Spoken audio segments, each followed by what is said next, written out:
All right. How's everybody doing? All right. I want to welcome you to tonight's show, and we'll wait for some people to come on. People are coming on a little bit at a time here. And all right, if you see my title, okay, it says Black Women and White Men Coming Together in Love and Marriage with a Divine Purpose. Okay. And I'm going to tell you how I feel, how I see it from my observation. Hey, Rodney Dunnigan.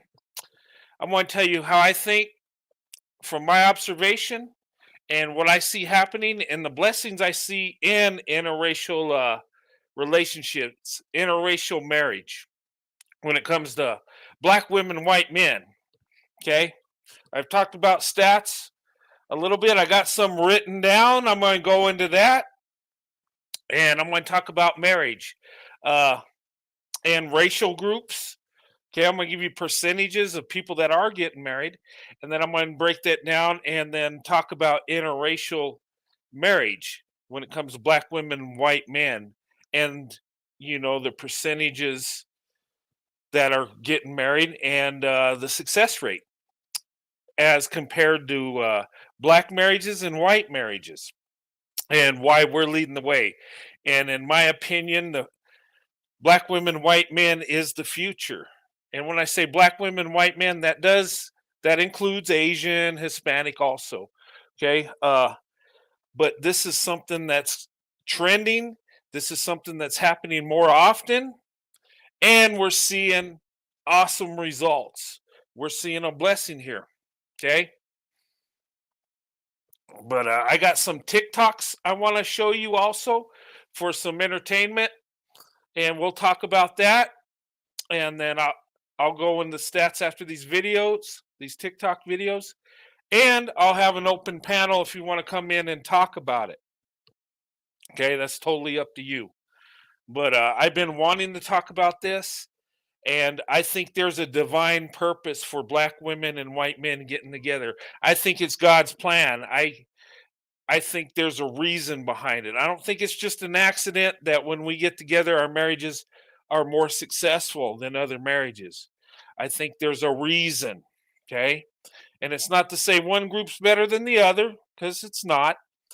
Um, but there's some character that's being shown, and the results, are attached to that. Um, Black women, white men, they're more strategic and they go about it in a better way. They're making better decisions. So therefore the marriages are lasting longer. Okay. And they've done studies. Okay. And we're seeing something amazing.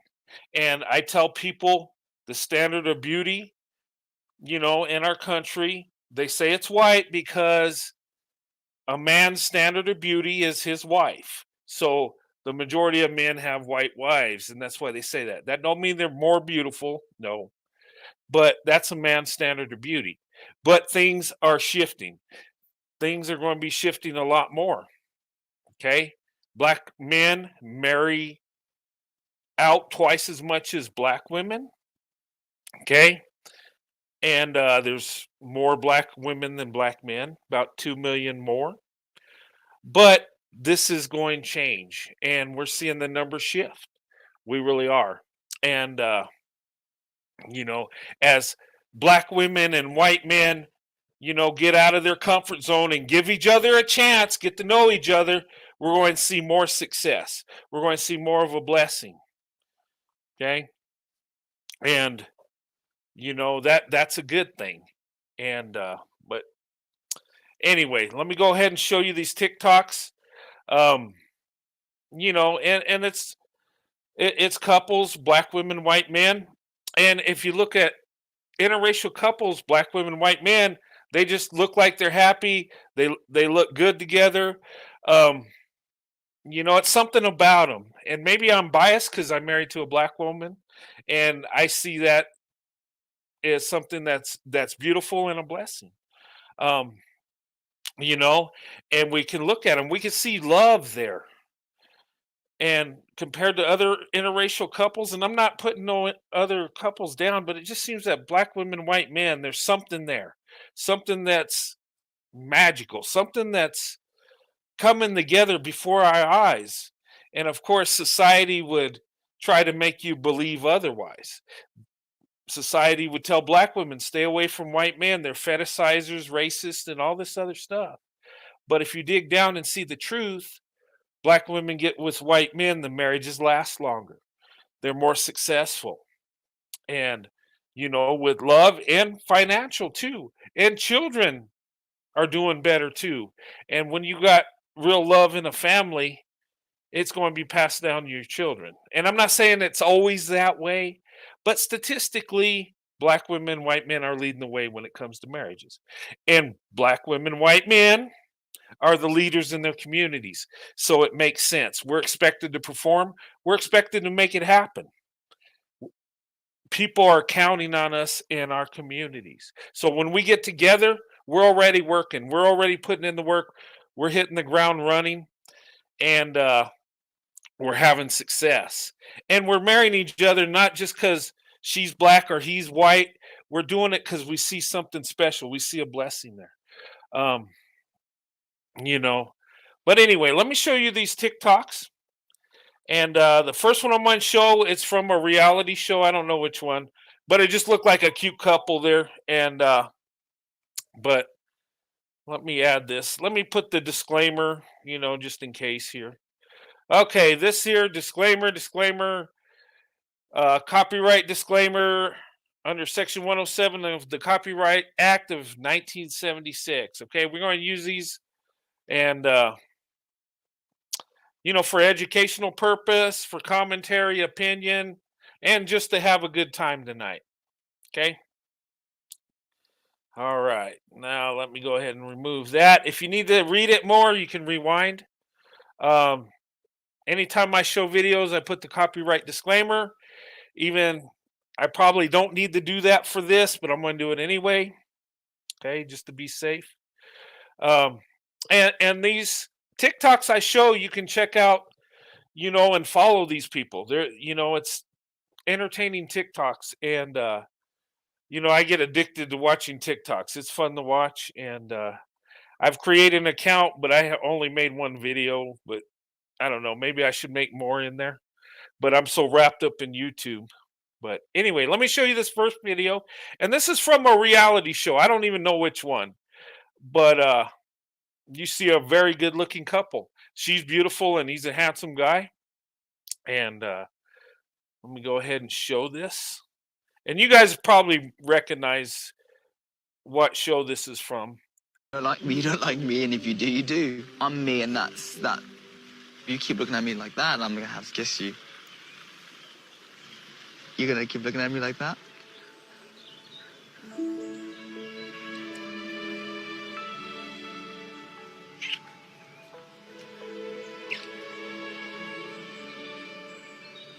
Hey, I told you, every time you look at me like that. Here's the thing. If I feel it, I do it. I like that. Don't look at me like that. Why? What's gonna happen? What's gonna happen No, now? but I just feel like I go with my gut. Yeah. And I had a good feeling about you. Okay. So tell me, how has it been with the other guys? It's been. Okay, very attractive couple, right?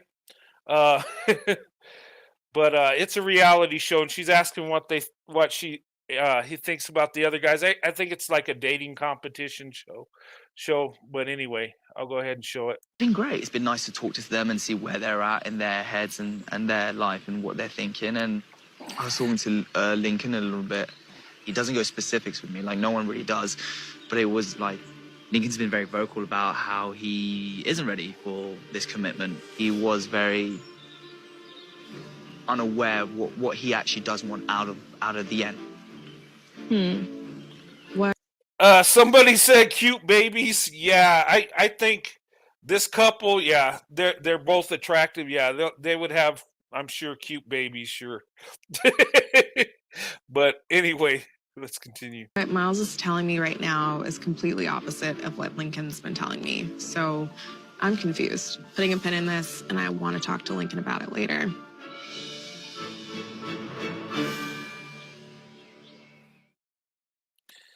Okay. All right. So, good looking couple, right? Awesome. All right. Then I got this next one. This is also a cute couple here. Okay, let's do that again.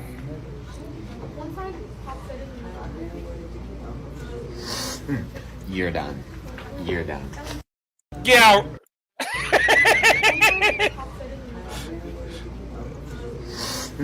You're done. Okay, yeah, I'm sure she grabs his butt. He's going to say, "You're done." Nah, it was a joke. Okay, you're done. Uh, but anyway, that's what we see in interracial couples, black women and white men. They just look like they're happy, and even when they're joking around. But anyway, all right. And then the next one. Okay, the next one I'm going to show is the woman you probably seen her on TikTok before. She says, "Why when it comes to interracial relationships, black women and white men are successful." Um, and then there's another young lady that does a reaction.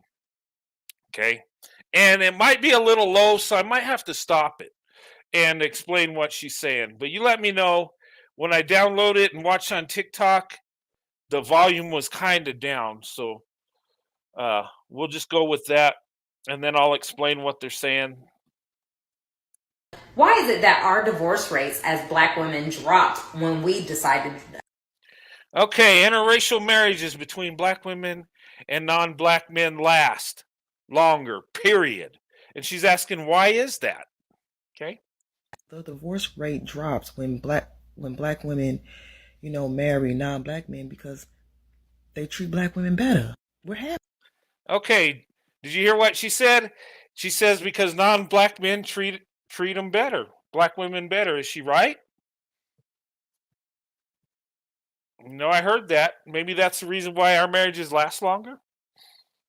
Happier. And I don't give a damn who gets mad, because the truth of the matter is, black men, a lot of y'all, and I ain't saying all of you, but most of you treat black women worse than non-black men do. Like, that's just the truth. Like, a lot of y'all do not have no respect at all. Wow, is she right? Black women get treated better by non-black men than black men. Is that true? I've heard that's true. That's what she's saying. But the marriages do last longer when black women open up their options and date out. And I would say this too. When white men open up their options and date out, we're more successful with a black woman than white woman. Statistically, we are. That is true. We have a 44% less chance of divorce marrying a black woman than a white woman. Let that sink in. And we have a 50% less chance of divorce than a black man and white woman. So, I mean, we're more successful than, Brad and Keisha are more successful than Tyrone and Becky. 50% less likely of a divorce. And then Brad and Brad and Keisha are more successful than Brad and Becky are Brad and Karen. 44% less likely chance of divorce. So that's amazing, isn't it? And we're the most attacked. Black women, white men are the most attacked, but most successful. What's going on here? Something's happening. But anyway, let me go ahead and drop this down. So when we open up our options, and I'm talking about black women and white men, we're more successful than within our own racial group. That's been statistically proven. Our marriages last longer. Okay. The divorce rate is lower. And you would think it would be the opposite. You think that all the crap we go through, that it would be worse, but it's actually better. I've witnessed that in my own life.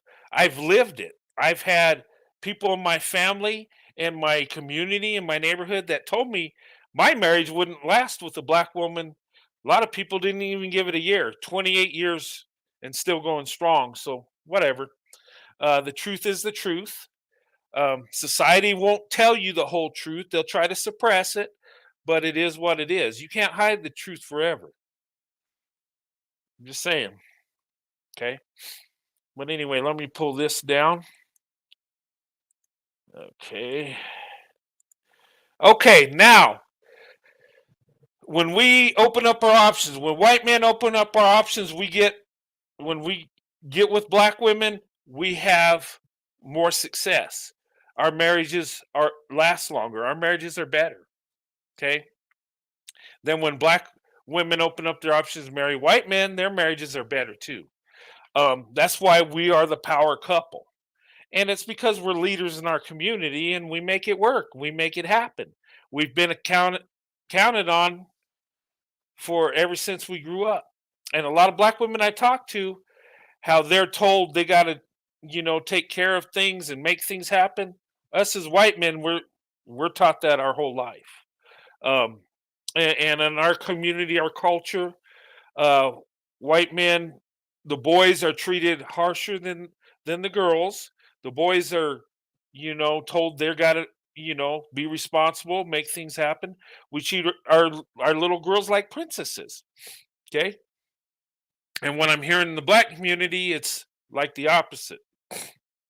A lot of single mothers and a lot of them coddle their boys. And, that's probably what's going on here. I've been told that's what's happening. But anyway, something's happening. And I believe it's, with a divine purpose. I think God's involved in this to where he's bringing us together because he wants us as people, and I'm talking about all people, to be married and have a family the traditional way. And he's using black women and white men to set the standard, you know. And you can be a power couple with different racial groups. Yes. People ask me that. Well, what about black men and white women? Can they be a power couple? Yes, they can. If they got character and they love each other, they do it the right way. Yes. Asian man and Hispanic woman. Yes, yes, yes. But we look at stats, black women and white men are leading the way in that category. Okay. And I believe this to be true, that people that attack black women and white men are going to have a curse put upon them. I believe that. And those that, want these two people to be happy are going to be blessed. I believe that. And because I think it's God's purpose. I do. People are going to go in and watch my video and say, this guy's crazy. He's weird. No, I'm not. People were calling me crazy when I says that my marriage to a black woman would be successful. And when I said, black women, white men will be the most successful in the future, I was right. I was called a Looney Tune. I was called crazy. People laughed at me for saying that. Not laughing so much anymore. And I'm saying black women will be considered in society the beauty standard in the future. I believe that. It's going to happen. People laughing at me again. Okay. Black women, you're the most successful in our country. You are, educational wise, entrepreneurship, marriage wise, when you open up your options. Something is going on here. Not to say you are the most beautiful also, and people are seeing that. Why are other women trying to imitate black women? Just saying.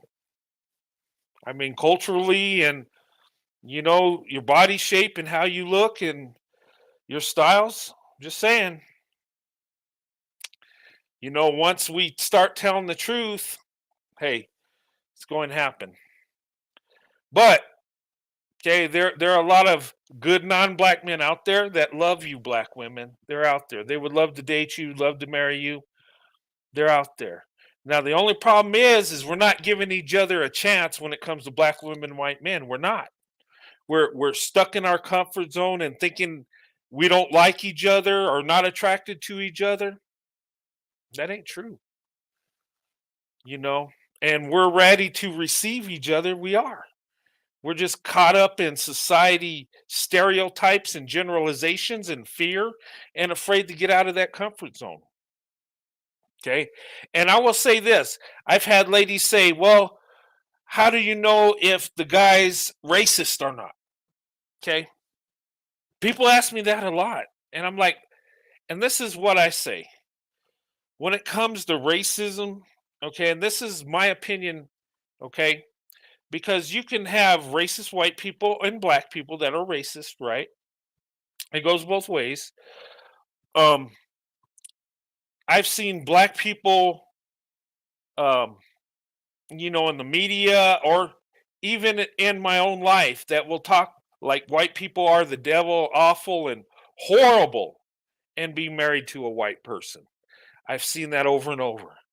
Um, but with white people, usually, if they're hating on black people, they're not having nothing to do with them. They're not trying, for the most part, not trying to date and especially marry black women because it goes against the white supremacy thing of being purely white and all that. So really, you're not going to deal with that. Now, a racist guy could lust after you, but usually white people, when they go racist, they go all the way. It's from what I've seen, they just go totally in the hate mode and there's no turning back unless, God gets in their heart and they change their life and see the truth. Other than that, they go all the way into hate. That's what I see. So usually you're not going to deal with the guy that wants to date you that's a racist. There might be some biases because of what we look at the world through a different lens. There might be some confusion, but racist white men aren't trying to marry black women. They're just not. Um, so I would say that. But vet and be cautious. Vet and hey, be smart about it. Have standards, ladies. Okay? And if you see those red flags and they violate cut them off. Okay?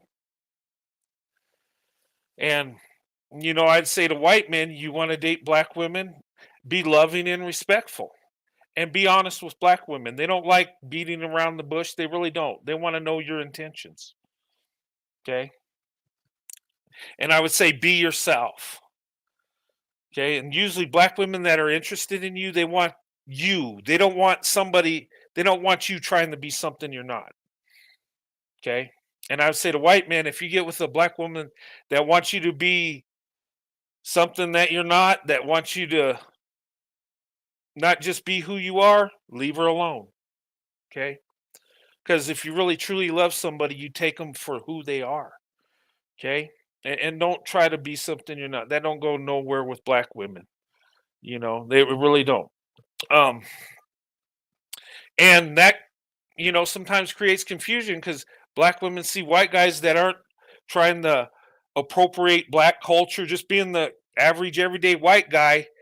They might not think the white guy likes them. But there are, white men all over the place that are just being white men that love black women. I'm one of them. I've been told my whole life, you don't look like the kind to be with black women. And I'm like, what's that mean? And I think what it means is they see me just being me. I'm not trying to change who I am. I just happen to love black women. And those are the men, ladies, you really be with the men that are just comfortable being themselves. Usually they're more secure, they accept who they are, and they try to be the best of who they are. you know and you'll find good men, but you'll find bad men too. There's good and bad in every group. Okay. um I'm going to show you an example of a white guy to avoid. this is hilarious. Okay, this guy is a tirade. Okay, and what a tirade is a Brad trying to be a Tyrone. Okay, white guy trying to be black, and the other way around is black man trying to be a white, which would be a Byron. Just throw these names out there, okay? But this guy is a white guy. He's trying to be black, okay? He's trying to act like he's black. He identifies with black. You could see he's a white guy, and he's put chemicals in himself. I guess he really wants to be a Tyrone, but he's a Brad, so he'll be a Tyrad. He's like in transition, I guess, and it's hilarious. But there are men like this, and it's embarrassing too but it's funny at the same time. So without further ado, let me introduce Tyrad. Okay, he came down to share some knowledge with us, and he's got braided hair, and he's trying to get that melanin going with the tan machine. But okay, I better stop. Let me go ahead and add him. And you actually have a problem with interracial dating. Oh, dang it. Okay, let me start again. All right, he's being interviewed by Vlad, and you can see him. I mean, he's baked his skin, I guess, to be darker, get that tan going, which ain't real healthy for the skin. It could accelerate skin cancer. It looks unnatural what he's doing. He's got braided hair too. That's Tyrad in transition right there. And you actually have a problem with interracial dating. Well, in an aspect, you know what I'm saying? Like, white dudes dating black women, you know what I'm saying? I don't like that because that's poisoning the well. You know what I'm saying? They're watering down our genes. You know what He said they're watering down our genes. Dude, you got the same genes I do. You're white. You're European descent. You're a white guy. What genes are they watering down? Okay. But okay, Tyrad, let me get you back in the middle here. You know what I'm saying? We need to keep our genes strong. You know what I'm saying? But black men sleeping with white women, there's no problem with that because we're poisoning their well. So it's like, ha, ha, ha, ha. You know what I'm saying?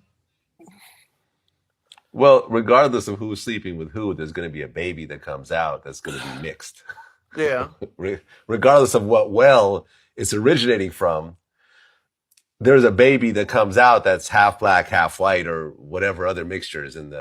Okay, let me stop there. What he said is, we're taking out a white baby or something, and getting in their gene pool. Ha ha ha. You know what? I've heard black men say the same crazy stuff this guy's saying. When you have a white person and black person, you're going to get a biracial child, whether it's a black man, white woman, white man, black woman. You got a biracial children that has DNA of a black and white person. I mean, what he's talking about, poisoning wells, what is he even talking about? It's silly, but he's trying to be, he wants to be a black man. You can just see it. This is a classic example of a Tyrad. Or a Tyrone. No, Tyrad. Sorry. He wants to be a Tyrone. He's a Tyrad. Okay? But anyway, let's continue with the nonsense. In the work. So why does it matter if it's a black man with a white woman or a white woman with a black man? Because if it's a black man and a white woman, that's one less white baby. Okay. But if it's a white woman and a black man, wait, if it's a white man with a black woman, that's gonna be a mixed baby, and it's less black than if she had a baby with a black man. Well, I didn't say that it's less black, but I don't know. I don't know. Let me, oh God. Really? I, ladies, if you see this man run, do not have nothing to do with this guy. I he don't even know what he's talking about. And you hear Vlad in the background saying, "Okay, well, if is it less black if it's the other way around?" Oh, I didn't say that. What is he saying? I haven't put a lot of thought into it. You know what I'm saying? I just know, with that, you know what I'm saying, with the black man and the white woman, we're watering down their shit. You know what I'm saying? Because that's one less white baby to have, running around on the planet. You know what I'm saying? But I don't know what to say about the other side. Okay, well, you primarily date black women? Yeah. Okay. Okay, what black woman would date this dude? I'm serious. I mean, he's so. This guy's so fake. He says, okay, I don't know. He dates primarily black women. He wants to be a black man. Uh, I don't know. I just. Okay, let's continue. So if you have a baby with a black woman, whatever chemicals you put into your body is not going to get transferred down to the baby, right? So We don't know. Most likely not, but who knows? It's experimental drug. I don't know if anybody's ever had a baby on this stuff before. Okay, that's an interesting point. Okay, so he's put chemicals in his body to be, I guess, trying to be black, trying to be a Tyrad. Okay, he's still a white guy. You're not changing nothing. You're just looking like a fool, sir. Just be who you are. Okay. If you like black women, that's great. If you love black women, that's awesome. Nothing wrong with that.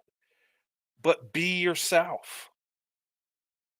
Putting, wearing dreads or braids or whatever and baking your skin, putting chemicals in your body to make your skin darker. Not only is that unhealthy, but it's not going to change who you are. And if you have a child with a black woman, it's going to be a biracial child. It's not going to be a black child. Okay? It's going to be half and half. Now, some of the, you know, pro black people would say, well, it's black. Okay, I guess the white DNA just gets kicked out of the body or something. I don't know. But you have a child with a black woman, it's going to be biracial. It don't matter what chemicals you put in. And he says, well, they don't know that yet. He's living a fantasy. He's wishing on a star that he can be black. He wants to be something he's not. Uh, my opinion, I think he's got low self-esteem. He's not happy with who he is, so he's trying to be something he's not. And I think it's a mental condition. Um, there's nothing wrong with loving black people, yes, but you can't be one when you're not one. You know what I mean? You can, date black women and you can, uh, indulge in black culture, but you're still a white guy. At the end of the day, you're still a white man. You can't just inject your body with something and change who you are. It just don't happen that way. In fact, you're going to do more damage. And if you do have a child, you don't know what's going to happen. Will those chemicals go in the child's body? We know people that are on drugs, it's transferred to the children, you know. Um, I'm just, I mean, we'll laugh at it, but actually, it's really sad. This guy needs help. He really does. He needs some therapy, and he needs to get a hold of who he is, okay, and learn to love himself. Seriously, um, you know. But ladies, these are the guys to look out for. You know, if they're trying to be something they're not, you know, something's wrong there. Uh, but anyway, let's go ahead and finish this. But I mean, your DNA is still your DNA, right? So whatever's in your sperm, based on your DNA, if you have a baby with a black woman, that baby, half of his DNA is going to be white. So this whole poisoning thing is going to happen if you get a black woman pregnant. But I'm not white. I'm just human. And or black. Okay. Okay, he says he's not that way, just human. You're a white guy. Yeah, you're human, but you're white. Okay. But your DNA is still what it is, right? So if you talk about poisoning of wells, you're going to be doing exactly what you don't like being done. I don't know what to say. Yeah, I'm sure you don't. It makes no dang sense. And is that the culture today, that you can be what you want? I know we have gender identification where you can be a boy or girl now. Is it going to transfer in the race? You want to wake up black, you're black, or you're white, or you're Asian, or whatever you like and want to identify. Is that what you are? Because the DNA is what, you know, makes you who you are or what you look like. The genetic information. I want to give a shout out to Malaysia. I hope I said that right. If I said it wrong, I apologize. But anyway, guys, give her a happy birthday. I want to give her a shout out. Happy birthday.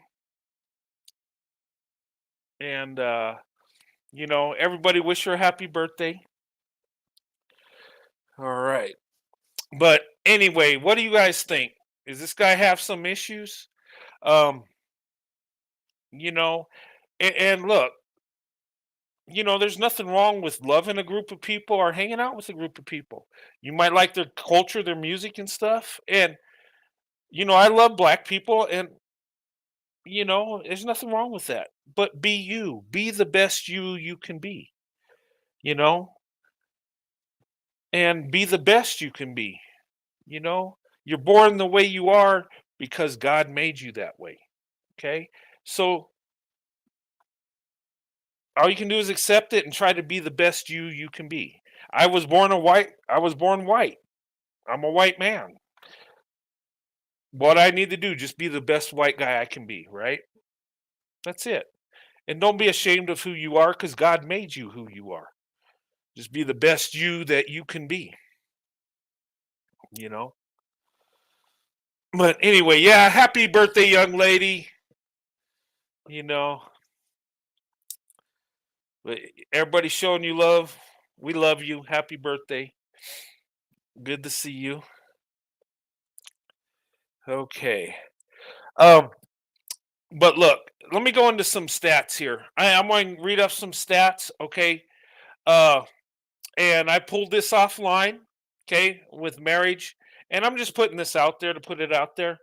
Okay, when it comes to marriages, they broke it down by race, right? The group that has the most marriages is the Asian population in America. 58% of Asians are married. 58. Number 2 is white. 52%. Okay. Second or third is Hispanic. 43%. Okay. I don't know how they figured that. Is that white Hispanic? Black Hispanic? I mean, it's just, they just went with Hispanic across the board, but it's 43%. And then last is black, which is at 30%. 30% of black people get married. So 70% are not getting married. Okay. And, if you want to be married, ladies, especially black women, and there's 2 million more of you than black men, logically, you'd have to open up your options. But anyway, now it's broken it down. Black men, 85% of married black men are married to black women. So that's 85% of 30%. I know I said earlier 80%. There's different numbers, but this one I got 85% of black men marry black women. 85% of 30%, because only 30% are getting married. So it's not 80%, 85%. It's 85% of 30%. Okay? Get those numbers. Okay? And 8% of the 30% of black men marry white women, 8%. Hispanic women, 4%, and other 3%. So the other, I think, is Asian, Native American, and other. Okay. All right. Now, when it comes to black women, 93% of married black women are married to black men. 93%. So, ladies, you're more loyal to black men than black men are loyal to you. Okay. 93% of that. Actually, it's 27% of black women that are married. Okay, so 93% of that 27% is black men. So when it comes to marriage, black women, you're choosing black men 93% of the time. Okay, when it comes, second would be white men at 4%. That's half on this study of what black men, marry. So black men are marrying twice as many white women as you're marrying white men. Okay. And Hispanic, black women marry 2%. Okay. And other is 1%. So black men are doing it twice as much as black women are as marriage. Okay. But in the black community, it's about 30%. So 70% aren't even getting married. Okay. And those are troubling stats. It's troubling across the board. Okay, the Asians doing the best at 58%, white at 52. That's not good. And our marriage rates are dropping. Society, we're having issues. We need to fix that across the board in our country, in our nation. Okay. Now, here's a stat. Black women, white men have a 50% less chance of divorce than black men and white women. Okay? So the marriages with black women and white men are more successful than black men and white women, statistically. And 50% less likely to get a divorce. That's big numbers there, right? So even though Tyrone and Becky are getting married more, Brad and Keisha are more successful when they do it. At 50% less chance of a divorce. Okay. Now, the second leading group in marriage is white people. Okay. Now get this. When compared, you compare Brad and Keisha to a Brad and Karen or Becky. Okay. Black women, white men have a 44% less chance of divorce than a white man and white woman. So, black women and white men have a more success rate in marriage than two white people. Isn't that crazy? And people will look at that and scratch their head and try to figure out, why is this? Well, I could tell you, and it's not that hard. Black women, white men, they're more strategic when they do it. They're not just hopping into a relationship for fun. Some will do it, but they're doing it more strategic. They're doing it more for love and marriage. They really are. And they're staying married. And think about it. They have to fight to have their relationship. Black women are shamed for opening up their options. Black women are called bed wenches and traitors and all this. And white men, we get flack too. And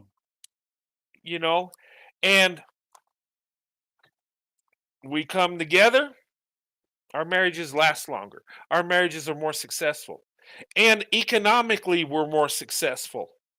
And some of the haters will say, well, that's white supremacy. No, it's just that we're making better decisions, so we're getting a better result.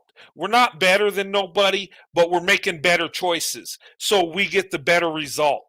so our children get the better result. Because let me tell you, when it comes to marriage, children that come out of a marriage family than a single parent do better statistically. Now, there are always exceptions to the rules, okay? You know, but you get more opportunity, you have more resources, you have a head start in life. Where children that come out of a single parent home have like 2 strikes against them. And it's unfair. It's, but it is what it is. That's why I think marriage is the most important thing we can do. That's the foundation of the family, marriage. Okay? And when we get together, black women, white men, our marriages are the most successful. Thus, if me as a white man, if I was in my 20s wanting to get married, who should I pick logically? If I'm just looking at logical, it would be the black woman because there's more chance of success. The stats are bearing it out. We're seeing something that's happening that's amazing. And that's something everybody should take note of. Everybody should follow that example. Because what are black women, white men doing that's successful that others aren't as successful? What are they doing? How are they going about it? Do people study this if they want a successful marriage? Or do they just turn their head and ignore the stats and just say it's all garbage? I'm just saying it's there. They've done many studies. This ain't the only study that says that. Now, other studies might have a few percentage points that go one way or the other, but we're seeing pretty much the same data with a few numbers tweaked here and there.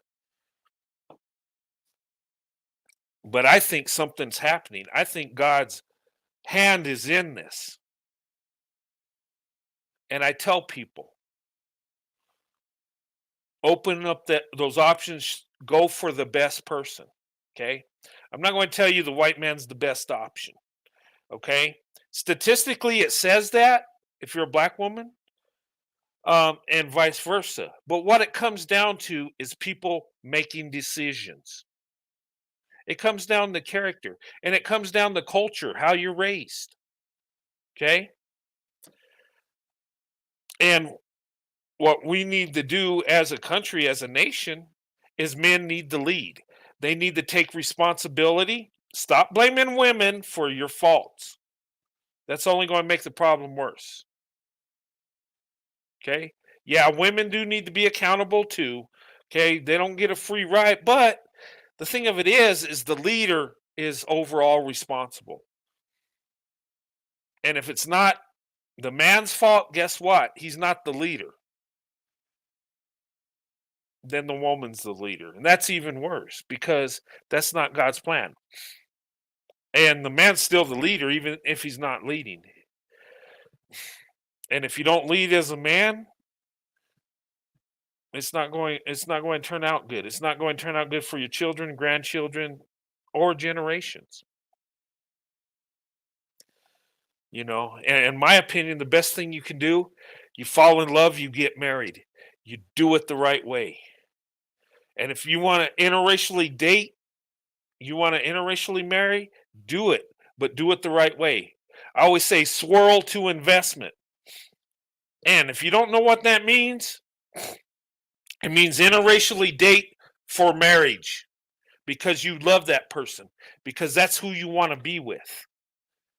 Not because it's trendy and exciting and you want to see what it's like. Okay, there are people that'll swirl to see what it's like. People will swirl for lust. People will do it for wrong reasons. Just like people that date within their race do it for lust and all that other stuff. Okay?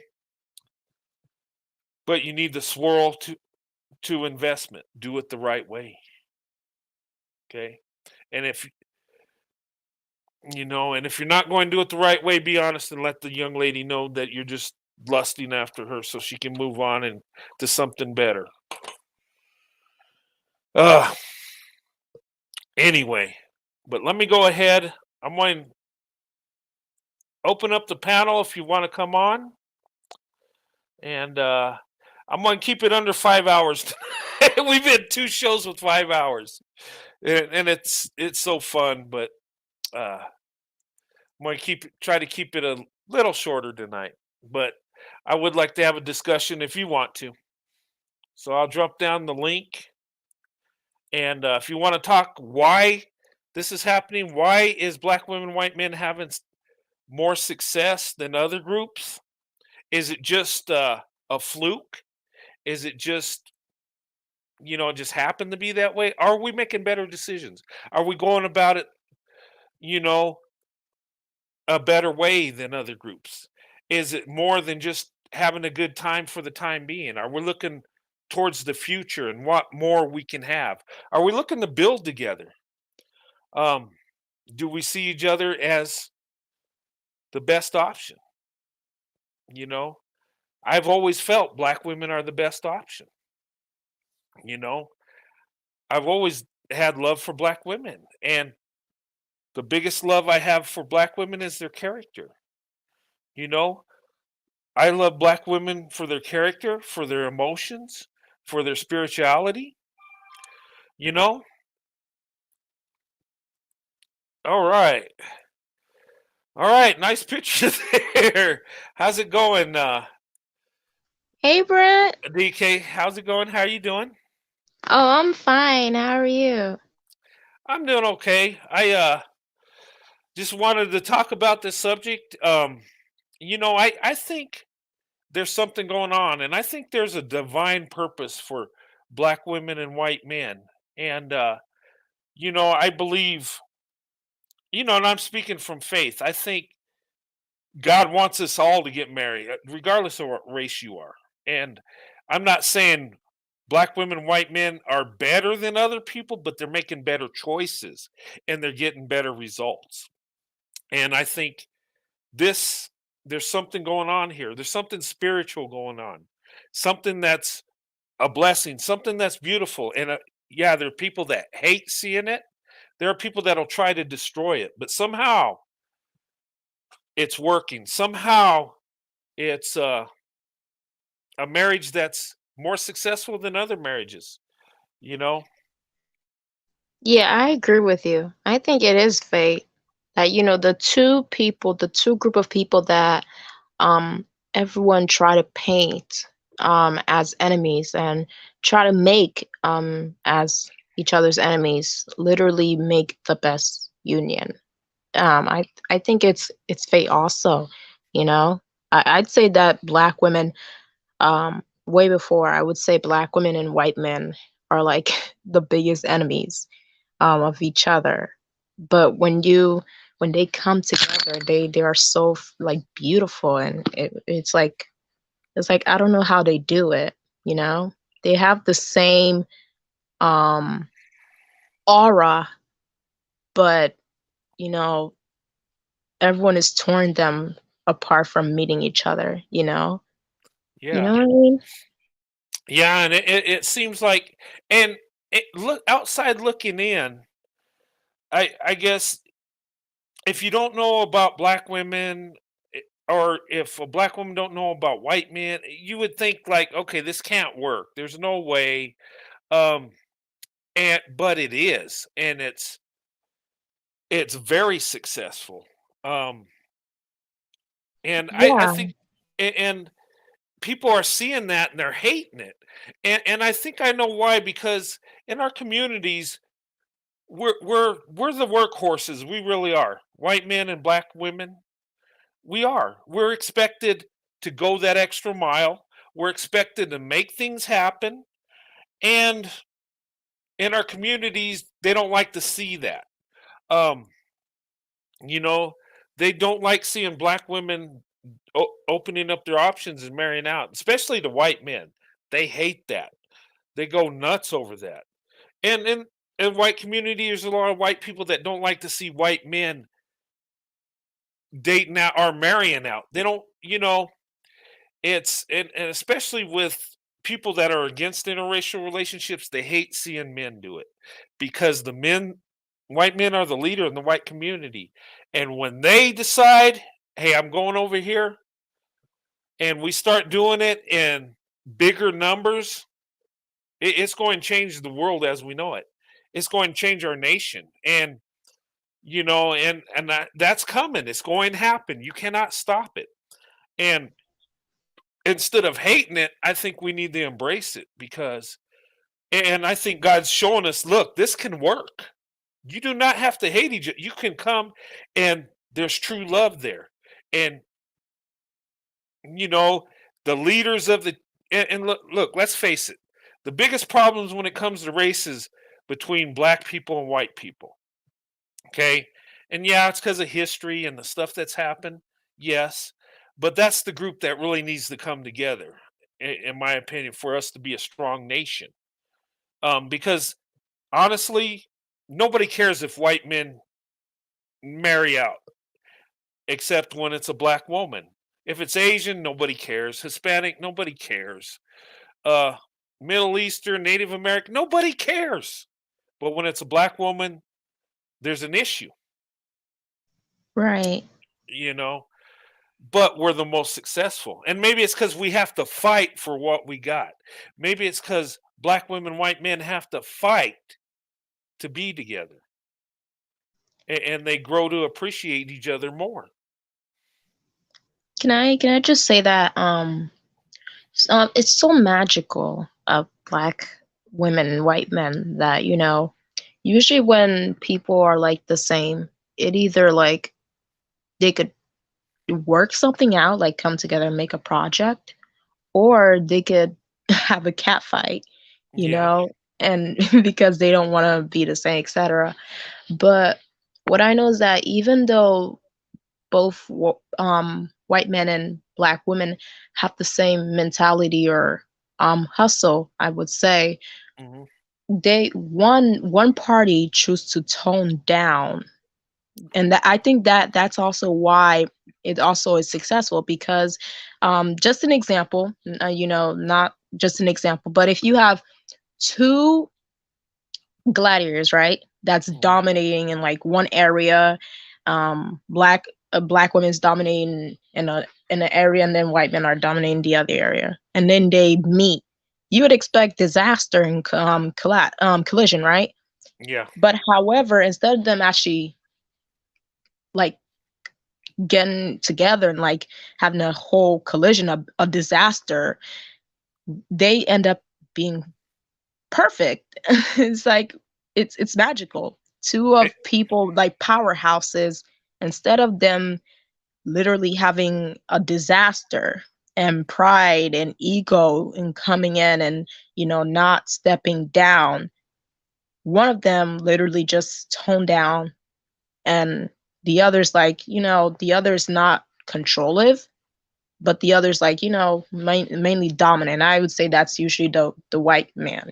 Black women, mhm, we don't choose to be the powerhouse in the black community. We have no choice to but be the powerhouse, because mhm, it's either you know if we don't see the men being the powerhouse and the women don't want to be the powerhouse, who's going to go like get down to business, right? So we have no choice to be the powerhouse.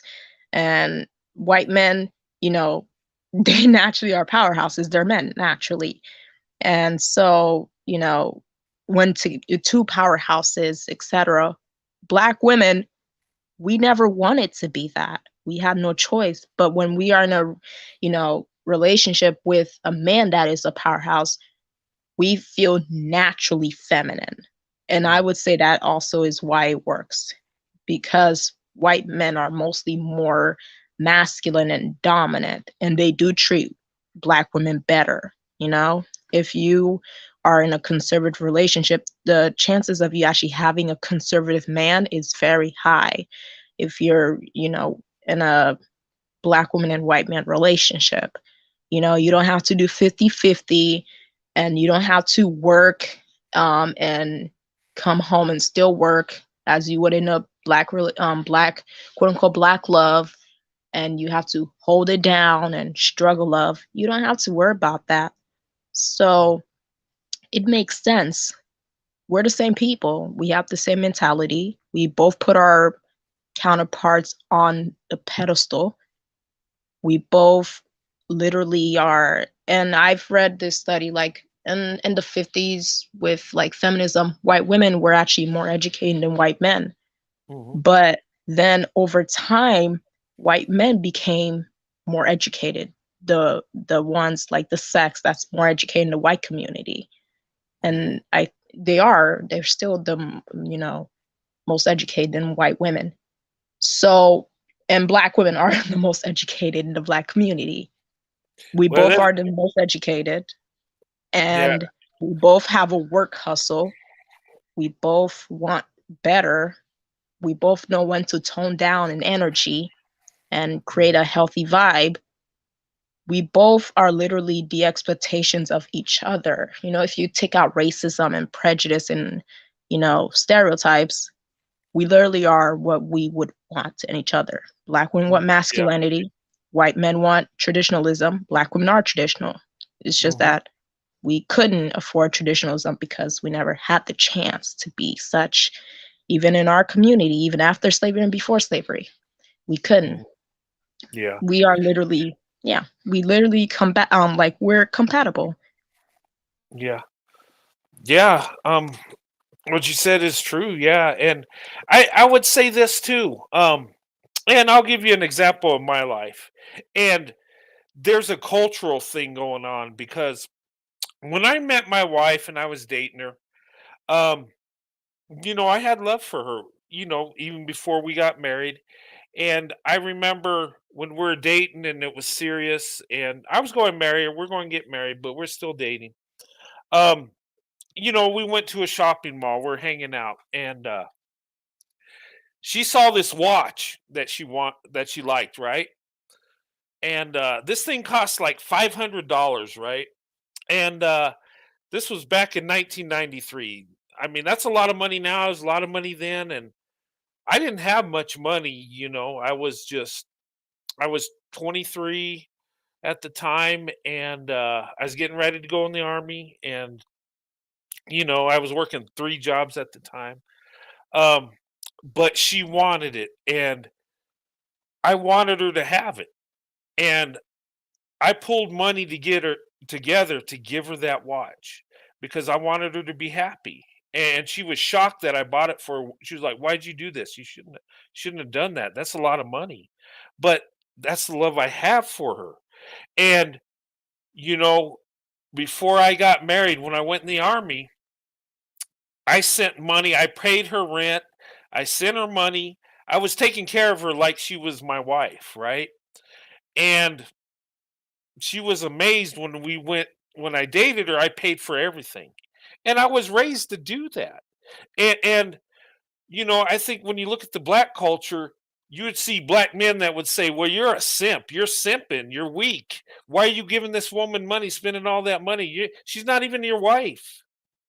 Okay? Yeah, we were engaged, but they would look at that as a weakness. But in my community, it's looked at as a sign of strength. You're providing for that woman that you love. You're doing your best to make her happy. And I'm not saying you got to go out and buy her gifts. I love my wife and I just do stuff like that, for my wife. And I was doing it before I got married. And I was totally committed before we actually got married. And I think that's something that has an impact because I think black women see that, okay, this white guy's doing all this stuff for me. He really loves me. Where in the community, black community, that seems like a weakness. That's a simp. You're simping. And people tell me that all the time. Okay, well, I take that as a badge of honor because I'm simply doing what God wants me to do as a man, provide for my wife, my children. And I sacrifice, you know, so my wife can and kids can have more. And I think that's a cultural thing that has an impact. And I think women are seeing that. My wife was amazed that I paid for the dates because when she was dating, she would have to pay for part of the date. And to me, that's unacceptable. But that's a cultural thing, and you do it, it gets accepted. I think that's something that can be impacting it too. But Right. The I would say the black community is so like backwards. It's upside down of how it would be. I would say. For also another example is that like when you have conversations about this whole femininity, dominance, and submission, right? You mhm, would mostly get them like black guys would be so entitled for someone that's not their wife to give them wife privileges. You mm, know, they're like, I want you to do this and this and that. And I always ask them, are you going to marry them? And then they're like, you don't have to marry someone to act like that. I'm like, you do really, because yeah, wives are supposed to submit to husbands, not girlfriends, not fiancés, not baby yes, mama, not friends with benefits, you know. yeah, And they always get mad. But when you're putting this in another like usually when you have conversation with white guys, they're like, yeah, it makes sense. Of course, I would marry her. You know, yeah, I would expect her to move and cook and clean and submit to me when she is my wife. Like, that is another thing also. The entitlement in the black community is so crazy. And it's, and like how things are supposed to be is so upside down. And they want like things that benefit them mhm, without actually benefiting their partner and without actually putting the work in to get such benefits, which yeah, is also another problem. While with, you know, other communities, they actually know that's not how it goes.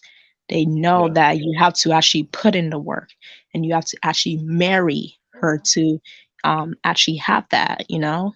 And I yeah, always hear other dudes in the community say, that they would never have a child with a woman that's not their wife, or they would never leave their children, mhm, and it would be a disgrace and manhood to them if they do such thing. While the black community, you know, they praise and they're like, oh, you know, pump and dump, and they're like blaming the women, yeah, you know. yeah. That's crazy. Um, Barbie's life. Welcome to the panel. Hi. Hi, how you doing? Oh, I'm doing great. Just came from church. Oh, did you? Oh, okay, Yes. Well, I have to say that I have a completely different perspective on it. I wouldn't okay, label it as the entire black community or black men that's like that because yeah, I believe that there are well, I was raised with my father. My mother and my father have been married since the day I was born. Well, no, they were together and they got married probably a few okay, years now. But what I believe is I believe that sometimes it's just the black man that you're talking to. I will say that I am attracted to white men, mhm, Asian men. I'm open.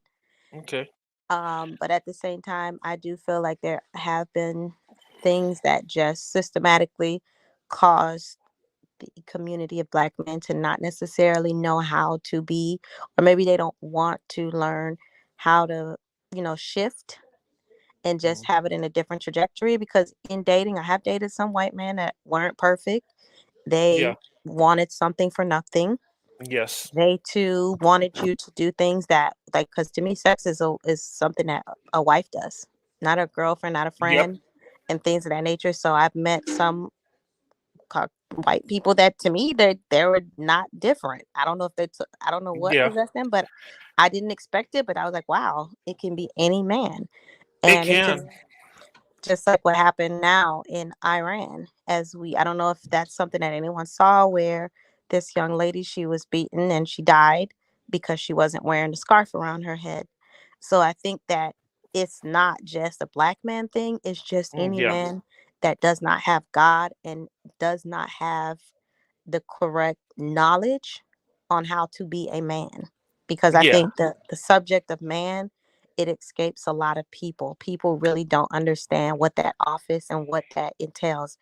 And it's not, and submission is, to me, being married, I I don't know if I find that cooking and cleaning is submission to me, because I don't feel like that's submission. I feel like as a woman and a man, you just should know how to keep your stuff clean, how Yeah. Can to I ask act. a Oh, few questions? okay. Okay, not attacking you, you know, not attacking you, but I would say that is it the system or is it the system or systematic that black men don't want to marry?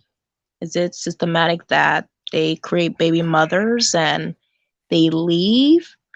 And was it systematic to not want a job, drop out of school at high rates than every other group of people, both men and women? Is it systematic that they K each other and women and children, or they are women and children, or way even before encountering with white people? Was it systematic or the system that caused them to literally sell each other like cattle? I'm curious for real. Um, Not trying to, attack you or anything. I don't feel attacked. I feel like, to me, I have to put black women up to and say, no one forced you to have sex. It's a two-way street. So black women need to be educated as Of well. course. Um, mhm.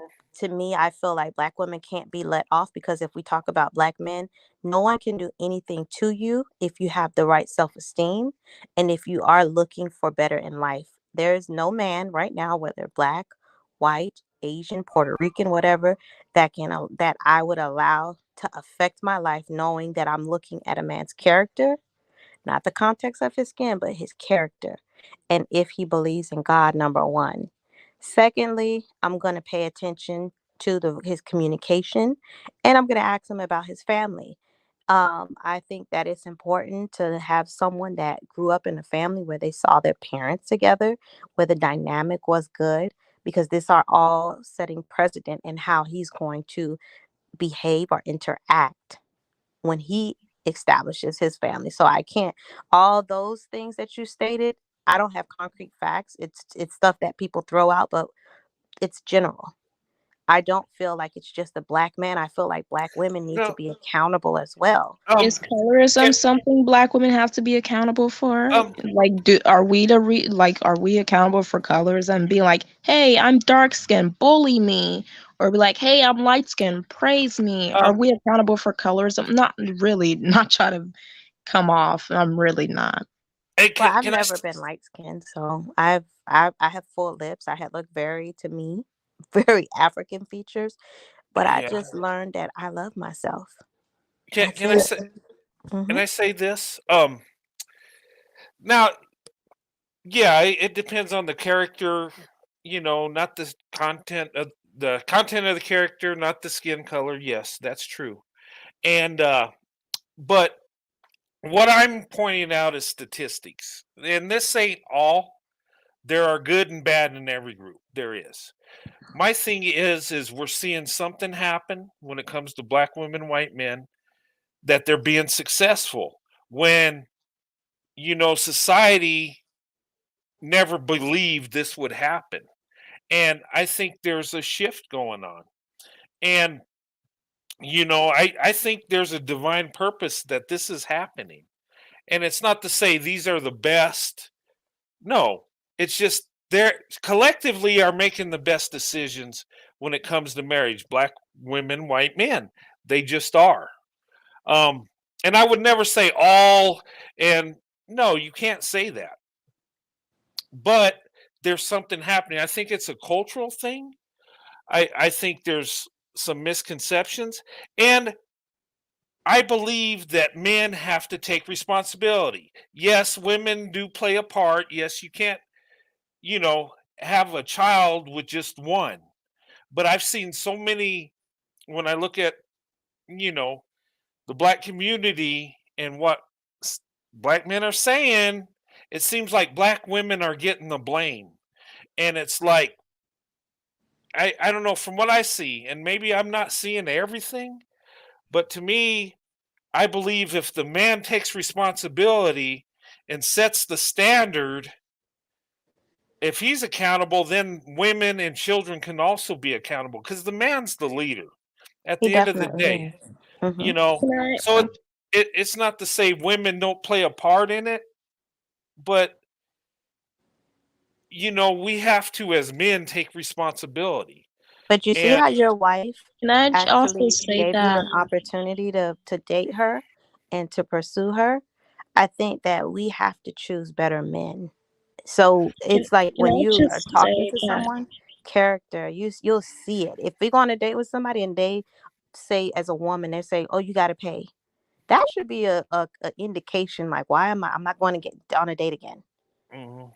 So it's like I as a black woman, I have dated black men and had terrible experiences.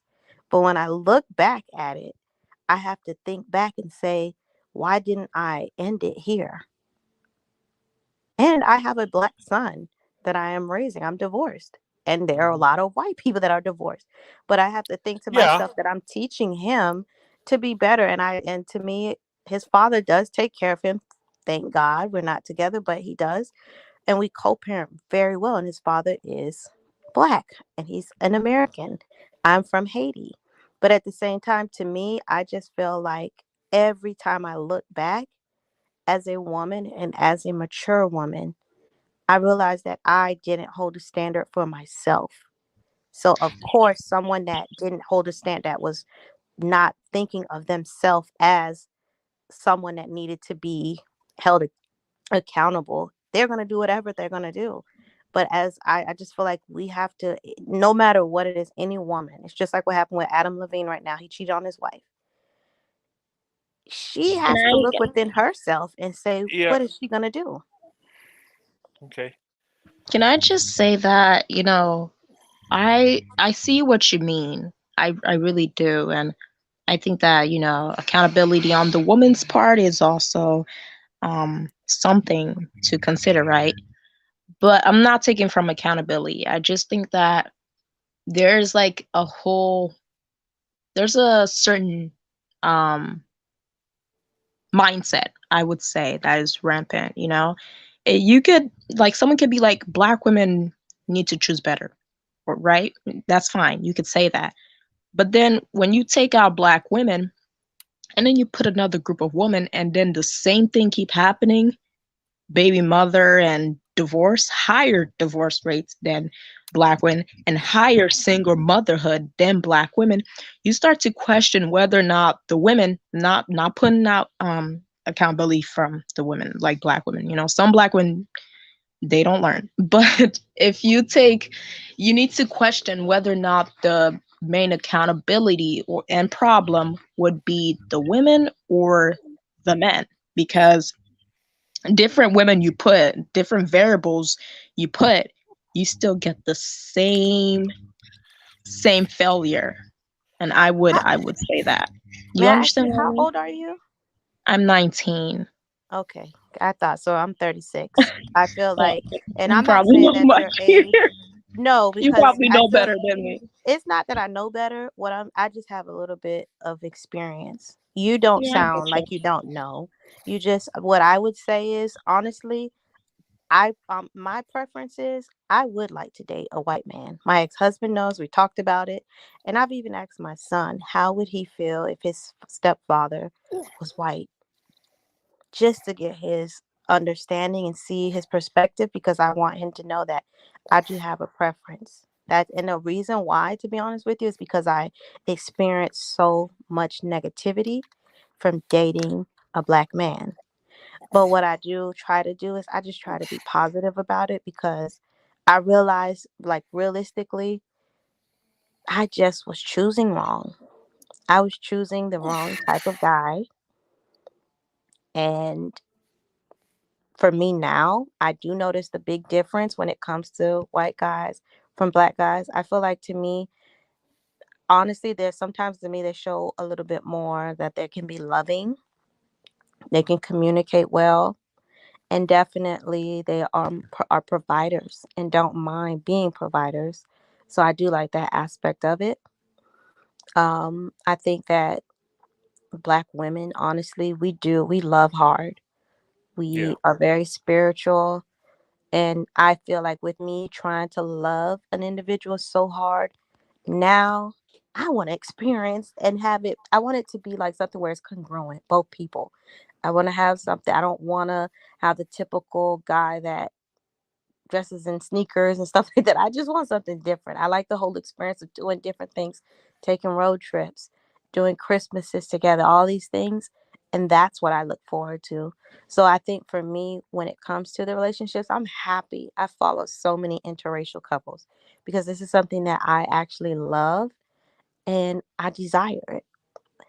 Um, I just don't, me personally, I wish that the black man would change. And I think that if, like, once they see us transitioning to better, to being treated better, to being loved better, to being treated as a woman and not having and being able to be feminine and being able to relax, I I think it will show agree.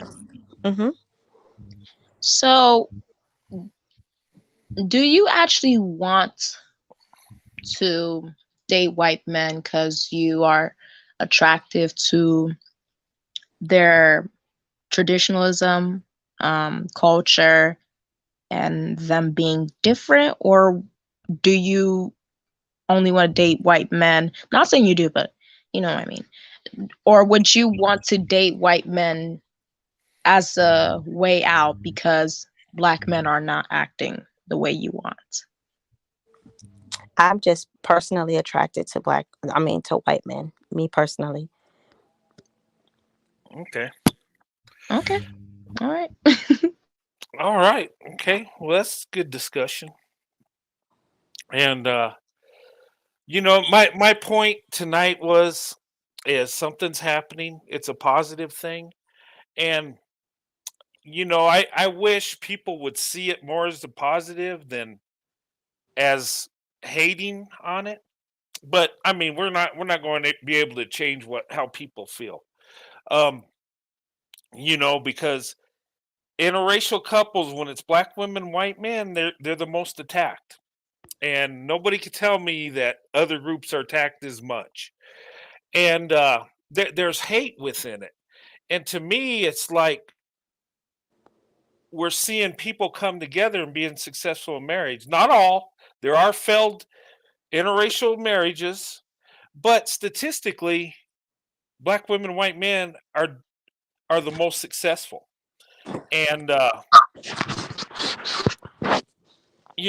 if people would look at it for what it is logically and just say, you know what, they're doing this right. How can we, follow suit and be successful too?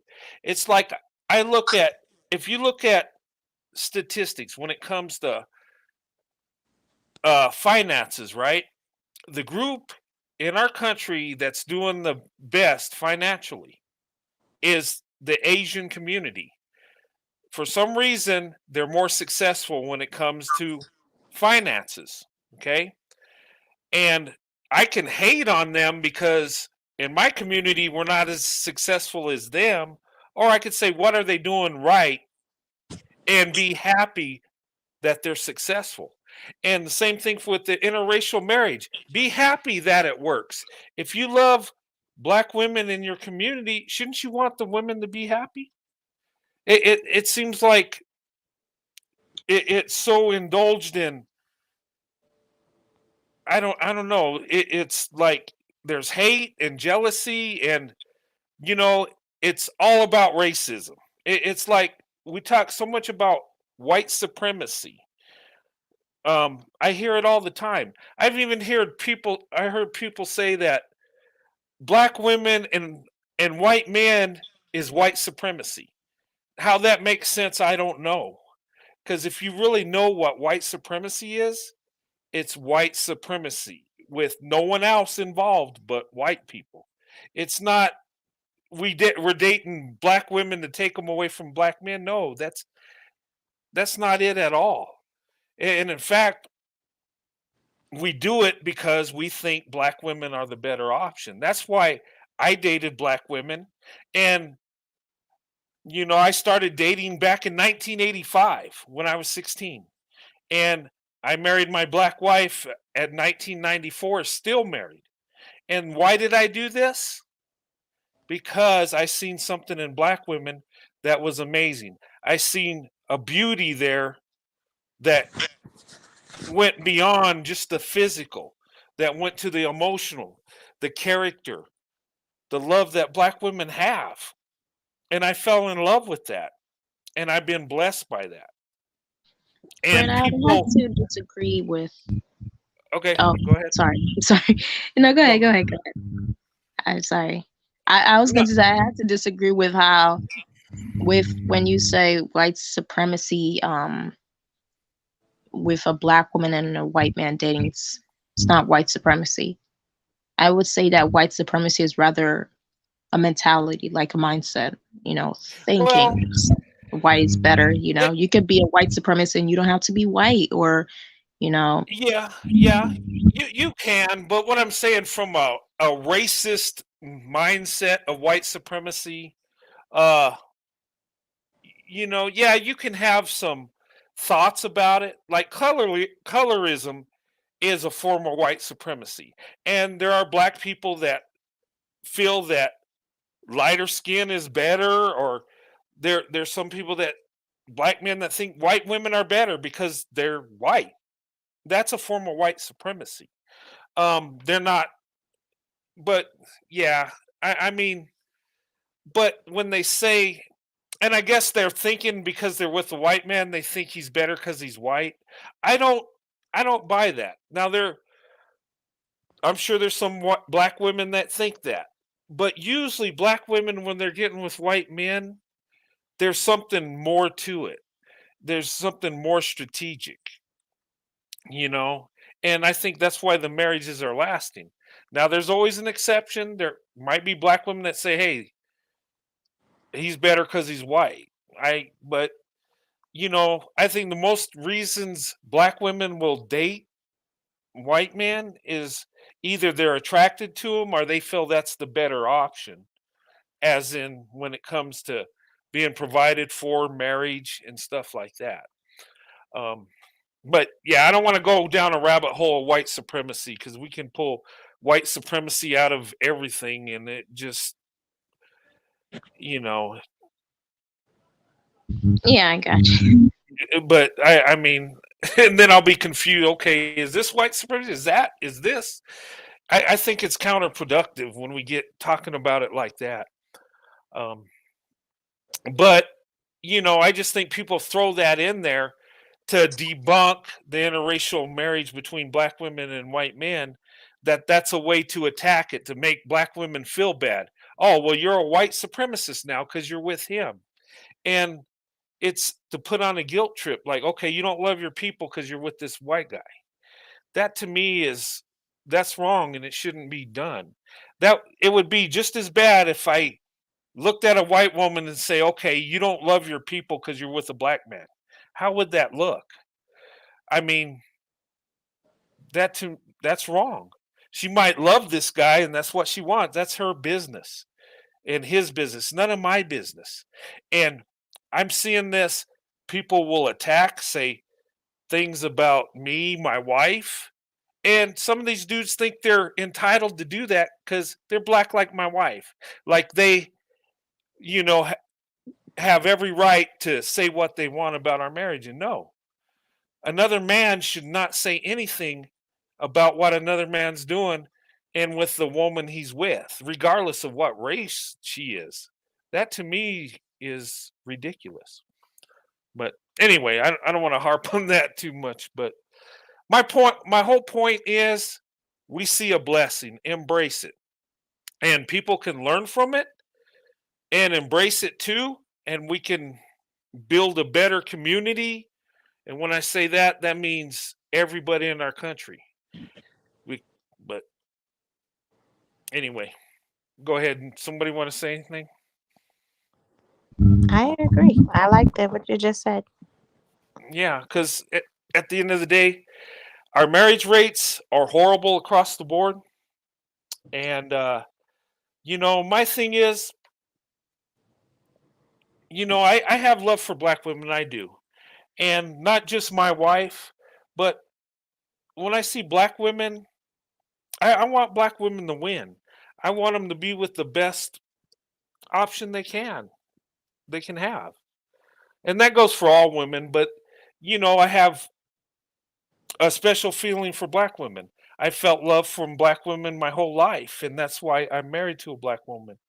And the numbers and the stats, I think black women need to look at that when they make a decision and not be attacked for it, you know. But Yeah, that's true. That's true. Um, I'd say that my attraction for white men was like my late teens, because oh, oh, go ahead. oh, okay. I'd say that my late teens, like usually being more around white people. Um, I'd usually be, I'd usually be, more Hey, hold respect. on, hold on a minute. Hey, we got some background noise, and I'm not able to hear you because uh, go ahead and talk, and we'll mute our Oh, microphones. it's because someone's mic is on. Okay, go ahead. Oh, oh, hello? Yeah, Can go you hear ahead. I'm on me? mute. Can you hear me? Okay. But I would say that my attraction came from like my late teens, where usually I'd be more around white Christians or like white nerds. And they usually like, you know, the white boys in my high school, they usually were like holding doors for people at lunch, like cafeteria door, and they'd usually like offer a napkin. I don't know, they were weird. I thought they were weird. Or if they saw me struggling to make a shoe on basketball, because I'm really short, they offer to make the shoot for me. So it was so different for me, and the culture was so different. Wow, I'd be laughing and be like, haha, look at her short self. She can't reach the basketball. Who and stuff like that by like black people, etc. Or they'd be like, you read, ew. Or they, I don't know, you'd get more disrespected and treated like you're a weirdo in the black community. Not saying all, but you know what I mean. And the white community would make you feel like you're like special for some reason. And yeah, I say culture also play a part, and why we work out. For black women, it's like, oh wow, this is something new. Wow, this isn't what I expected. And for white men, it's like, oh wow, this is something I expected either. You get more sass from black women and more loving um attitude, not the bad attitude, but the sassy attitude and sweet and caring, while for white guys you'd get more like your special girl type of energy coming towards your way as a black woman. So it's like different cultures, and it's like something new, something thrilling, I'd say. Yeah, I yeah, and here's the thing. I think that has an impact on our relationships too, because I think white men, and ladies, you could tell me if I'm wrong or not. If you dated both black and white men, I think us as white men, we express ourselves a little more. We tell you more how we feel, uh, and not all, but from what I've seen, it just seems like, and I think black women gravitate to that. When you tell them that you love them and what you like about them, when you, and not just that you're beautiful, but when you get down to her emotions, her spirituality, her character, it's like I think, and maybe I'm wrong, but I don't think black women hear that as much. And when they get with white men, a lot of times we express how we feel. It's like we treat you like that princess, and it's in our culture. How we treat our girls and our wives is, you know, we take care of them. We're taught to provide for them. You know, we pamper our little girls. We really do. We treat them like little princesses. Our sons, we're hard on. Um, you know, we want them to be tough and be a man, and you got to take care of everything. And our daughters, it's like, you know, they're our little princesses, and you know, we take care of them, and it's just in our culture. And I think when we get with black women, we're treating black women like we've been treating white women for years. We're putting black women on that pedestal that we've been putting white women on for years. And it's just in our culture. How how my grandfather and father treated their wives, that's how I treat my wife. The only difference is my wife's a black woman. It's still in the culture. And I think, you know, I think black women gravitate to that. And as I raise my daughters, I raise them like princesses, and then my wife puts the black woman touch on it. And not only are they princesses, but they're educated, and it's like they're go from Cinderella to Xena warrior princess. I don't know. It just and I think us coming together, and you have the two leaders, we're creating something that's special. And you know, and I've seen other people in marriages, black women, white men, that are lasting years. I get people saying, "I've been married 30 years or 50 years," or and you know, I've talked to some baby boomers that have been in an interracial marriage for years, and they went through, you know, the Jim Crow and the segregation and all that other crazy stuff. And I can't even imagine what they went through. What me and my wife went through is nothing what they went through.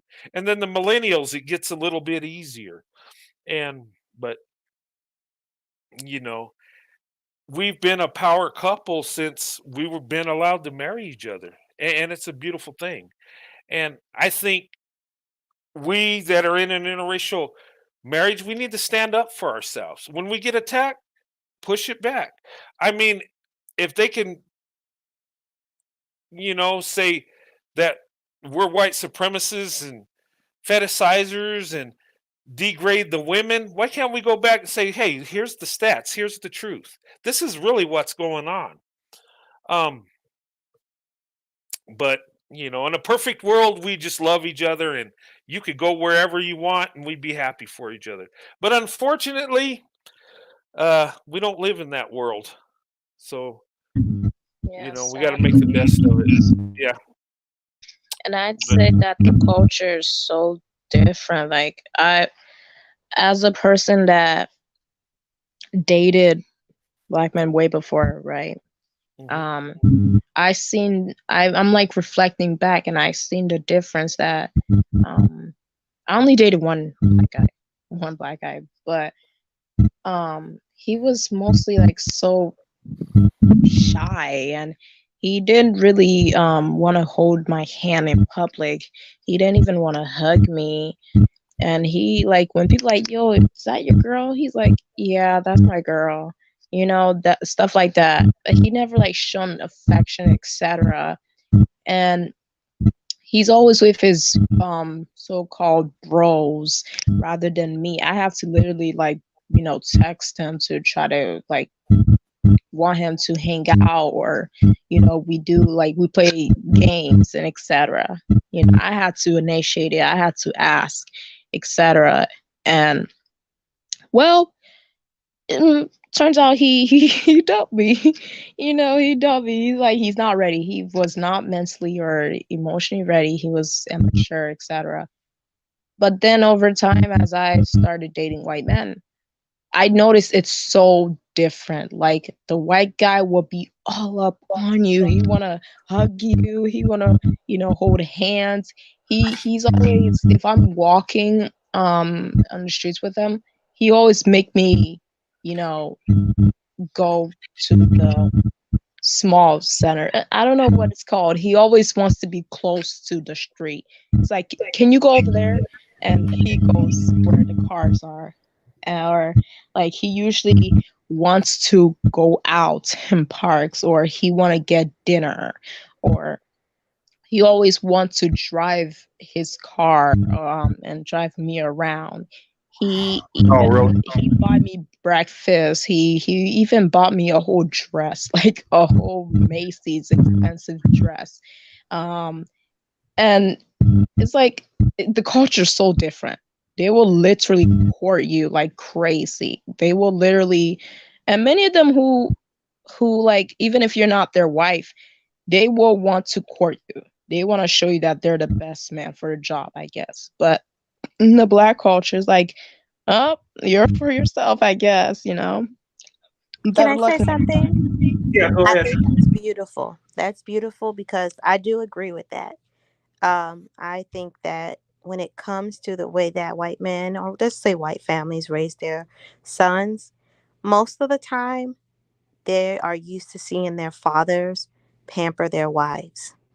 So it's like they traditionally see it and they understand that that's what you do when you like a woman. You take her out on dates, you buy her things. And I see this personally because I see mothers. I'm in a salon, I do facials, and a mother will come in with her son. The son is young, he's just sitting, he's like, get your nails done, do this, treat yourself. And it's like, I just look, I'm like, wow, he's so young to know this. But it's like, it's cultural. Yeah. I do feel like you're young and I feel like you should enjoy life.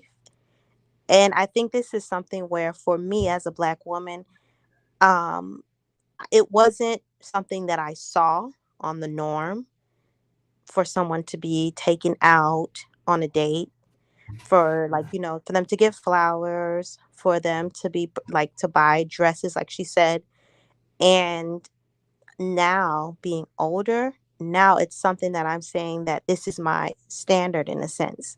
And I think that it's just like for white girls that are being brought up, they know that that's how you're supposed to be treated, and that's how they Right. want to be treated.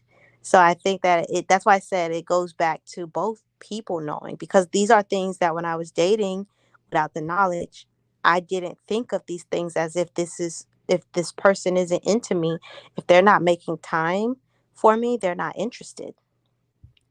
So I think that that's the thing. When you find someone that actually likes you, that's a beautiful thing because it feels good. It feels good to be wanted, to be nurtured, to be seen. So yes, that is something that I have not experienced yet. So that is so cool that you're experiencing that.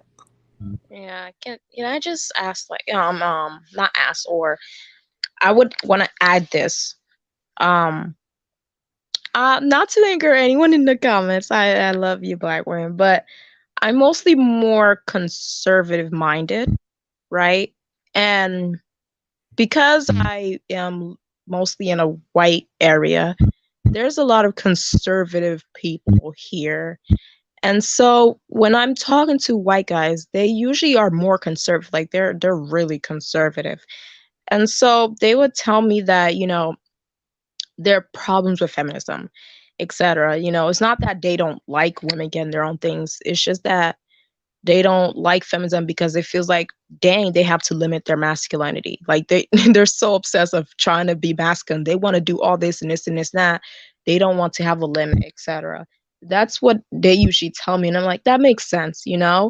And I don't understand it. I want to be a housewife type of person.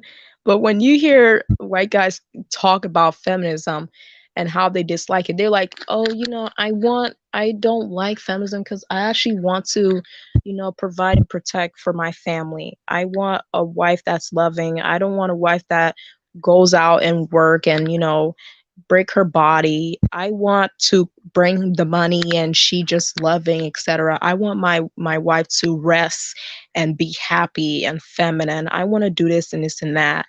And I think it really sparks a very interesting talk to this, because it's like, okay, so interacting with more white guys, it's not that they're misogynist, it's just that they just want to lead and like they just want to protect and provide for their women. Like it's just so crazy. Their culture is like that, and something like they don't want to be limited.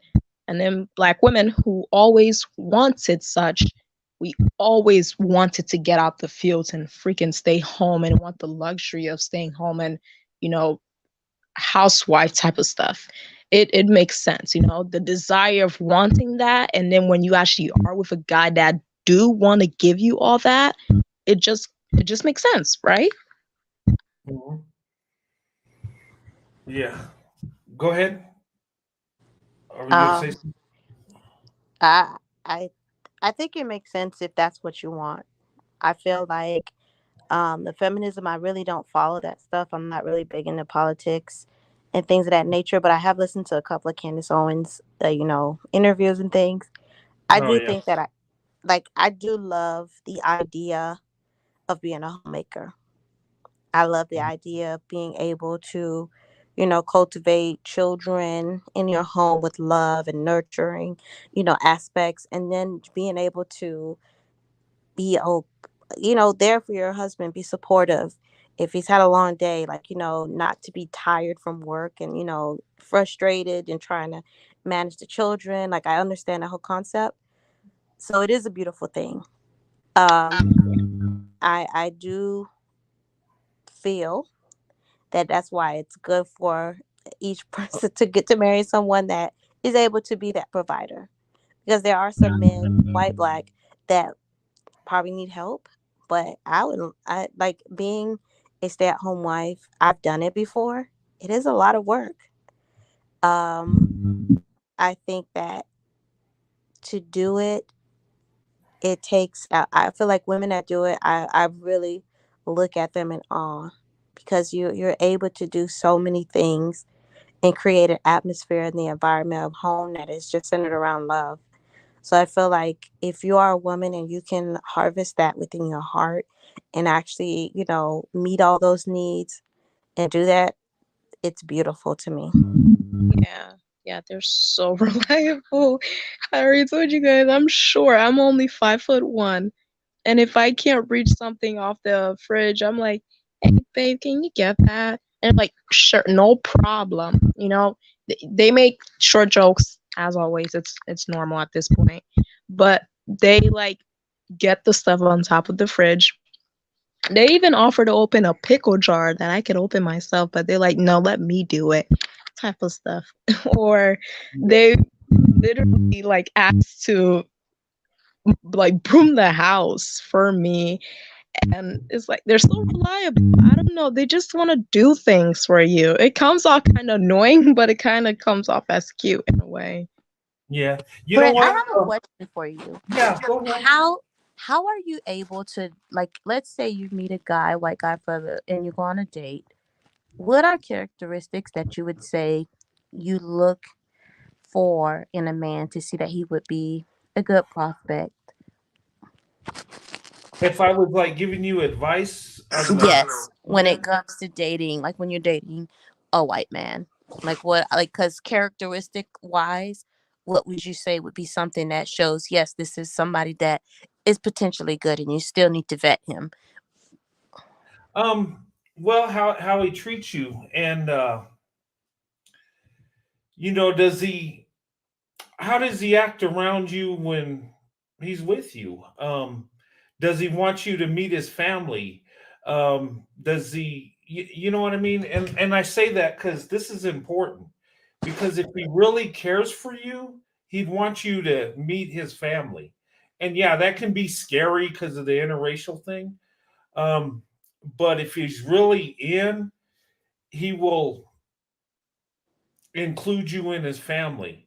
Um, does he have fun with you? Does he just when he's not working, does he call you? Does he make time for you just out of the blue?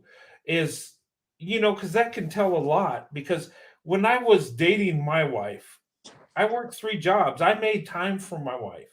And when I was dating, this is what I did. This is how I vetted. And when it was black women, if they didn't bring me home to meet their family, I just kicked them to the curb. I ended it right then and there. And how No soon was that? Like, what time frame? Well, I would give it a little time. I mean, I didn't expect her the day we met to bring me home, but after dating like a couple weeks, she should be, if she's into me, she should be, you know, bringing me to meet her family if it's serious. You know, when he wants to, when they wants to go further, you should know his mom and dad, seriously. And I always did that because when I dated, and this is okay, this is back in the 80s and 90s, a little different. And I understand young women had that fear of bringing to their dad, right? Mm-hmm. But I felt that if you're not able to, you know, stand with me, you don't need to be with me. Does that make sense? And I would say I would use that as a vetting thing. Um, and you know, does he just? Do you guys have fun together? Can you talk? Can you? You know, you could kind of feel it, or is it Yeah. just something that is it just physical? Um, Okay. you know I what I guess, mean? yeah, the other question I have is like when it comes to meeting someone, Uh generally huh. speaking, I've been listening to this woman that says that, don't respond to the text. So, right away, don't talk because this is going to make him pursue you more. Th- I just wonder, like, when you first meet a guy, you let him initiate most of the conversation. How do you, as a woman, kind of like conduct yourself? Well, I would say this: listen to him, okay, and you know, let it be about him because once it is, you can learn a lot. A lot of times, men will tell on themselves. You know, you can Mm-hmm. ask, what do you think about if you're really interested in them? What do you think about family? What do you think about marriage? And if he says, well, you know, I'm not really into that right now. I'm just, well, you know, depending on what, if you're looking for marriage and he's not into that, well, he's probably wasting your time and it's probably an alternative motive. Um, you know, and I tell men this too: when you date, let it be about the young lady. Let her, and this is a big turn off, I think, for women. When a guy comes out and tells you how successful he is, how much money he makes, you know, that's great. She'll find that out, but just make it about her. Because I think people in general, when you make it about them, they feel some kind of love. They feel good about it. And ladies, let the man talk. Because a lot of times, if he's up to no good, you'll catch little red flags. Sometimes they'll tell on themselves, you know. Um, Mm-hmm. and if he's, and you can tell if he's arrogant and prideful, um, that's a red flag, you know, because successful men, you know they're successful. And he shouldn't be telling you about that. Now you can ask him, what do you do for a living? If he says he's an engineer or something, that's fine. But you know, he might be just trying to impress you, and he might not be all of what he says he is too. That's kind of a red flag because usually confident, successful men, they don't got to tell you that that's what they are. And if he's into you, he's into you. He's not trying to, you know what I mean? Uh, Yeah. yeah. Yes. Thank you. Uh, do you have a channel, Barbie's Life, or I'm supposed to be starting my channel. I've been oh, procrastinating. TikTok or anything like that? No, I'm going to start a channel Oh, okay. because I just like to. What my channel is about is more about women just coming into their own and building their self esteem, and actually, like, it's a lot of feminism talk. But to be Mhm. honest with you, as a Black woman, I went through my transition of you know removing certain characteristics that I built.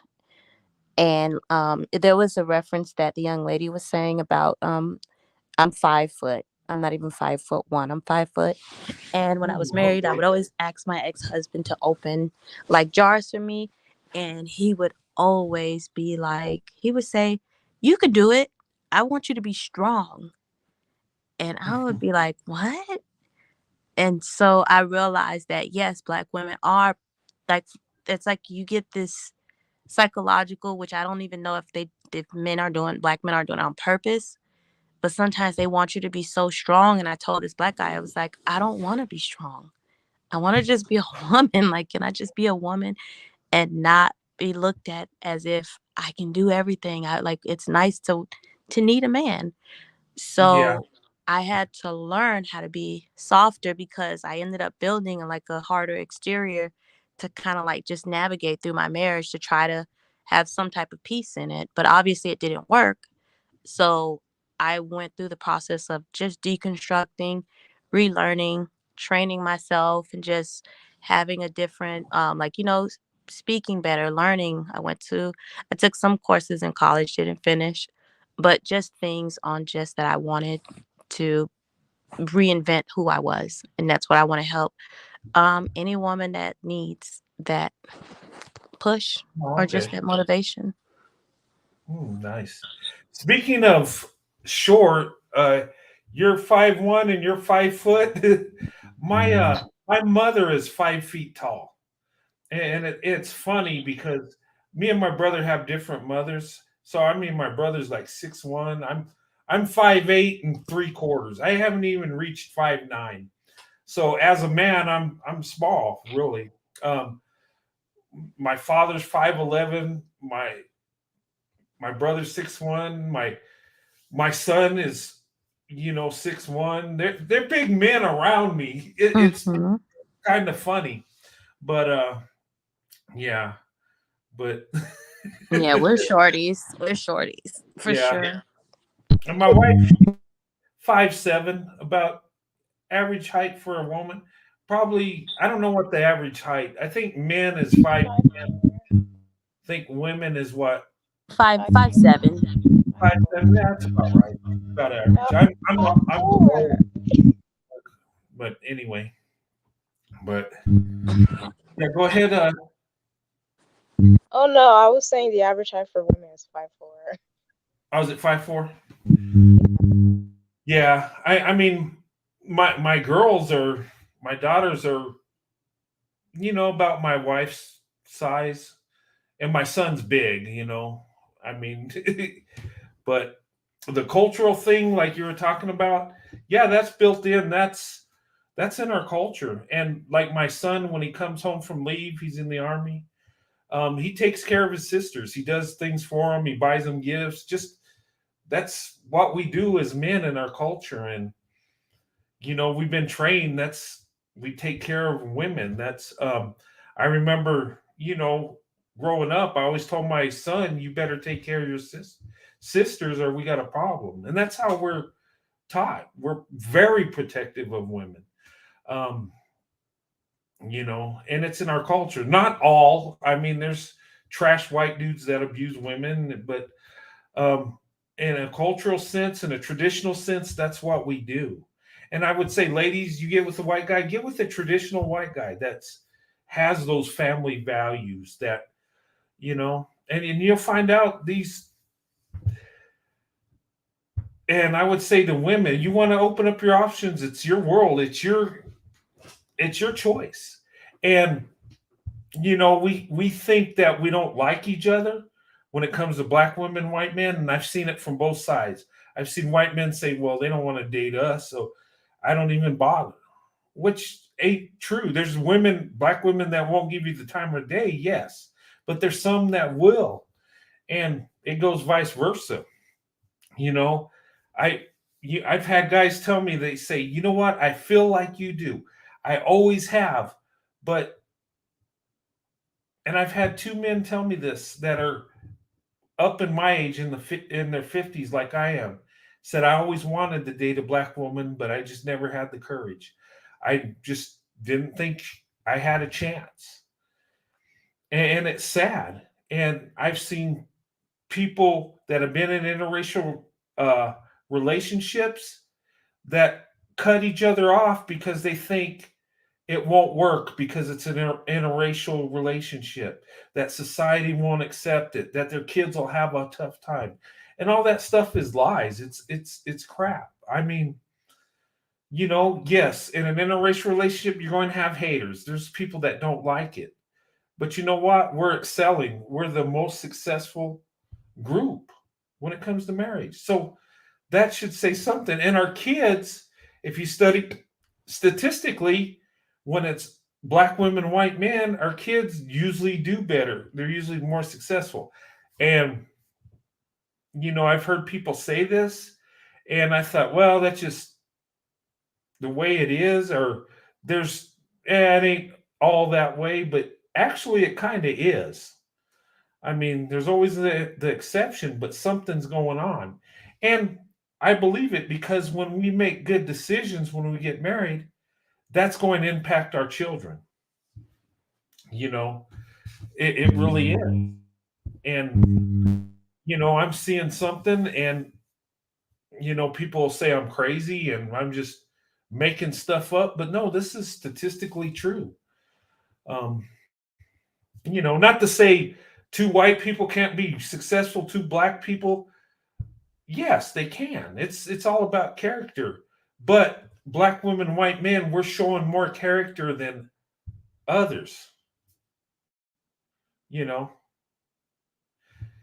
Yeah. But Yeah. and that ain't the absolute truth with everybody. But stats, you look at stats, we're finding out a lot of amazing things that are happening, and that's what I wanted to point out tonight. Um, We've been holding back a lot of things because our communities wouldn't accept it. But when we meet each other, we just let it out, And it is true about the whole white guy not thinking black women date them. It's really sad, to be honest, because majority of black women are going to be race loyal, which there's nothing wrong with it, but it is to your detriment. You're limiting yourself from possibly good mates for simply not being black. I met my boyfriend actually, and he was like, "You like white guys?" And I'm like, "Yeah." And he's like, "That's shocking. I would think that black women wouldn't like white guys." And I'm like, "You met all black women?" He's like, "No, but I tried dating black women. And they all say, 'Ew, you're so white. Ew, I don't want a white boy. Ew, get out of my face. I only want black guys.'" And I'm like, "That's terrible." And then he was shocked to hear me actually prefer white guys and even hit it off, surprisingly, you know? Yeah, and that does happen. And I would tell, if you really want to date black women, just give it a shot, and you're going to get rejected. Don't let one or two reject you and decide that none of them like you. Just keep going. See, my thing is I wanted to date black women when I was a teenager. That's what I really wanted. And I've had people tell me, friends say, "Well, why are you going to mess with them? Most of them ain't going to even like you anyway." But see, here's my thing. My mindset wasn't how many like me. It didn't matter. There's one out there that will, and I'm going to find her. If you have that mindset, you're going to be successful. And he probably ran into women that weren't into the interracial thing, and they probably gave him the cold shoulder or kicked him to the curb. But so what? Move on. There's someone out there that will give you a chance. And I found that out when I was dating. There were black women interested in me, and I was like, wow, this is amazing. It's it's like, wow, really? Because at first you think, oh, they don't like me. But I was so determined and had so much love for black women that I was going to give it a shot, whether I got rejected 5 times or 100 times. That was just my mindset. And then, I would use it psychologically in my head and say, okay, it's just because I'm white. That's why she turned me down. I just put that in my head to make myself feel better. Truth be told, the ones that turned me down probably just weren't interested. But I would tell myself that. I don't know. But the thing of it is you know what? Give it a shot. And you'll find out black women, are amazing. Black women are pretty reasonable, really. You know, you show them love, they're interested in you, and you show them love, you're going to have a good relationship for the most part. You really are. And I tell men this, that. I tell them that. I say, give black women a chance. Just try. What is it going to hurt? Well, how do I approach? They ask me that. I say, just approach, be yourself. Black women like men that just are themselves. And black women like men to be honest, especially if you're a white guy, because there's a lot of stereotypes and generalizations out there. And if you just sit back and stare at her and wink at her, she's going to think you're a weirdo. So just go talk to her, you know, and you get a lot further when she knows your intentions. And I tell white guys, I says, be respectfully aggressive. Okay. And what I mean by that, maybe aggressive is not the right word. Just go for it, but be respectful. You can tell her, you know, you think she's beautiful, and talk to her and let her know you're interested. She's going to do one or two things. She's either going to talk to you and be interested too, or she's going to reject you. But just doing nothing gets you nowhere. Yeah, the fear mongering is so annoying in both communities also. Yeah. Like I hate how people want to they want to talk for people that they're not. You know, I hear white men wouldn't even want you anyways. White men don't like black women. White men don't like and I've been called ghetto gagger and bedwench and etc. Yeah. And I was not even like disrespectful to one black guy that literally asked me out. I'm Haitian and he's Haitian too. And so he's like, "Oh, you're so beautiful. You want to go out?" And then I'm like, "No, sorry. I have a boyfriend." He's like, "Who's your boyfriend? Another Haitian dude?" And I'm like, "No, he's a white guy." And then Uh-oh. he got so mad. He was like, "Oh, so you think a white guy can handle a Haitian girl like you?" And I'm like, "Yeah, he's doing good so far." And then he was like, "Wow, you gonna reject a Haitian king like me? How you gonna hate Haitian men?" And mind you, I did not even say I hate Haitian men. I just said I have a white boyfriend. And then he got so mad. I could see he's like storming off. He got in his car, and when I'm walking, like he's driving, and when I tell you, I could see his face when he drives away. He was giving me a hard looking face, like he wanted to kill me. And then you're called a traitor and a ghetto gagger and a bedwench, and I'm called Yeah. the white man's great WHORE. And Mhm. it's like, it's stupid. And then white men are literally told, black women don't even want you. Black women are this and this and that. And then it's like, just give it a chance, at least you tried. You never know if you never try. That's what I would say, shockingly. Yeah. And it's kind of crazy, isn't it? And speaking for other people, I've seen that all the time. I laugh at it because I've seen black men do this. I've seen black women do this. Oh, this if you're a dating a white guy, this is what the kind of women he likes, and and what's crazy, it's always big chest and no butt. I don't know where they get that. Some stereotype, but or you know white men will only date black women that are super skinny and this and that. I'm like, who is he? Who are these people talking to? I mean, it's like they know more about us than we know about ourselves, I guess. It's kind of crazy, huh? And maybe they're going off, certain friends they knew, but it seems kind of weird.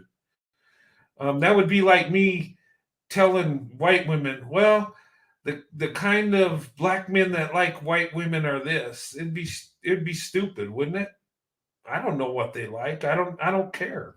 You go find out, but Yeah, it's crazy. It's crazy. It's the bullying needs to stop also. Like I already told you, I'm short, but uh, I also have I'm not skinny, I'm not big. I'm right in the middle. What's that? What's that called? Slim thick? Yeah, slim thick. Yeah, Slim. but Slim Thick, I'm not like Nicki Minaj thing. You know, I have a reasonable Oh, okay. body.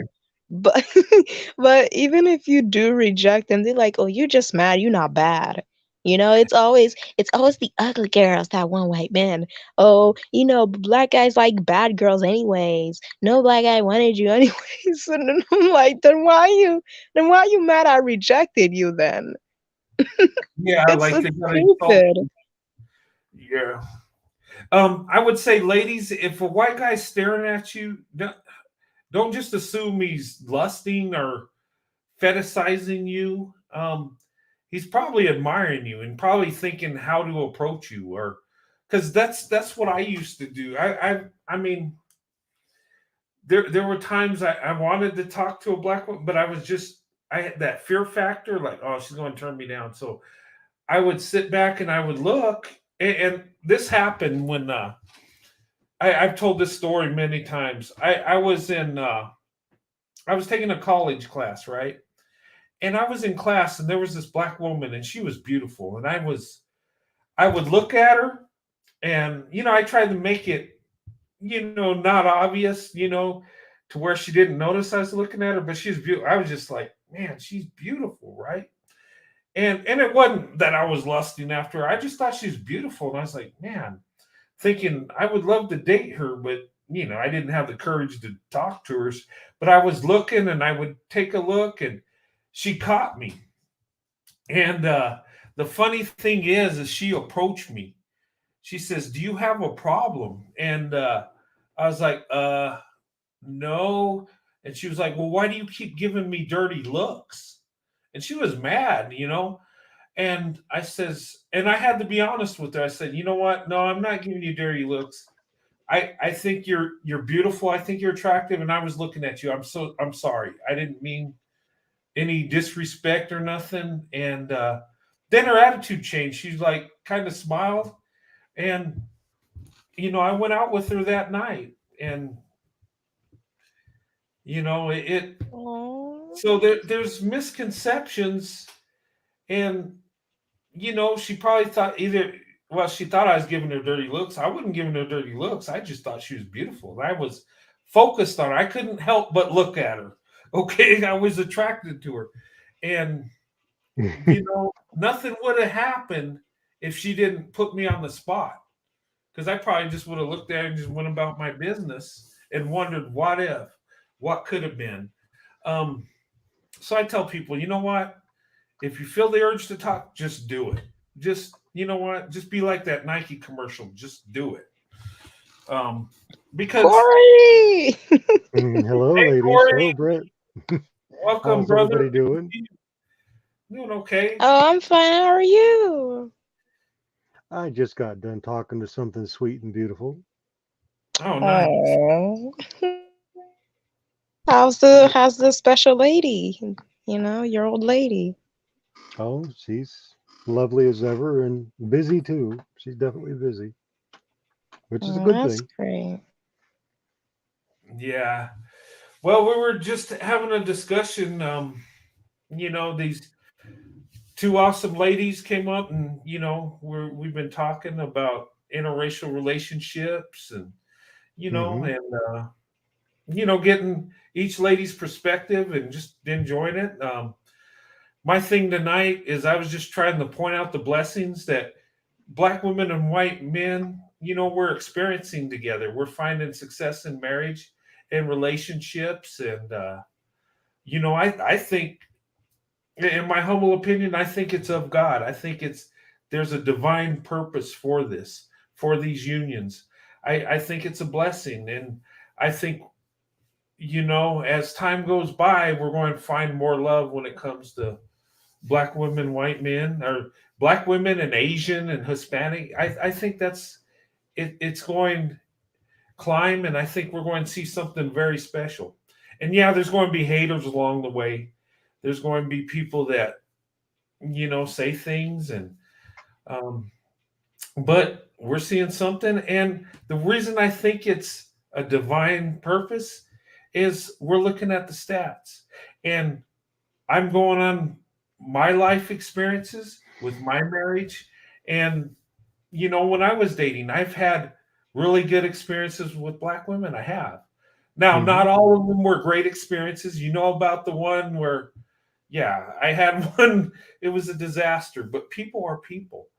But what I found with black women is how awesome they are, how beautiful they are from the inside to the out, you know?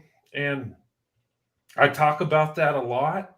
And, you know, I share my blessings and I see other people that are blessed, that are coming together, you know? And I think it should be highlighted because it's attacked enough, is it not? I Hmm. mean, where are people talking about how good these relationships are? The good part about it.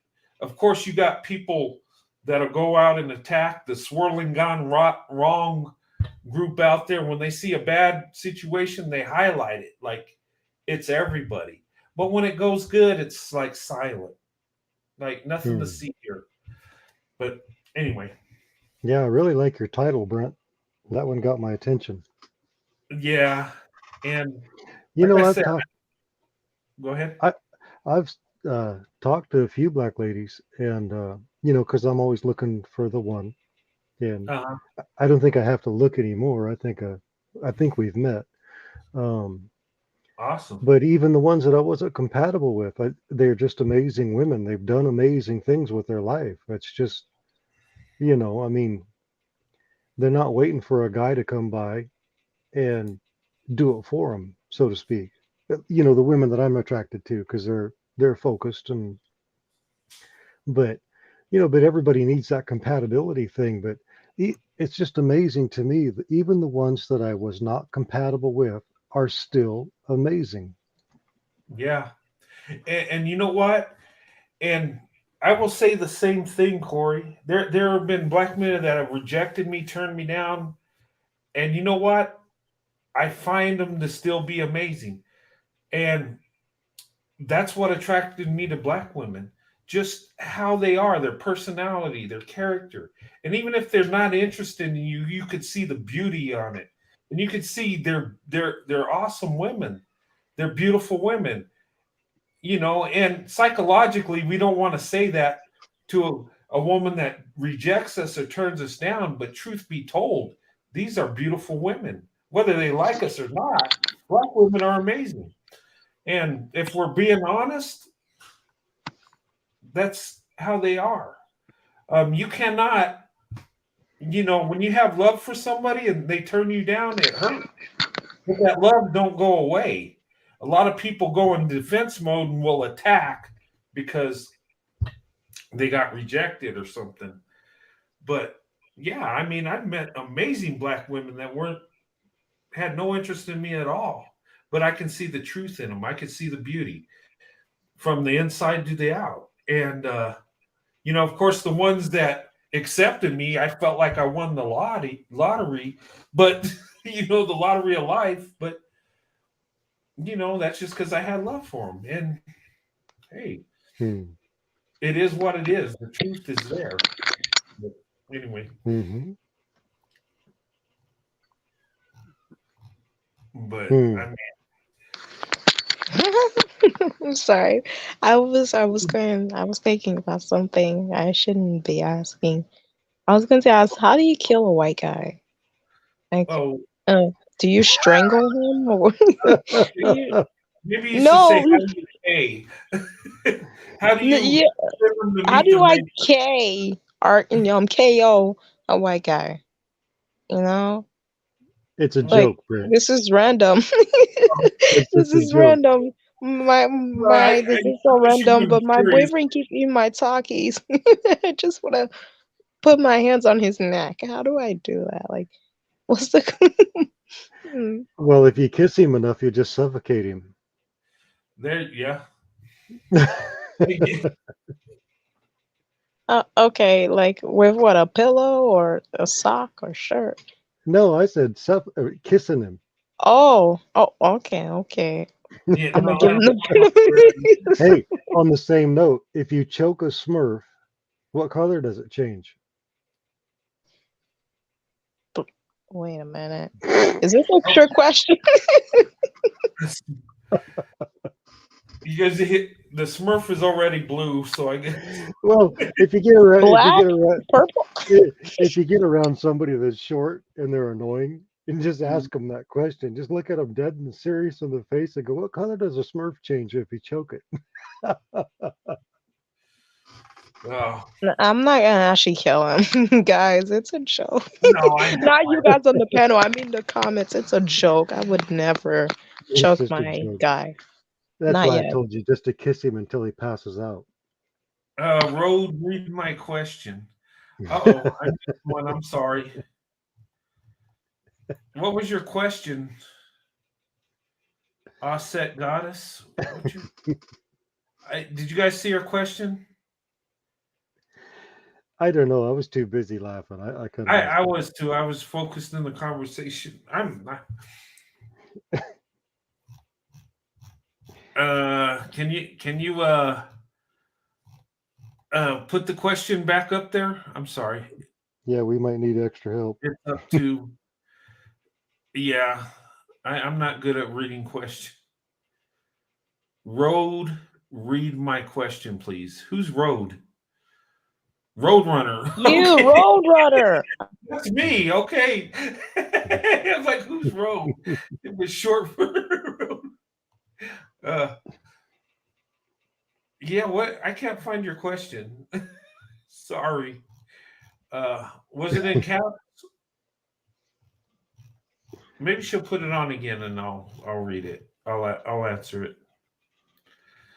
Can you retype it? You know, we a bunch of no offense, loose screws here and there.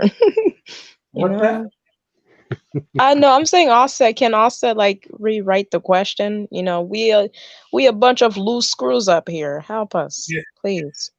Yeah, just put it in again. I'm sorry. I just it was LOL. Okay. Hold on. Getting caught up in the chat. I was kind of okay. It was kind of long. Okay, no worries. When I see it, I'll answer it. I'll give you an answer. It might not be the right one, but it'll be an answer. That's what I tell people. They say, "I got a question." Well, I got an answer. Might not be right, but it'll be an answer. But I'm still curious about a Smurf. When you choke a Smurf, what color does it change? Well, let me see. So when you go down the color spectrum, you work with me here, but when you go down the color spectrum, it goes from blue to then purple, to then dark purple, to then black. I don't know what the heck I'm saying. she said, as long as it's answered, her question. Michael Ray said the Haitian women he has met are all married to white men. Is that true? Do Haitian women like white men? No. No, they don't. No, it's yeah, the only black diaspora I've heard that marry white men is African women. Haitian women tend to go for Haitian men. But okay. I don't know. I was just it's changing right now. More Haitian women are getting with white men, actually. Now I'm noticing it. But it's usually with Haitian men. But traditional, it probably wasn't a thing. But as time goes by, maybe. Oh, they starting for some reason. They're starting a lot. And now I know it. I know. I have 6 Haitian friends who literally have white husbands.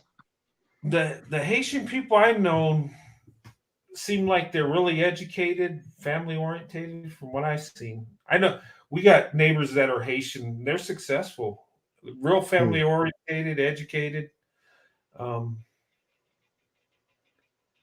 But I don't know that much about, I think and I've said this before, I think and tell me what you guys think. I know I've asked this before. I think African women are more would be more willing to date or marry white men than American black women. And I guess that can vary. What do you think? I don't know. I haven't even kissed a black woman yet. Oh, okay. Oh, you want me to buy you lip gloss? You want me? Okay. But I would say to answer the question, yes, African women are more, you know, I think they are open just. to. I haven't dated African women, but I just talking to them, the ones I know, they seem like they'd be into it. That if he's a good man, you know. The thing is, American black women are so entwined with history and slavery, and so Yeah. many of them always go back to that. Whereas African women would be like, it happened, yeah, but he has protection. He have status. He have stuff like that. I don't know. African women play smart, while American women are American black women are more trapped in like slavery and history and all this and that. Yeah, and that history drives a wedge in between because some women see you like, okay, you're racist, like what? Because of the history, they, I don't know. I think sometimes they'll put you in that category. Um, I see that as a wedge, but I mean, you can date and marry Black American women. I mean, I did. My wife's a Black American woman, so I mean, I just think culturally they're more accepting of it. I heard that their fathers and stuff are more accepted of it. I mean, I don't know, Well, Brett, but when it comes to a white guy, I mean, if the woman is available and compatible, we'll marry her. yeah, oh yeah, and we're finding we are the least likely to marry out, just like black women. It's like what's crazy is black women and white men. It seems like we're so much alike. Yeah, we're the It's same not even, people. yeah. I put the question in the chat again. Okay, you This guys. girl won't stop with the question. No, I'm trying to find it. Do you guys see her question? Yeah, she said, hold on, it was kind of long, but I'm not seeing it. Yeah. Did It you put it in caps? I got the one before where she said, hold on, and then I got in the chat again, but I'm not reading it anywhere. I don't see it. I don't. Yeah, I see nothing. That is so crazy. Yeah, unless is it something that's controversial? Maybe YouTube's blocking it out. Yeah, they might be blocking it. Yeah, sometimes they do that. Hey Yeah, they guys, don't let you post everything. if you guys put a comment and you don't see it or it disappears, it's mostly YouTube. I usually keep comments up unless they're offensive or something stupid, but usually and sometimes they take comments down. So maybe in caps laughing my a uh-oh. Umar, he joined us. What? Oh No, no. don't put his picture up there. Come on. Okay. I'm going to put mine up there. Okay. You got the fountain of youth, huh? Yeah, just one click away from 19, I guess. Hey, Osset Goddess, I don't see your question, and I've been looking. I don't know. They might have deleted it. Yeah, I don't see it either. Get those kissing skills up to par. Oh, there you go. Hey, Corey, get those kissing skills up to par when it happens. You got to be right on point. Yeah, we've been talking about having a chaperone the first time we meet in person. Oh, really? Now, gentlemen, you should know the black women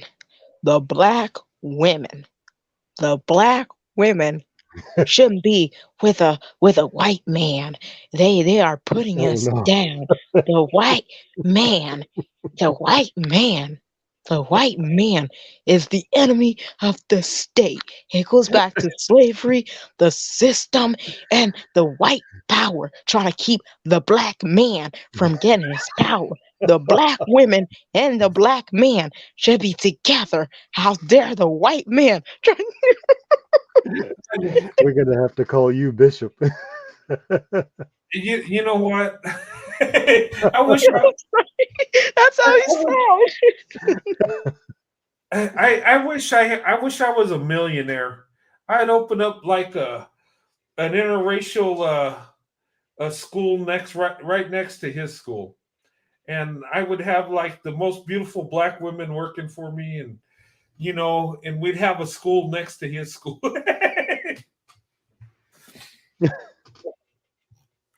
Yeah, he's got to look out for that snow bunny stampede. I'm Oh not man, done. I'm not done. When you look at the black family, the black nuclear family, the black nuclear family with the black man, I say the black man providing. You had the white man came in and broke the family, and the white man got the black women to kick the black man out the home, and now the black community, I said the black community is horrible right now because the white power structure is keeping the black man down. And you have these sisters, these beautiful melanated sisters, I tell you, literally going to the white man, the man that caused our people struggle for a way out. Now, what I'm telling you, my sisters, my beautiful black melanated sisters in the chat, is these white men, they are literally trying to create a division between us. And we should get back at the white man. And you should come back to the black kings of the world. wow, that's pretty good. Oh, Brent. Yeah, and G yeah, Biggie and Smalls has a question for you. who? G Biggie Smalls. It's a G in green. G Biggie Smalls. Okay. Hey guys, put your questions in caps, please. How do you know if a white guy is interested in a black woman? How do you know? Well, it depends. Um,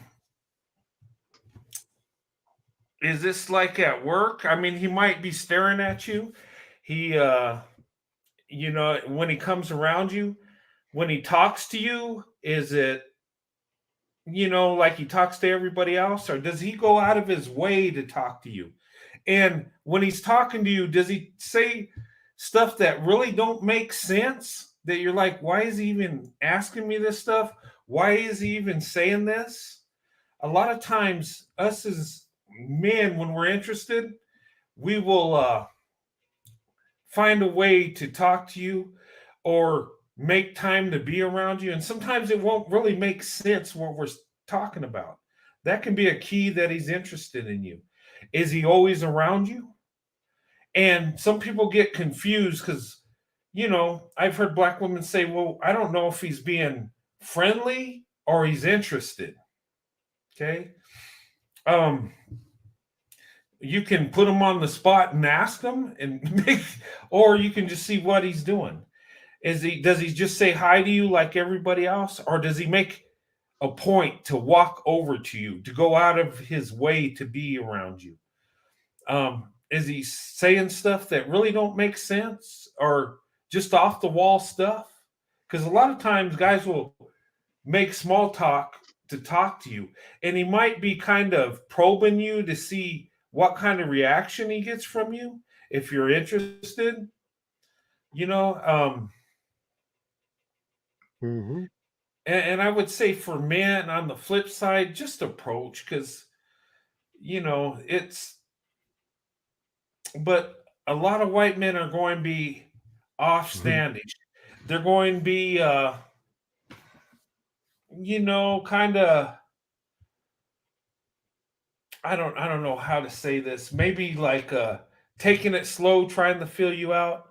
And the way to find out is, think of this. Usually men and white men approaching a black woman, he will look for that time where you're either alone or there's not many people around. Okay? They'll do this because if he gets rejected, he won't be, the embarrassment won't be as bad, you might say.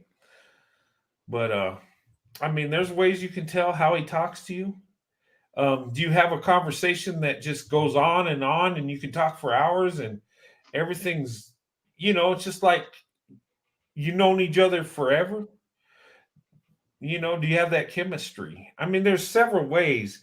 You can't read his mind, so you can't know for sure, but there's little things you can pick up on.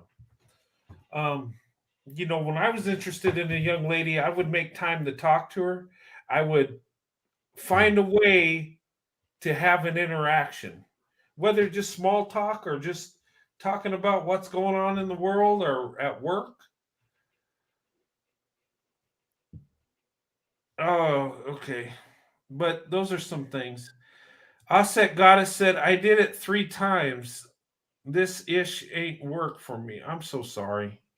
Yeah, YouTube won't give her the question. Now listen up, my sisters. Listen up, my sisters. You shouldn't be considering about dating a white man. The white man is literally tearing apart. They're tearing the black man from the black women. You should be with the black gang. You should be with the black gang. No matter what we do, yeah, we could date outside our race, but that's different. We getting the white population, the white power structure. I said the white power structure, the white power structure down. And we have to grow as a black race. Gosh, hey Corey, I don't think they're letting her question. I don't see it. Yeah, they won't give it to her. They won't let her put they it up won't let there. her ask it. I don't know what's going on with YouTube. I think it's because as soon as I put Umar on the screen. Yeah, you might want to take this picture off because okay. he's probably got a speed dial to YouTube. Why are you letting this racist white guy have my picture? Yep. Let the tears flow. Let the tears flow. You know what? You know what's crazy though? But if you listen to that guy talk, and this is what irritates me the most, when he talks about black women, he'll say my beautiful melanated sisters and stuff like that. But he'll refer to them in a sexual way. He'll talk about heaven between their legs, and he'll talk about 5'5" thick in the thighs. He likes to say that a lot. It just sounds like a fetishization, like his sexual fantasy he's displaying. I don't know. To me, that's disrespectful. When I refer to black women as, their beauty, their character, the things they offer, Mm-hmm. and the amazing things they do. I mean, but to refer them in a sexual way, I mean, that to me is just degrading, disrespectful. I mean, the black community fetishize and sexualize black women more than other people. It's just that they're quiet on that, but they will literally be loud as heck when a white guy can be like, I like your hair. Oh, it's fetishism. But a black guy, Yeah. I love me a big booty black. And then it's like, yeah. That's what they do. It's like it's like, well, I guess it depends on who's saying it, because a white guy could say, wow, she's beautiful. Oh, he's fetishizing her. And then he'll say, well, oh man, look at her butt, and like, oh, he likes me. Oh, he thinks I'm beautiful. Like, what? I've actually seen stuff like that. Really, it makes no sense. I guess because you're a white guy, it's all fetishization. Any form of affection is fetishization, I guess. That's just nonsense. It's like, wow. Hmm. Can I troll in my Kevin Samuels voice? Well, now, ladies, you should know your enemy is Maria. Maria, she coming in the kitchen like, hola, ¿cómo estás? This day. And you black women, y'all are average at best. Okay? oh, I just, No, not actually. Y'all not average at best. I'm trolling. yeah, no. When I first saw him, I was like, this guy's literally trying to drive black women to date out. Really, I mean, Yeah, he's helping more than he's hurting. it's like he's telling, look, you have no value here. You got to lower your standards. And I don't know. I would think a woman would be like, okay, if I got to lower them, maybe I should go outside the community and look somewhere else. I don't know. I Hmm. actually liked Kevin Samuels. Well, I like the fact that he got his coins by literally kissing the people that followed him, you know? That's the only thing I liked about him. He finessed them. That's literally what I only like about him. You know, he even said that he started off giving men advices. You know, how to smell good, how to wash your booty crack, how to get women, and how to, you know, uplift your money, etc. And I saw his comments. Oh, they were not positive. They were calling him a simp. They were calling him the G word. They were calling him the F word. They were calling him everything in the book. But then he said that he later on changed and saw that he would get more money and views and followers when he Yeah. started degrading black women. And then I'm like, yeah, good Mm. for him. You know, he's finessing. Now, I'm not saying good that he degrade black women. I'm saying that he literally played with these dummies' wallets and he just told them what they needed to hear. Even if he started off asking men, "What would you want in a woman?" Right, and then they'd say, and then he's like, "Well, you need to know that women are actually da da da da." He was literally giving men advices on how to be leaders and etc. And he was Damn literally right. saying the problem is you as a man, you need to fix yourself. But then, like I said, he didn't get any recognition. But it's when they start blaming black women, he started getting the money. And he even admitted in his videos, but these people don't want to see anything. They're so clouded with like hatred and excuses and not trying to be men. They literally ignore when someone say, "Hey, I'm using you as a trick. I'm using you to get a bag." Yeah. They don't care about that. As long as you kiss their butt, you take accountability from them, and you just say, "Hey, you're not wrong for, you know, being a douchebag and a bad guy. She's wrong for existing." And it's like Mm. they Yeah. need to they need therapy. They even got mad at a black woman that actually said they needed therapy. I get the delivery was bad, but overall, a lot of them were like, "We don't need therapy." Yeah. Hey, Mm. Irises. I see Irises in the building. Good to see you, young lady. Barbie's life. How are you doing, young lady? You still here? Is she asleep? Maybe. We've been on a while, so might be. Hey, Barbie's Hmm. life. Oh, she passes. She's I, napping. oh, she's napping. Okay. I don't know. Well, I just. we'll keep her up there in case she wants to come in and talk. Well, Brett, did you have you been pursuing your what do you call that? Your certificate or whatever, so you can marry interracial couples? Oh man, no, I haven't. Busy working. I have to get a degree for that. I mean, I'm just teasing you. you know, it's funny. Everybody's got more education than me. I got an associate's degree, and I thought that was great. When my Well, daughter's you getting a get what you master's, need. and my other's getting a bachelor's, and well, my wife's got me beat educational, but that's okay. Hmm. I make a decent living, so I'm contributing my part. You're doing fine. Yeah, but yeah, Yeah, I'm hoping to be flying over. Well, I won't tell you where, but want to oh, spend okay. New Year's. Want to spend New Year's together. Oh, okay. So Meet. this is pretty serious. Looking good. Yes, it is. Oh, nice, nice. Yes. Oh, can I ask some questions? Is she like Yeah. Is she is she like? like the natural quote unquote black woman? You know, the natural hair, dark skin, etc. You don't need to tell me like her eye color or her social security. Just Well, you know, Security. when it Little comes to hair background check. color, when it comes to hairstyle, women's hairstyle changes every 6 months anyway. So that's kind of. you see, he literally said it changed every 6 months, but a black man would be like, well, these girls wearing why is it that white guys accept that women change hair? It's normal, it's aesthetics, Yeah, but you know what? they get mad. I like that black women have so many different hairstyles.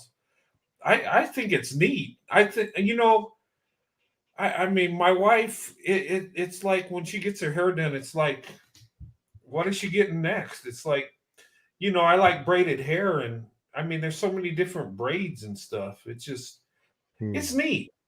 Black women, your hair is the most beautiful hair in the world. I'm serious. And look, um, the I don't know why guys get so crazy about the weave thing. I mean that's a woman's choice. I mean, They want to wear it. They I, want I, to. I'm just like, I don't care if she wears a weave. I mean, if she's happy and feels beautiful, I'm personally, I like braided hair. I think braided hair on black women's very beautiful. But I mean, whatever my wife wanted to wear, she I could think wear. whatever hairstyle makes her smile is the best one she should Yeah, wear. Because it's and going to and change every 6 months. It's okay. and you know what's funny is when I'll have like black men come in on me and say, "Oh, you think her hair is beautiful? Did you know it's a weave and they wear wigs and weaves?" And I'm like, I've been married over 28 years. I know about black women's hairstyle. I paid enough money for them. I mean, I know what it is. It's not. I mean, the average white guy that's never dated a black woman don't know, but I know this. I can look That's at a interesting woman. because when it comes to like hair day, I mean, because the best place to go around here is to go north for about maybe 45 minutes, Uh huh. and to a bigger town, Eugene. That's where the U of O University is. And, Okay. I just spend the day and she can get her hair done and, go out and have lunch or whatever, and just make a day of it. But, these guys that complain about hair, they have to be the most immature. I mean, first of all, if you're complaining about the hair, you got to be broke because you can't even afford a wife. That's why you're complaining about the stuff that costs money. Yeah, and maybe that's what it is. The weave cost. I mean, I still black. think it's because they want to wear the weave. But but yeah, my boyfriend always pays for my braids and my afro wigs, and he always takes my like the sewn in wigs off my head. And I'm like, babe, you do realize this is fake? He's like, I don't care, I still love you. It's like that's Jesus Christ, you gotta like some white guys. They don't Hey, care about hair. Wow, that's very masculine in a way. Like I well, said, black guys want to be in the beauty pageant along with black women. yeah, I never understood why they get so mad about the weave. What is it? Well, they say that you're. I guess they say that they're trying to look like white women, but what? I Well, mean, even if that's the argument, um, when like I always hear, oh, we don't like waves and this and that, but Let a natural black woman walk down the street. Half of you wouldn't even look her way. But let a black woman with like yucky hair, you would be hollering at her. So exactly what's the problem? You literally go for the same women you complain about. Like you guys literally uplift white features and quote unquote European standard of beauty in the black community. And you're mad that the women are literally copying what you guys always put on a pedestal. I don't get that. You can't win with these people. You're bad. You're bad for putting a wig on your head, but you're also bad for having your natural hair out. I'm telling you, they want to be the queens. They could have it. They could be the queen bee of the black community. Well, they do have man weaves. Have you seen those? Well, they had I mean, they have like front lace wigs for men. I mean, oh, they got man beards too. Yeah, I'm like, I don't know. Well, see, right here, I used to have hair in this picture. Yeah. Hey, they can fix you up. They can give you. No. I'm good just the way I am. I seen some Asian guy get a man wig or whatever, and it was weird because it was like looked like a black man's hairstyle, but it was on an Asian guy. It just looked kind of weird. What? But yeah, it was on YouTube a while back, and I was like, "What is this?" And it looked like real hair. It was like, yeah, they like put glue. I mean, you know how men's pattern baldness, you know, like on top will go bald, but hair on the sides is still there. He A had toupee? that. A Yeah, toupee? it was like a toupee, but they glued it on, and it looked like, you know, they shaved his sides off. They just made him completely bald and put a black man's hairstyle on him. It was like, So and it looked wavy too. You know how black men cut their hair? It's wavy. It looked like that. It was weird though. so if I like grew my beard really long and pulled it up over the top and braided it together. well, I You don't know know, about something funny happened. Cynthia G had like a whole wig. She had a whole wig, and she literally was like, call in any pussies and get you a free wig. I will email it to you. And then this black Oh, man came on, and she's like, do you want the free wig or not? I was laughing, and she was like, because y'all constantly talk about wigs, so I might as well give you. We should start doing that. Every time I'm gonna put a wig in my pocket for no apparent reason, but I'll just do it because I'm petty. And any black man that comes talking about hair, I'll take it out and be like, here, you could have it too. We could both be bad bees. I'm gonna say that next time. Oh wow. oh, that's tragic. Yeah. No, that's tragic. Well, it is. I mean, I think a lot of them would be less frustrated if they came out and if they can just wear their men weaves. if they could express who they really want to be today. I can't say that with a straight face. You know what? I had to wait till she has a like call-in show. Goes in on these guys, and I didn't call it. I might be in danger though. You remember that show with Brian back in the day, and everybody Brian. went bananas over that. People lost their mind, were angry at her. They were so mad. I mean, I just sat back and laughed. I was like, come on, guys, really? I mean, so she got an opinion. I don't know. It was just embarrassing that they literally went on her, not the band, her. And then I was like, typical behavior. Always have to smoke for the woman, but you are quiet as hell for the man that actually said it. Oh, the white man. That's what they say. The white man. Brian, hey, maybe I would love to do a show with that guy. I would. Oh my God, people.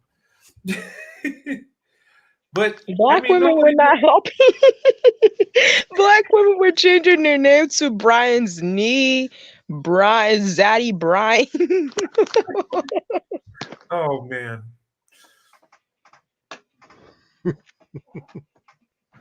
Yeah. I wonder if people will recognize me if I leave that on there. Yeah. Probably not. Brian was right. LOL. Hey, Brian, if you're listening, come on. I'll bring you up on the panel. We can have a talk. Hmm. You Change my will. name, change my picture. Yeah. You know what? I. That was. Young Corey, he still got it. The lucky though his old lady, you got a silver fox, as they like to say it. No offense, but silver foxes are good. But Oh, I'm grown up. I'm not offended. I've heard some intense way. You know what? I'm getting that silver coming in. It's like my blonde is coming. The old man blonde. It seemed like the more gray showed up on my head, it just started jumping off. Oh, It just went on vacation. can I ask you guys a question? yeah. Hmm. What is your opinion on these stupid, immature manosphere, MGTOW, red pill, whatever um whatever stuff they want to use to cover up being incels? what what's your opinion on them, to be honest? Because I'm My opinion, I am sadly the age part of the age range that they currently are claiming they're going for. And so I just wanted to, hear your opinion.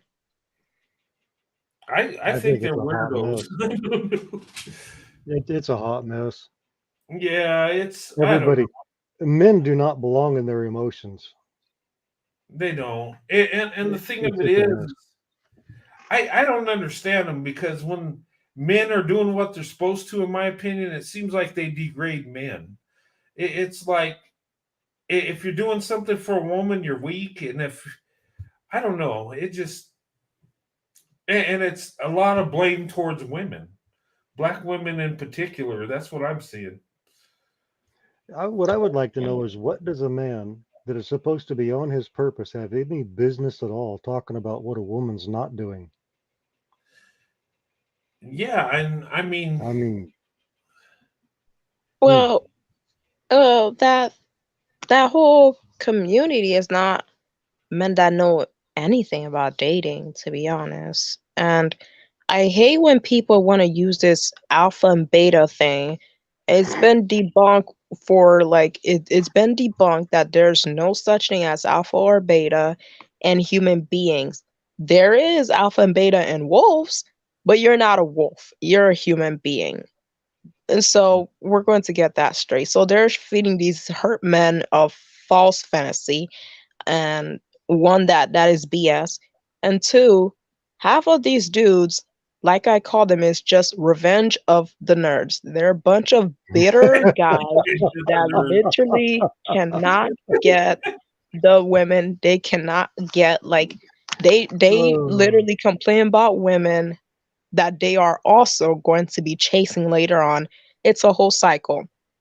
They will, of course, admit that, hey, maybe my mindset is messed up, and you know, maybe I'm literally going for the same women I complain about. They won't admit that. Their ego is too high, and they have a huge stick up their butts. And literally, I'm tired of them literally using women as a scapegoat for their poor judgment. They cannot grow. Like these dudes, when you hear them talk, they literally be setting themselves up for failures. They're literally going for women way out of their league, but they're so entitled for those women way out their league to look down her level to get with them. But it's like, how about you get women in your league instead? But like I said, their ego is so, so high. And instead of actually going to therapy or actually rethinking that maybe they need to actually get women they relate to in their league and not the baddest IG girl type, etc., they go in echo chambers with other hurt men who won't admit their faults, who will literally stroke their egos and their little small flat butts and literally try to make them feel good about themselves. And they don't want to hear no criticism, even though a whole study say that, you know, they are literally the most lonely they could be. Men are literally the most lonely they could be because they're not emotionally available. Mind you, I said emotionally. Not women want guys over 6 foot. Women want 6K. And the study didn't say that. It says men don't want to be emotionally available and ready and supportive to women because that's literally what we'd be looking for, emotionally available dudes. But they won't want to admit that. They're so, so entitled and their egos are clouding their judgment. Instead of actually seeing that study, they use excuses still and they're hopping on panels, literally crying to each other and feeding some sober story and kumbaya, it's women's fault. They literally don't want to see that, hey, there are a bunch of growing incels and they refuse to see statistics are not in their favor and they take no accountability. Blaming divorces on women, but the reasons of divorces is because they literally are cheating on their wives and abu on their women. They won't admit that. They literally just crybabies and they need to grow the F up. And if they can't grow the F up, I'll just buy every individual a bib and literally like some baby food because they are not men. They're little baby boys that need to grow the F up. Okay. So bibs and baby food are on the way. All right. Aset Goddess, welcome. Aset Goddess? Uh Aset Goddess? Are you there? You got Yeah, I'm Oh, here. okay. The connection was like reconnecting. Oh, okay. Oh, No okay. worries.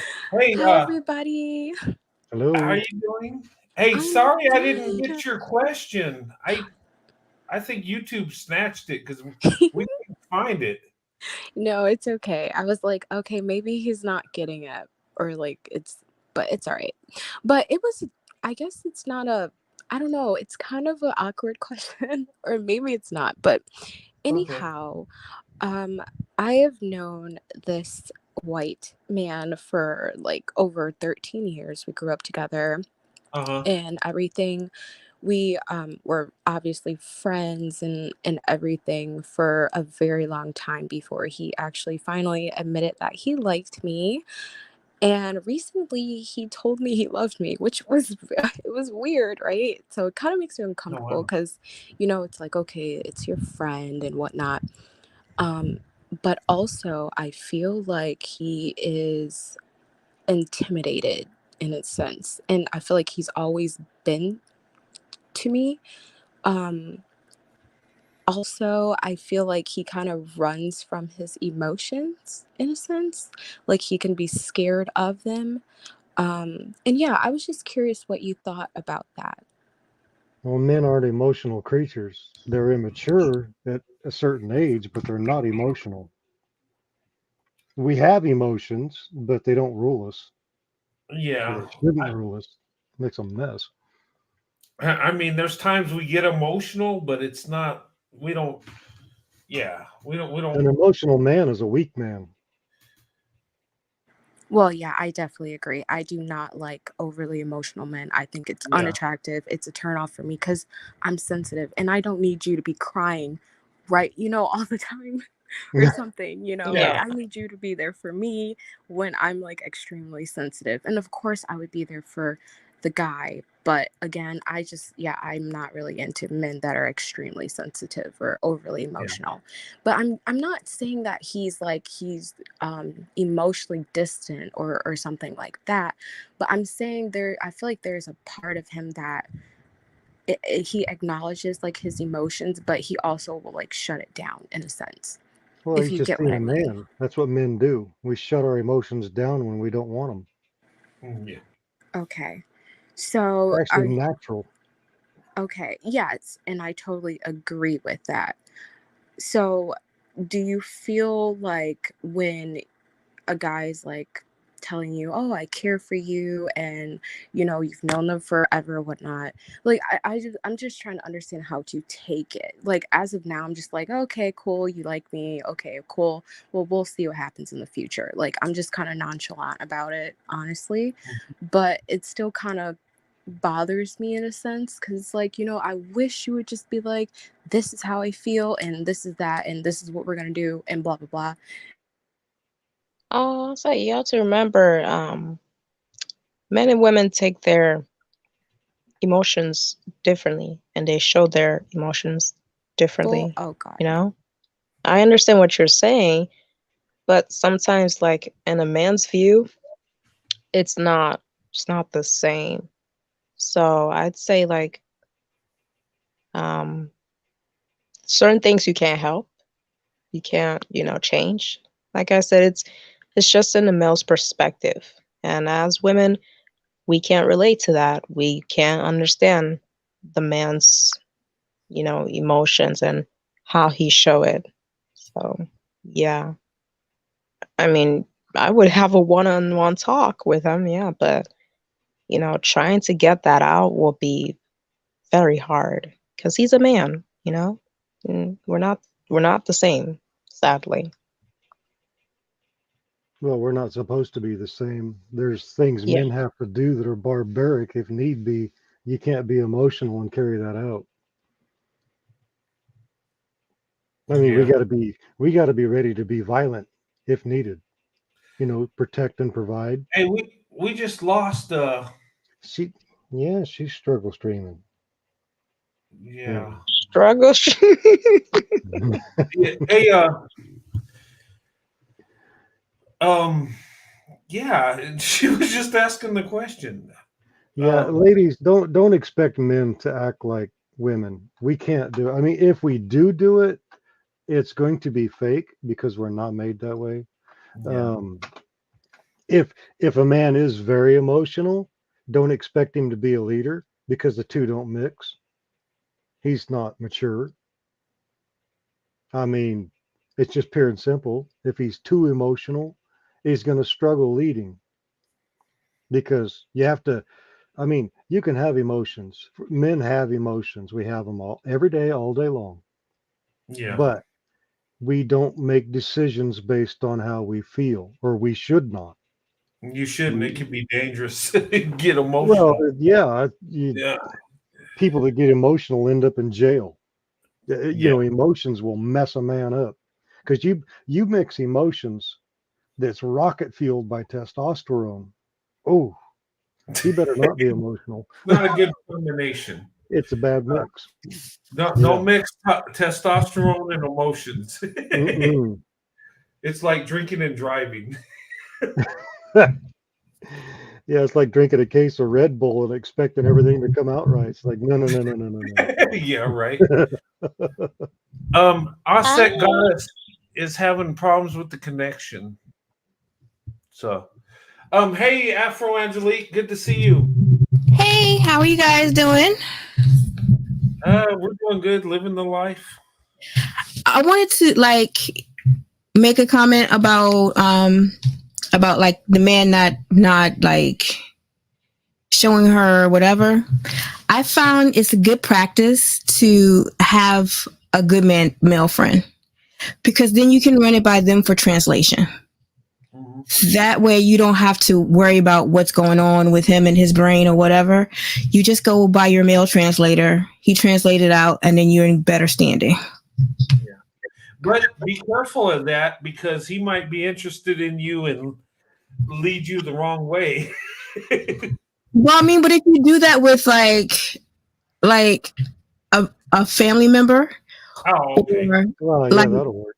Yeah. and I have male friends that are married or whatever, and we've been friends since for like decades. And I have one male friend that I trust beyond all else, because even when he had an opportunity to date me, he refused to date me because I dated his friend first. And not that I would, because I don't cross those lines either. But even after he passed away, we still never crossed that line, because that was not a line either of us were willing to cross. So I know that whatever I ask him, it's going to be true. I don't have to worry about it. Yeah. Yeah, if he exhibits honor, then it's a safe place to go for information. Hey, Yeah. hey guys, I'm gonna have to step out for a couple minutes here. Hmm. Indiana Mom, good to see you. Hey, Go ahead and hold the conversation. I'll be right back. Hey, Indiana Mom. Hi everyone. I just jumped in because I had a nice nap with the baby and woke up nice and fresh and said, "Oh, hey, the gang's on."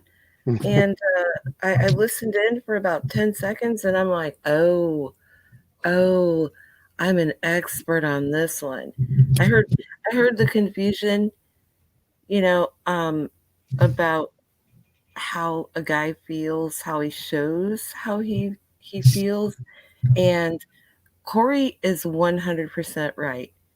Guys don't talk about their feelings. They don't do it the same.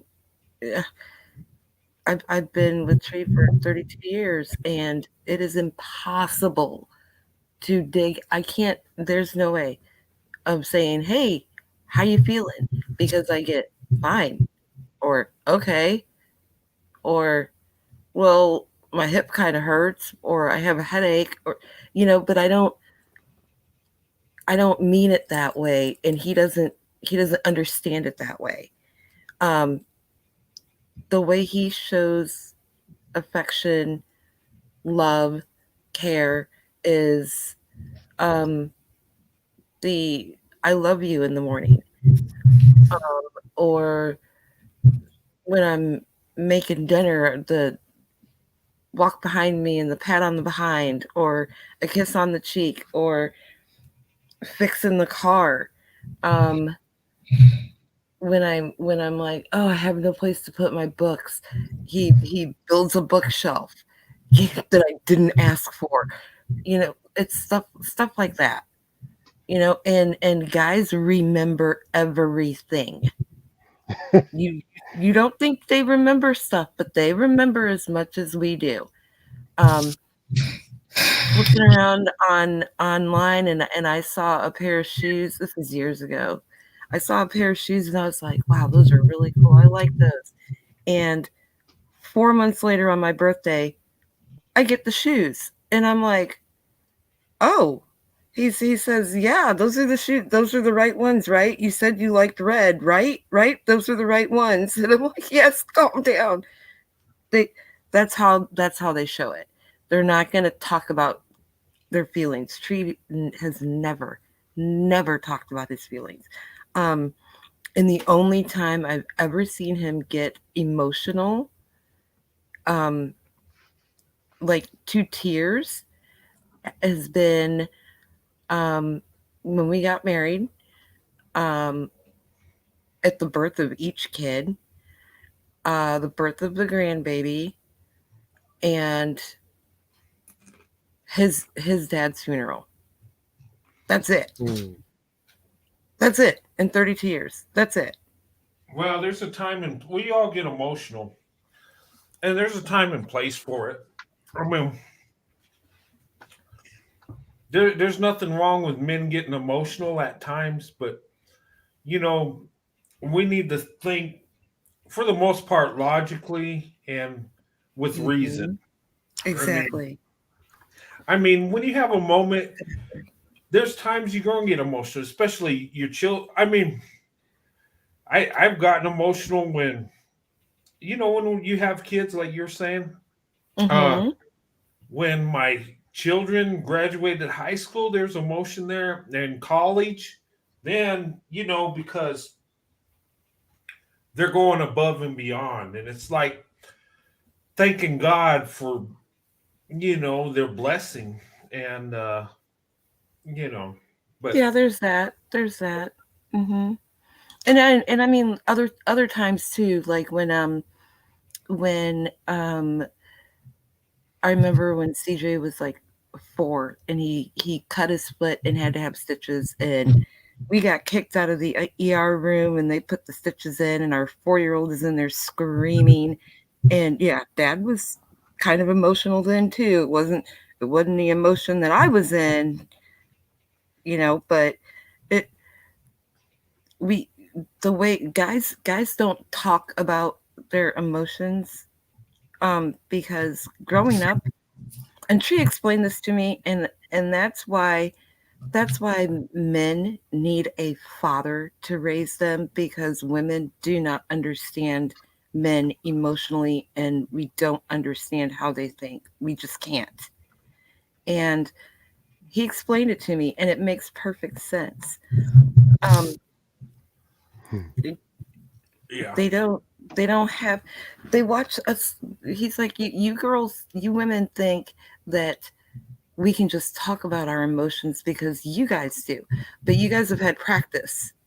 I'm like, what do you mean we've had practice?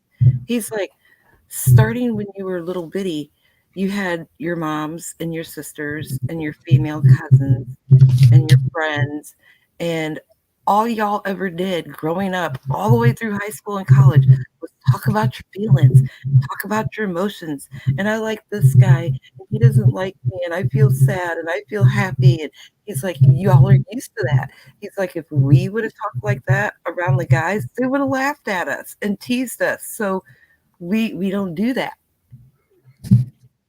Yeah. Can Okay. I? Yeah, go ahead. Go ahead.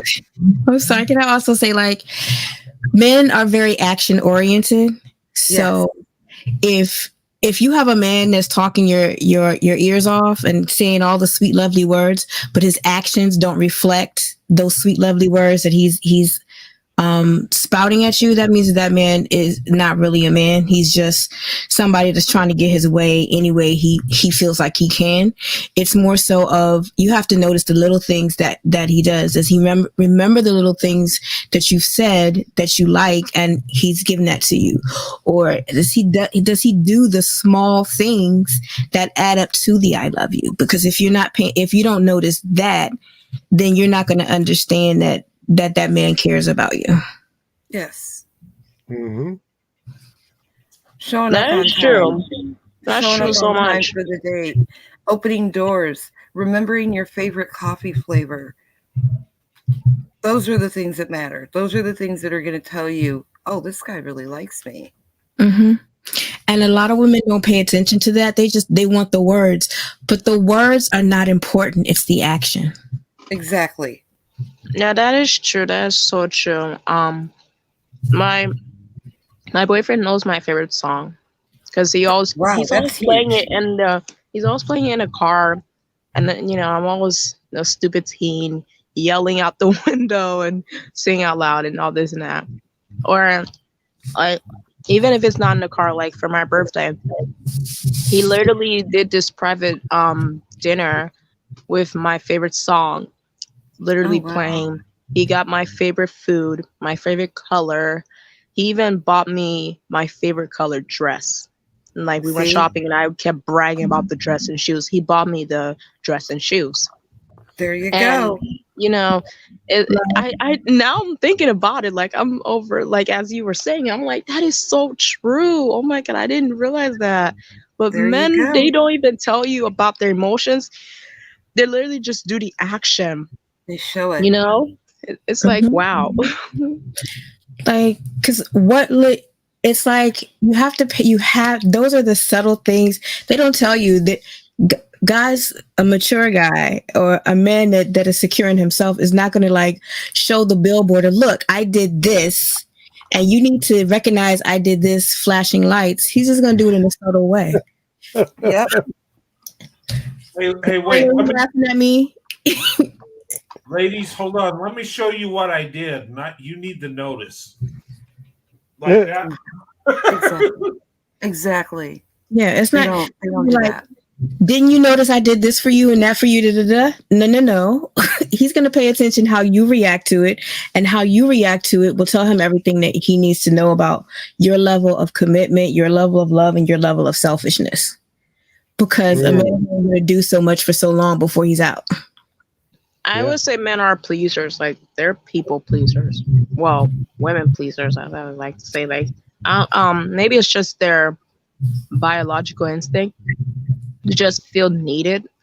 But if they have something wrong, they will literally feel a certain type of way. Like, I don't know why, but if you give a list to a man and then he just had one thing wrong, you point it out, they was like, oh my God, like they just break their stuff. It's like they want it to be perfect, like everything perfect for you. They want to please you. They want you to be happy.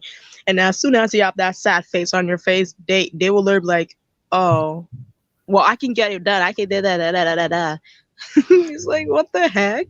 There's something wrong with men about that, you know? Yeah. Yeah. That's like, I was in a situation and I was just like, look, this person was like, oh, you want me to change? You want me to change? I was like, you should accept me for who I am. I'm just like, but look, I told you day one, this is who I am and this is what I need in my relationship. And you said that you were willing to contemplate or change or do certain things, and you're saying that you don't want to do these things. Now you feel like you've gotten me, and so you don't feel like you need to do no work. A relationship is always work. You just want me to change. No, I want you to be the man you said that you are. I want you to be a man of your word. And when you have red flags like that, you just be like, bye, have a good life. I'm not dealing with that drama no more. Yeah, I understand. I like my boyfriend. I actually told my boyfriend that, you know, I want him to, like, this is weird, but I would like him to shave his armpits like maybe once a month. And then he's like, you know, it's normal for a man to have hair under his armpit. I'm like, it's only once a month. You'll be fine. And then he's like, no. And then I'm like, okay, that's fine. I didn't even continue talking to him. And then once you think, like, after that whole conversation we had, here comes my boyfriend coming to my house with his armpit shaved. And I asked him why he would do that. And he's like, because you wanted me to. And I'm like, no, if you didn't want it and you wanted your armpits hairy, you could have kept it. I would just be accepting and love you either way. He's like, but I want to please you. I want to make you happy. And I'm like, okay, I'm like, okay, that's fine. There you go. That's so sweet. So he's a little hairy. Is that what you're saying? I would say he has a decent amount of hair. So when he picks his arm up, he's got like a hair curtain coming out of his armpit. But he'll be fine, you know. He'll be fine. He's only 23. He'll be fine. He have years to be hairy. He's a baby. Yeah. Yeah, we're both babies. You want me to braid it for you? Oh, armpit hair braided? Oh, wow. Yeah, no. Okay. Hey, Barbie's wife, how's it going? She's fast asleep. She went to sleep on us. You know what? Do you guys remember? I don't know if you guys have watched my show, but do you guys remember me going to sleep? I did it about 3 times. Yeah, I got you on that a couple times. Yeah, it was funny. Yeah, I fell asleep. We've watched Indiana Mom fall asleep too. Oh yeah, we did. Oh yeah, we did. Yeah, we got. It was funny. Yeah, I fell asleep, but no one noticed because they were talking. So that's good. I was done. Yeah. Speaking of sleep, I should get to sleep. I went to the gym twice today. Oh, look at you trying to get in shape. Oh, I'm not Okay. trying. I am. I know how to do it. Okay. Oh, All right then. Got all the muscles.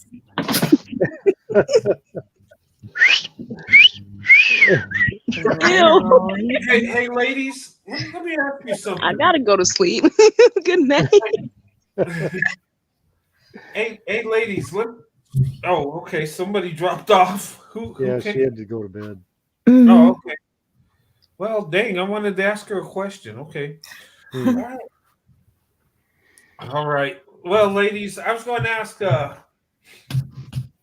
what would you say if a white man wanted to date you? What would be how should he approach, in your opinion?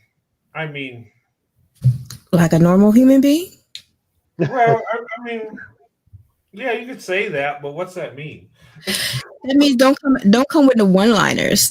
Because the one-liners are just I can't even, like, I can tell you yesterday. I mean, no, one of these days this week, I went to the store and he just I was talking to a guy. He just made a comment on the fact about the eggs that I was getting or whatever, and he was buying eggs or whatever, and we just kind of fell into a conversation without. I don't even know how it happened, but it was just like all of a sudden we were flirting. But like, it's just, as far as the approach is, just be friendly, have a smile. It's so much easier. You guys overthink it.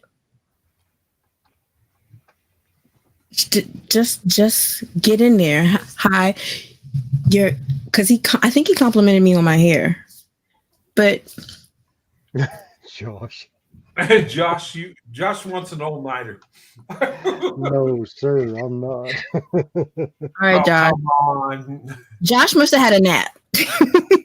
Yeah, he recharged his batteries. What he did.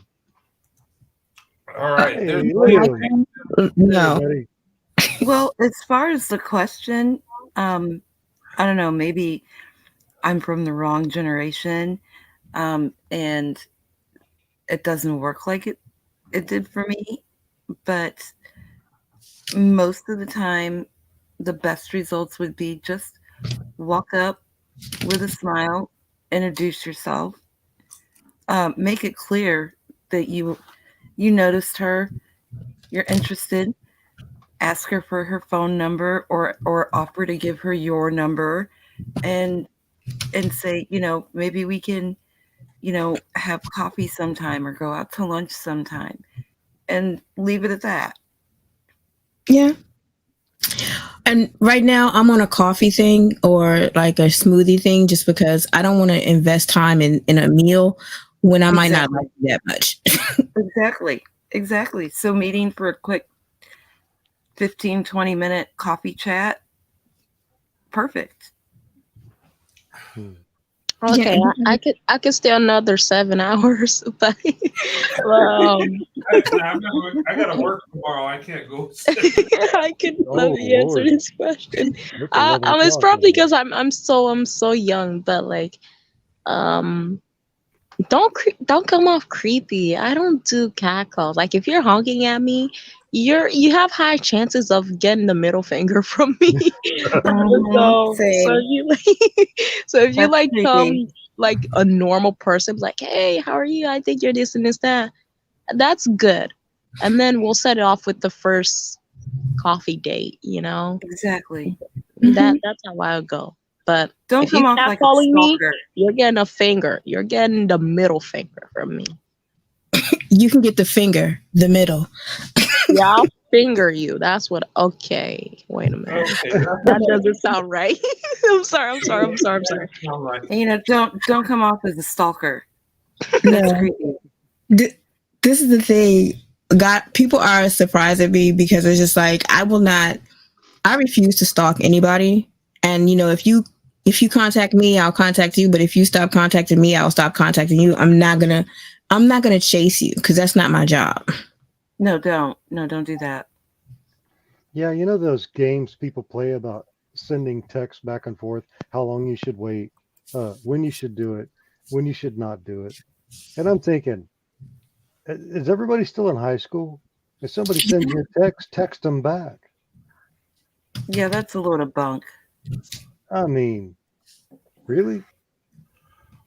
I don't know. It just seems like to me if they're not interested in you, they're not going to text you. If they're busy, give them all day before they text you back before you freak out on a imaginary issue or something. I mean, people Right. do get busy, but I've heard some of the most immature things on YouTube about when to text, and these are off of the Manosphere channels. I'm just like, Oh Oh, yeah. are you all jeez. right? No, no, Are no. you all right? I mean, because you don't even talk like adults. I mean, if you think about it, you're representing yourself as an entity, like you're your own company. How do you want to be perceived? And they're doing Exactly. these games with chatting, texting. I mean, come I on now. I hate the games. Once you start playing games, I lose interest. Oh yeah, I'm not. If I want to play a game, I'll play Scrabble. Yeah, you know what though? We've done this for so many years. I mean, like you're talking about wait to text and stuff like that, or don't call her right away, or wait, make. Hmm. I mean, If I grew up at a I'm time gonna where you just walked up to a text, girl, you said hello, and you gave her your phone number. It's easier yeah, for if she doesn't want to talk to you, she can just throw it away, and that's that. Exactly.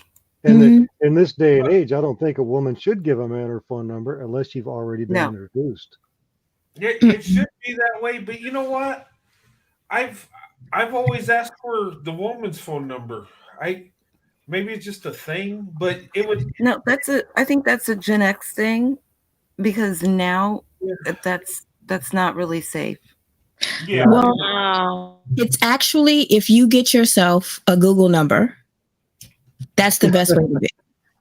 Because if you get a Google number and you give out your Google number and that person is acting crazy, you can just block them. And when they call you, it says that, the number you've reached is out of service.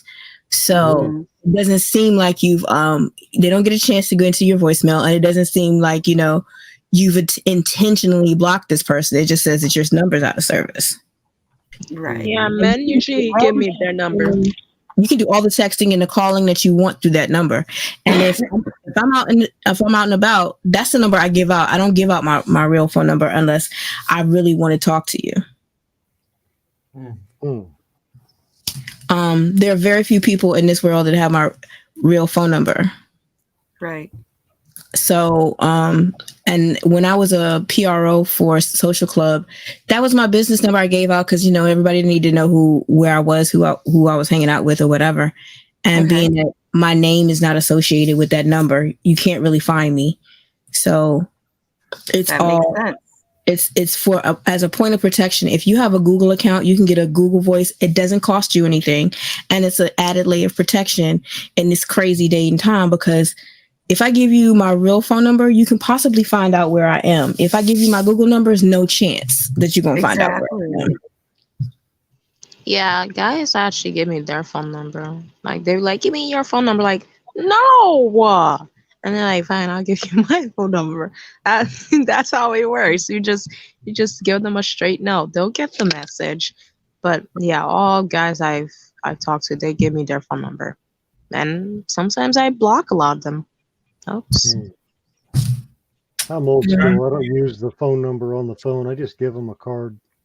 Oh, okay. Yeah, you know what? No, back in the day, we'd ask for phone numbers, and I guess it is a Gen X thing because, Yeah. and it. My wife blindsided me because when I asked her for her phone number, she's like, "No, just why don't you give me yours?" And I'm like, oh, "Okay, that's a rejection." But I gave her my number, and I thought, "Okay, well, this ain't going nowhere." And she called me a couple days later, and then the rest is history. But No, in this this day Gen and Z is age, like that too. Sadly, Gen Z is like that. We like tell a guy, give me your phone number. you ask the guy to give the phone number. Like, why? Because you don't like me? I'm like, no, just give me your phone number. It's like Yeah.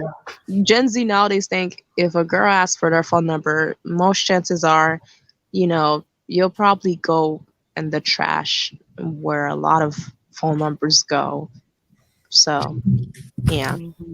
I Well, will. that's Yeah, the way it should be. I give out my Google number, and then you have 24 hours to contact me. If you don't contact me within 24 hours, I just forget who you are. I don't deal with it. What if he's trying to play hard to get and he don't want to seem desperate? He waits 25 hours. Okay, so you have a 48 window, but if you contact me on the 72 hours, I know that you're playing games. Guys don't play hard to get. As soon as we play hard to get, I'm like, boy, bye. I'm supposed to play hard to get. I'm the girl. I'm playing hard to get. I don't know. I play hard to get, so I don't want another person playing hard to get at this point. Exactly. I'm just going to ignore you. Look, I give you my phone number just to see how interested you actually are, because if you're interested, you'll dial it. If you're not, you won't. So and I don't have time to play them games. So should the guy play easy to get? Thirsty? I'm thirsty. Here I am. Please. No, not thirsty. I think hard to get is like, if a girl's playing hard to get, a guy would usually, act macho or like try to send something or prove his worth, right? Not saying women shouldn't prove their worth. I'm saying that, usually hard to get, it's not something that guys do. I don't know what y'all like, if y'all know what I mean, but it's like hard to get is more something I'd say is feminine. I would say it's more feminine. I don't know. Energy. Well, they can actually backfire if you play hard to get too long, because then you come across as not being interested and they'll just move on. Yeah. Exactly. So don't play hard to get. Just admit, say, hey, look, I'm not going to play hard to get. I'm thirsty here.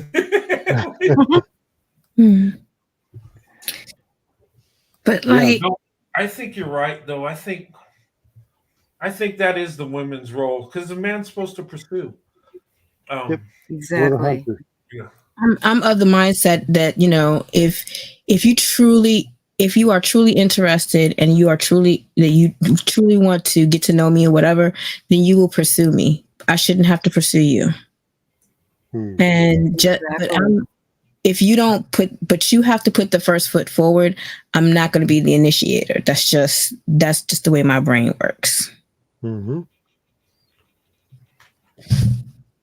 If I have to initiate, we're having problems. Liam just dropped off. Did he even say anything? Liam doesn't say anything, and it'd be so nice if he would. I'll say, come get you. No, I'm not gonna say anything. Look, we know what that is. Though. We know what that is. I mean, yeah. Oh man. See, Brent knows what it is too. Brent knows what it is too. We see it in the chat. I'm just not gonna say anything. Okay. Look, the chat is a very interesting place to be. I'm just saying. Never a dull moment. The stuff that goes on in the chat. It's funny to watch Brent start to read one of those. It's funny to watch Brent start to read one of those, one of those chats, and then he'll stop midway because it's not something he wants to say over the. It's always funny to watch him. He's like, nope. Let me take this down right quick. He'll get like 5-6 words in, and he's like, nope, I'm done. You guys want something funny? Can I give you guys something funny now that Indian and Mom and Afro and Angelica's up here? This is my treat to you guys. Oh God. Who's this Choco Truth? Where's that at?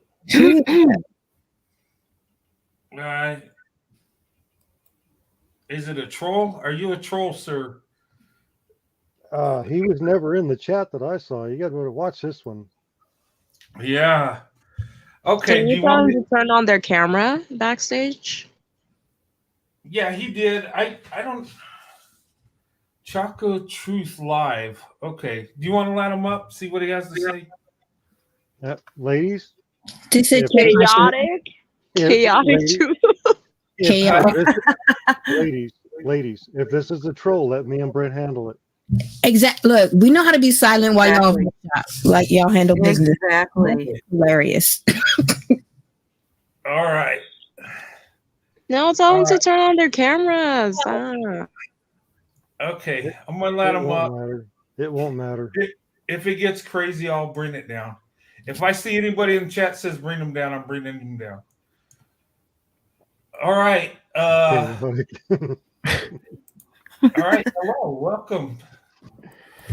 Hello, how you how you guys doing? Salute to the panel, salute to the host. It's been a minute since I've been over here. Salute to you. Is that you, Chaotic? This is me. This is Chaotic Truth. Yeah. Really? How you Hello. doing? How you doing? How you doing? So I saw the topic of discussion. The topic of discussion is Black women and white men coming together in love. I am a staunch proponent of divesting. I'm a staunch proponent in interracial relationships. I've said this before, and I'll keep on saying it. Now, in my 20s, I only dated 2 white women. And I tell everybody to this day, as a 37-year-old man, it was like being in heaven every day. I'm sorry. Go ahead, sir. No, I dated 2 white women too, and I'm in my 50s, and it wasn't heaven. But anyway, just okay.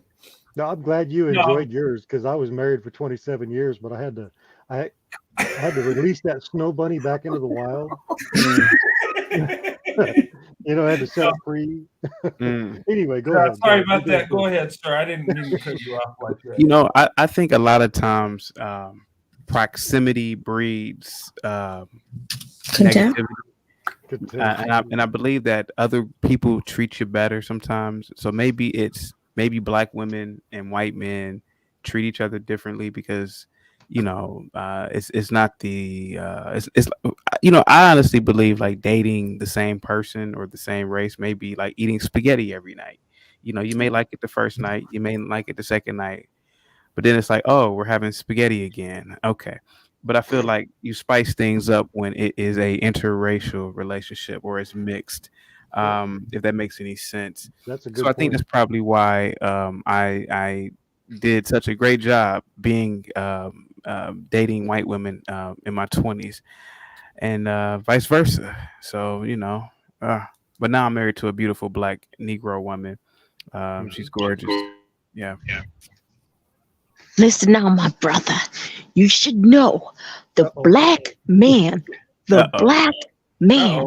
I said the black man have no business being with a white Caucasoid woman and the black woman. I said the black women have no business being with the white man. Yeah. I did a video on you, Umar, a couple of days ago on my channel. It's pretty good, actually. Did you see Umar Johnson on Fox Soul News begging? Yes, he likes I did a reaction on that. Yeah. I did a reaction on it. Everything was the white man's fault, begging the white man for approval. It was pathetic, man. He's a 6'5" crybaby, if you ask me. He's 6'5"? I mean, he's 6'5". He gives off 5'6" energy, though. He gives off who energy? He gives off he gives off short man energy. Oh, yeah. Wow. Yeah. Yep. I can't listen to him talk too long. Yeah. Black power, peace and black power, peace and black power. Yo, here we go. This nigga. Yeah.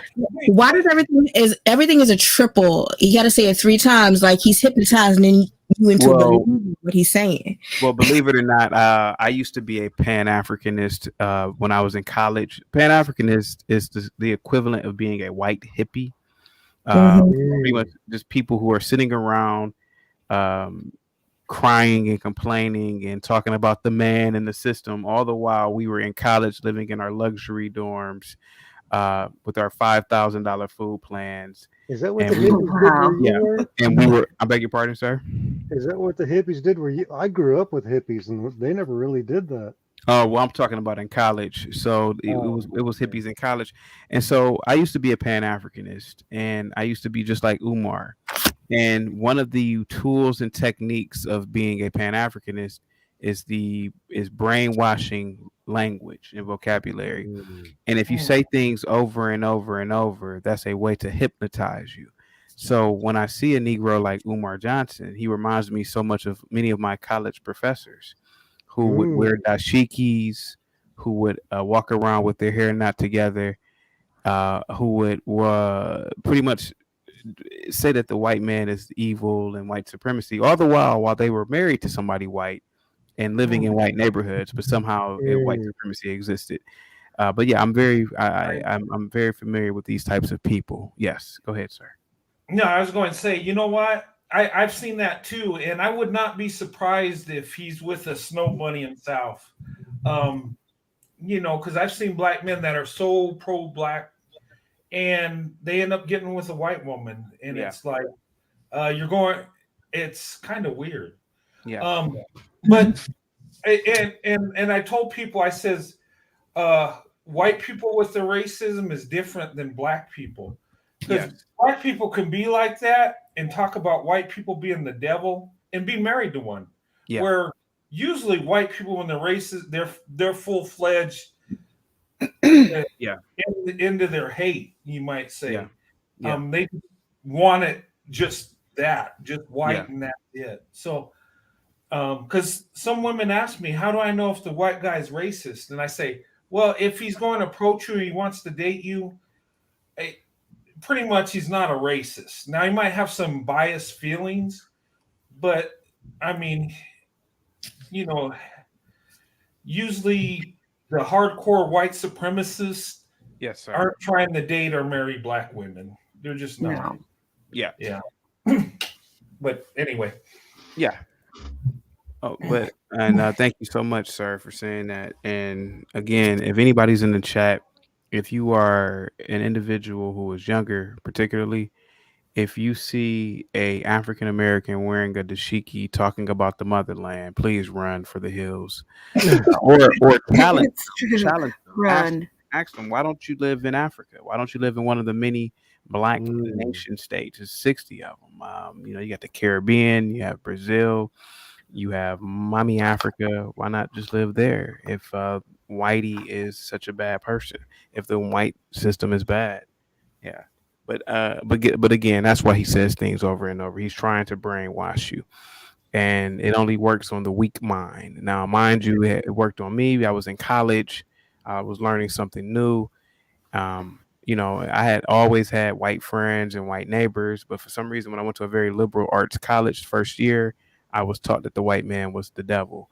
And it was really, there was only 1 year under this brainwashing. But I came to my senses sophomore year when I realized that my parents' $500,000 home and my mom and dad were successful in life. I'm like, well, where did white supremacy affect me then? So, yeah. It's used as a crutch and excuse for the reason you're not taking responsibility for the things that are going wrong in your life. Exactly, and that's what Umar was doing the other day. You know, I've always noticed that it's always the individuals who didn't try hard enough in life that are blaming everything on the white supremacy. It's never the black medical doctors. It's never the black, hedge fund managers. It's always blacks like this. And I say this, and I keep on saying it. Please beware. Now, I do have to say this now. Now, Kevin Samuels was a great man.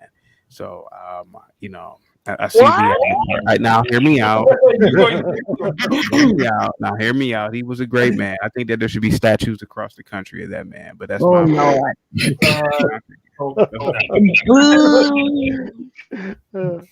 he's actually no. We have to talk about this.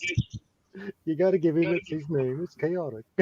What was so great about Kevin Samuels? His wigs. Well, Kevin Samuels was a great man because you have to look at it like this. He spoke proper English. He dressed with a certain decorum that exudes professionalism and business. If you were a young man, just looking at that alone, that should have been inspiration alone. Kevin Samuels was not a perfect man, but at least he was trying to be like the kings and queens of our society, which I try to be like all the time. And the kings and queens of our society, they dress with nice suits. They have their groom nice. They carry themselves a certain way. They have their chest out when they walk. And I believe that's what Kevin Samuels was really spreading. Now, his views on women, tad bit extreme. But in terms of how men should be, he gets an A in my book. In terms of just uh, his physicality. He never came on screen drunk. He never came on screen high. And we have a lot of black men who do that. So looking at him, you can see that. Yeah. So looking at him, he didn't do those things. So that is one of the reasons why I say he had a big influence on a lot of men. Now, was he a mentor? Was he somebody who was a hero to me? Absolutely not. My father is that only person that gets that title, but he is a man, in my opinion, who should have statues instead of George Floyd. Well, all right. Okay.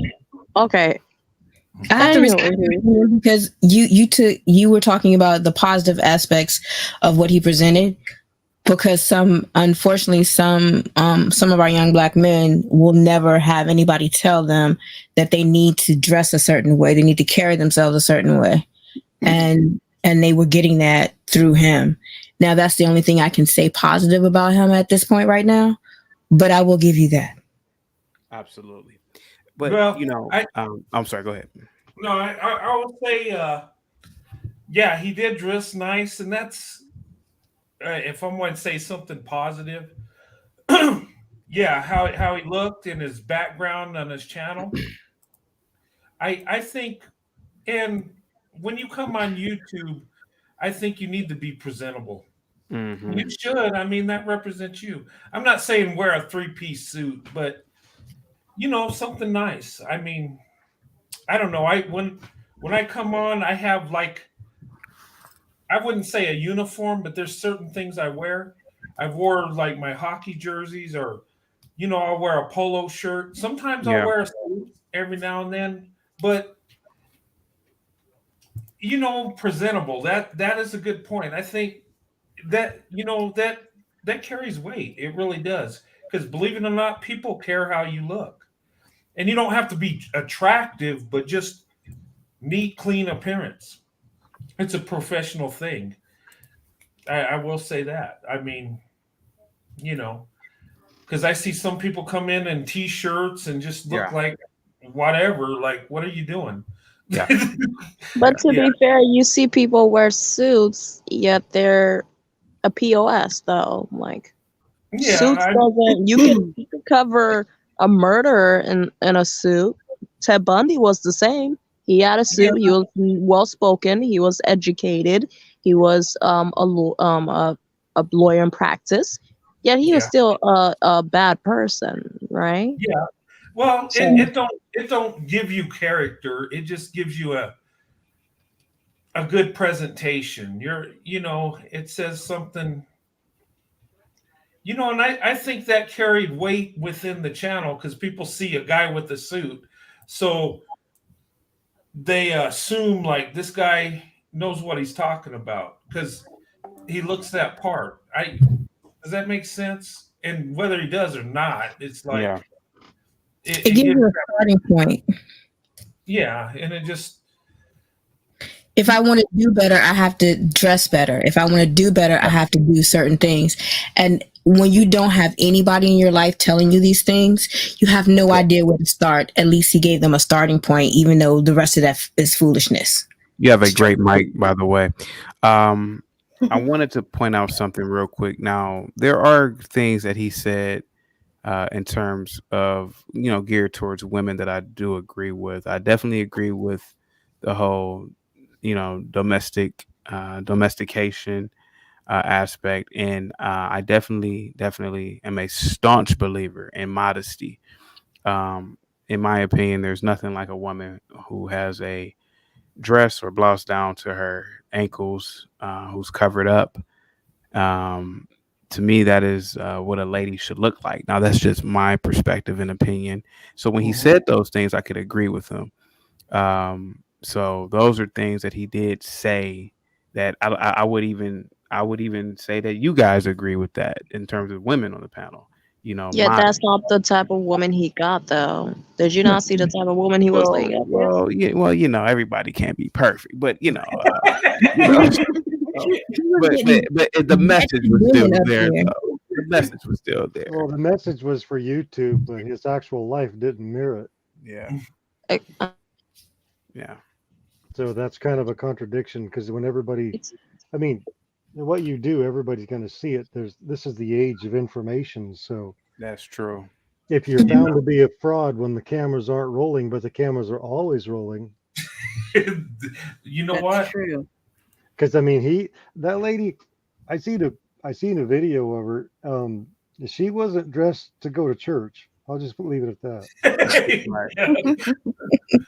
She was not dressed modest, all right. That's I saw her boobs out, and I so Well, I wasn't looking that close. I was just like, yeah, okay, I'm good.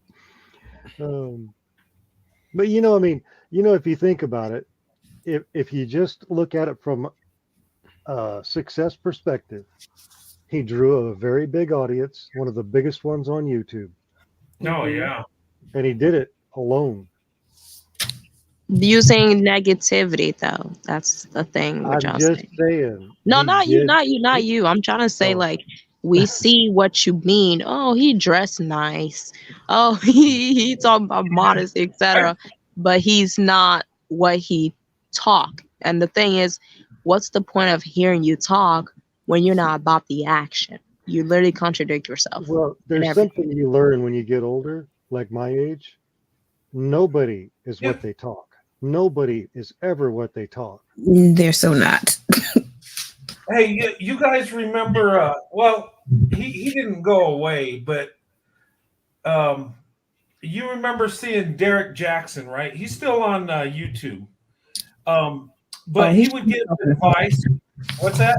He shot himself in the foot. Yeah, he did. But I mean, he see, and I thought he was a good guy. I was like, hey man, he's saying stuff that makes sense. And the stuff he did, with his wife and the affairs and stuff. He let all of them go to his head. But Angelique, mute your mic when you're texting. Yeah. Sorry, let me go. What I was going to say about him, he gave good advice, right? But I guess that makes sense because he's warning you about himself. And that's kind of like, you guys ever seen that movie? Gosh, what? I think it was with Leonardo DiCaprio, and he was like committing fraud, and he was so good at it in the FBI. Catch Me If You Can. Huh? The name of the movie was Catch Me If You Can. Yeah, and it was a true story, and the FBI was constantly trying to catch this guy. He was so good at it. Well, later on, he worked for the FBI because, and he was successful because a criminal knows how a criminal acts. And the reason I brought that guy up is he gave good advice. Well, he's committing the crime, so he's warning women about guys committing the crimes. I would say he made more sense than Kevin Samuels. I mean, well, I shouldn't say his name, KS. Someone said a good comment that is that why pimps? Someone asked, I think it's Art of Aries in the comments. She's like, is that why pimps are respecting the Black community? Because they wear suits too. So, Oh well, it's like Kevin Samuels. The suits don't make your character. It just gives you a good image. It gives you a professional look. You know, I just Well, I I have to Gotcha. say I have to say that the pimp is respected in the black community for the same reason why the drug dealer is, for the same reason why the basketball player is. Let's be completely honest, blacks, and this is me saying this, so don't nobody take and say that this is the host saying it. But let's be honest, I'm a black person, and I can say this: we uphold the degenerates in our community. So suit or no suit, he could be a pimp could be wearing an astronaut damn suit for all that matters. The pimp will always get the respect because the black culture, for some reason, idolizes and pedestalizes these people that bring absolutely nothing but chaos and disorder into the black community. So yeah, you do make a point when you say that the suit is worn by the pimp, but let's be honest, the suit is also worn by the CEO of a company as well, by a white CEO. So I get what you're saying. So But are what say y'all you? wearing suits to um fit in with the white crowd? You have well, absolutely. To be honest with you, yes. The white community are the descendants of I mean, I have to say it, the superior class. Their ancestors conquered the planet, and truth be told, brought civilization to most of the planet. The Western civilization, in my opinion, is the best civilization ever. It has brought industry, economies, I mean, science, all types of stuff. And why not? I mean, the English was the superior language that won out. The attire that we wear was worn by the kings and queens of, well, I mean, obviously we have a more modern suit, but the suit is from the kings and queens of yesteryear. So why not try to emulate the people who bought civilization, who conquered the planet?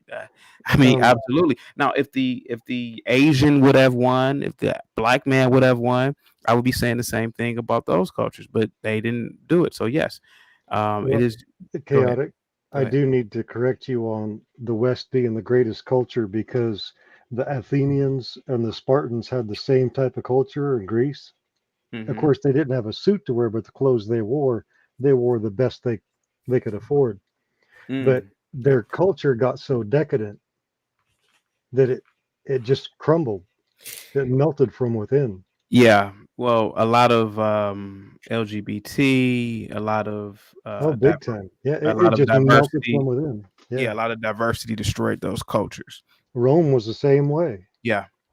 And a lot of people won't admit these things, and I think that's one of the reasons why people come over to my channel, because I've had people say, "Man, you say the same thing that I think about," but these things are the truth. When you look at the most prominent people in society, they are white men. Let's be completely honest. The most ingenuitive people, at least for the past couple of hundred years, that I've researched and seen, have been white. So why not? Why not pursue the sciences, or why not pursue mathematics, or why not pursue business, and why not emulate the best businessmen? So if I'm a business person, right, I'm not gonna study Tyrone, who owns a barbershop. I'm gonna study Warren Buffett. I'm gonna study him. I'm not Yeah. gonna study Tyrone. I mean, just the honest to God's truth. Tyrone may have a successful barbershop, but I'm not gonna study him. You know, I'm gonna study the process flow of the king and queen, and the king in terms of business is Warren Buffett. Let's be completely honest, or whoever is number two to him, or number three to him, which is more than likely Bill Gates or Mark Zuckerberg. Now, are these good people? I don't know if they're good people morally, but I know for damn sure they put a dent in the universe. I mean, their names are gonna ring forever. Yeah. Well, So yeah. if you think about, you can't just say that white culture though was the greatest. I mean, when you look at Egypt, Well, I'm talking about there in were modern times. well, but you have Yeah. to look at humanity Yeah. because everything was modern when it was happening. Well, I mean, You got a point. I get what you're saying, but but the Egyptians didn't build airplanes and helicopters, and they didn't have plumbing as far as we know, and they didn't have skyscrapers, and they didn't have Well, industry on this. on the scale that we have. You know, for the most part, they built a Lego pyramid and buried a pharaoh in there. I mean, that's just from what I see. Okay, so I'm a Christian, and I actually Mhm. hold. I read the Bible and I study that. So there's a. I mean, our first president. It hasn't even been 300 years, and he rode a horse. A lot of our presidents rode horse-drawn buggies. Yeah. This technology is basically the death knell of civilization as we know it. Or what if now hear me out. Are you familiar with the Kardashev scale? Not really. So the Kardashev scale is a theoretical scale that categorizes different civilizations, right? So supposedly we are in civilization 0. Basically, it is when humanity only utilizes the resources that are on the planet, crude oil, etc.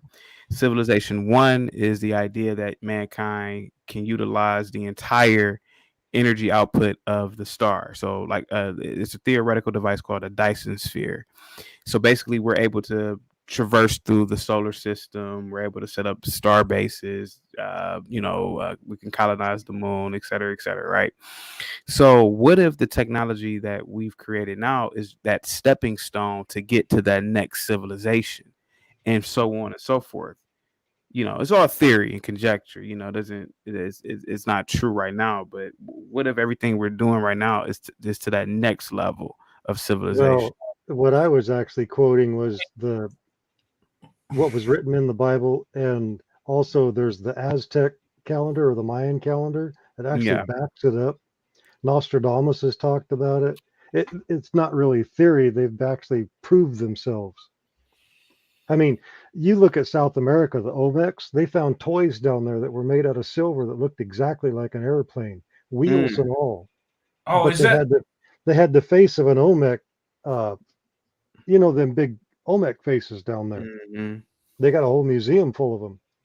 Hey, there's nothing new under the sun. Who's Jared G? Do you guys know who that is? I don't recognize the name. No. When it comes to technology and stuff, I mean, you think about what the Egyptians actually built and the fact that they were light skinned and very dark. You just look at the walls; they're in all different shades.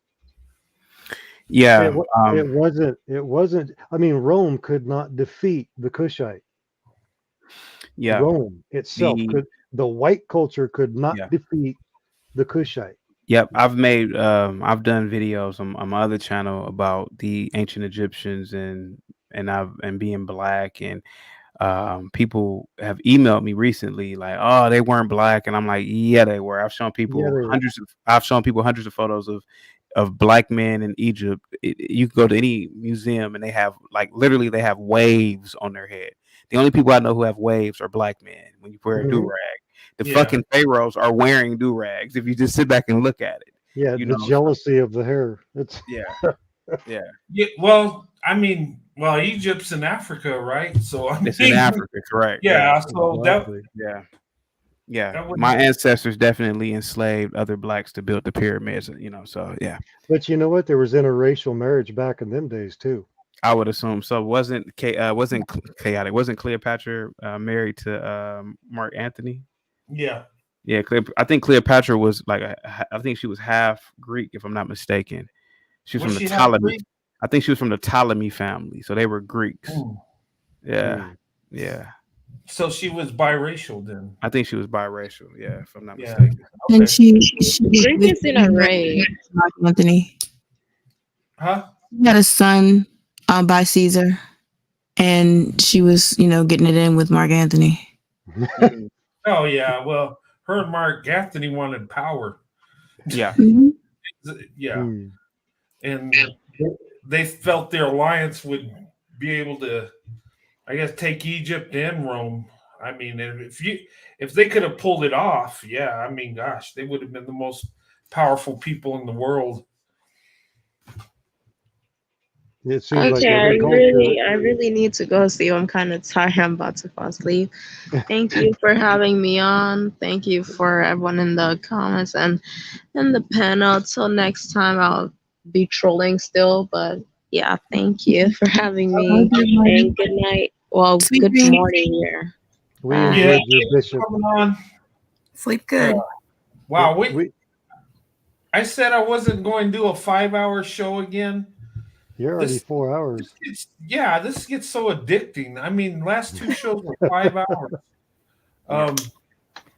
But that foxhole panel, I mean, just breaking it down, and I mean that was 2 good lives. I mean, with everybody's perspective and everything in there. Yeah. I mean, but I did a but 4.5-hour live stream on that. I'm breaking that down. I think Yeah, Cynthia G mopped the floor with Umar Johnson. She did, and I know they don't like her, but here's the deal: if you're going to go against her, you got to be prepared. I mean, Yeah, because they had 3 people on there. She wiped the floor with all of them. On that other one. And Umar looked like he was about to cry. Oh, he did. Yeah, he was like, yeah. So chaotic. What do you think about white men and black women? Well, as I said before, I am a strong proponent of interracial relationships, and I'm a strong proponent of white men being with black women. If a black woman cannot find a black man to be with, or if a black woman is just attracted to white men, that's a wonderful thing. And I'm going to be quite vulgar here. I don't know how your channel is, but I'm not going to lie to you. Black women have some great coochie, so I can understand why somebody would want to be with a black woman too. I mean, I've been with lots of black women, but nothing other than that. I don't see anything wrong with it. One of the reasons, a lot of black men aren't. And I hate to say this, but it's the truth. And I'm a victim. I'm a part of this. In college, the white girls were just as party goers as the black girls were. But about junior year, they were getting ready to get married. A lot of those white girls were being proposed to, while we, black kids, we were still having fun and we didn't want to settle down with each other. So about senior year, large numbers of whites, they got married or were getting married. And the blacks, we just graduated and just went on with life. And a lot of black women are single.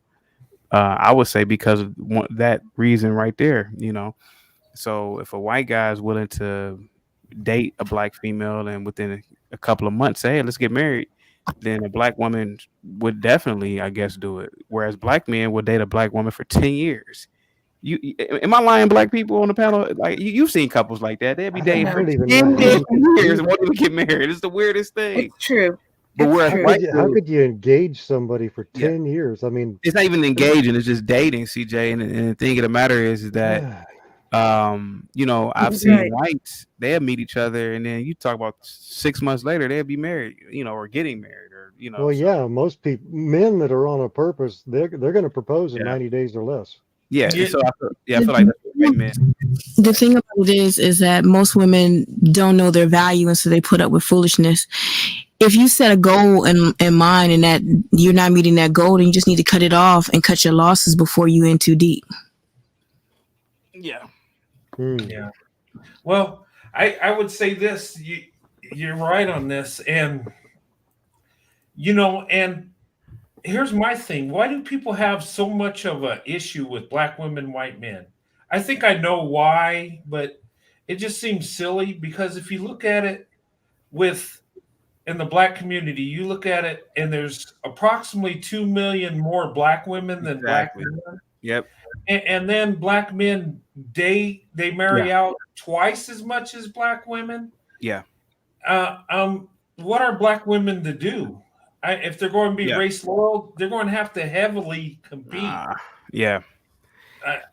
Unless they go into polygamy, and that's not a good thing. And that's what happens a lot too, unfortunately. But I would tell any black woman, definitely divest, and definitely divest. And a lot of times white men are more financially secure than a lot of black men too. So yeah, absolutely. So that's my opinion on it, CJ. Yeah, I think we're just more focused and concerned about the future than we are the next 5 minutes. Yeah, yeah, yes. And CJ, please, sir, don't feel like you are being a racist if you say that. It's the honest to God's truth, sir. It I'm is just the basing it on what I've seen on YouTube. It's absolute. just kind of, What's it's a little crazy out there. Yeah, and it's the truth. And I'm glad that you're saying it, and it's the truth. I mean, the lady that I'm talking to, she's never been married, and I can't understand how. It's an amazing woman. Um, every black woman I've ever talked to, even not being compatible with, I just found them amazing. I mean, it's just like, even though it wasn't compatible, it's like you could just sit there and talk with them for hours and not even have to worry about nothing. Yep. And I'm Yeah. just thinking to myself, how can another man not see the value in somebody? I mean, especially if you're compatible. Yeah. What is there in life that's so important that you're just going to pass her by? It's called FOMO. Fear of missing out. Absolutely. That is very immature. I can't. You're supposed to grow out of that stuff. Yeah. There are 60 and 70-year-old men in nursing homes that prove that FOMO is a thing.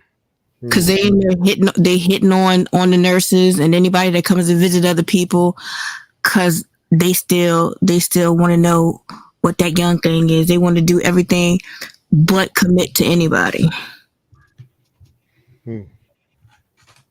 That's true. Because when my mom was in rehab, there was a guy that would always would make sure that he knew when I was coming in, because I would take her to dialysis, and he would always be up front trying to holler. And I'm just like, dude, you in a wheelchair, you live in a nursing home, what you gonna do for me? Hey, who's this Jared G? I don't know. He says black men can't date white men because they shamed black men for dating out 40 years.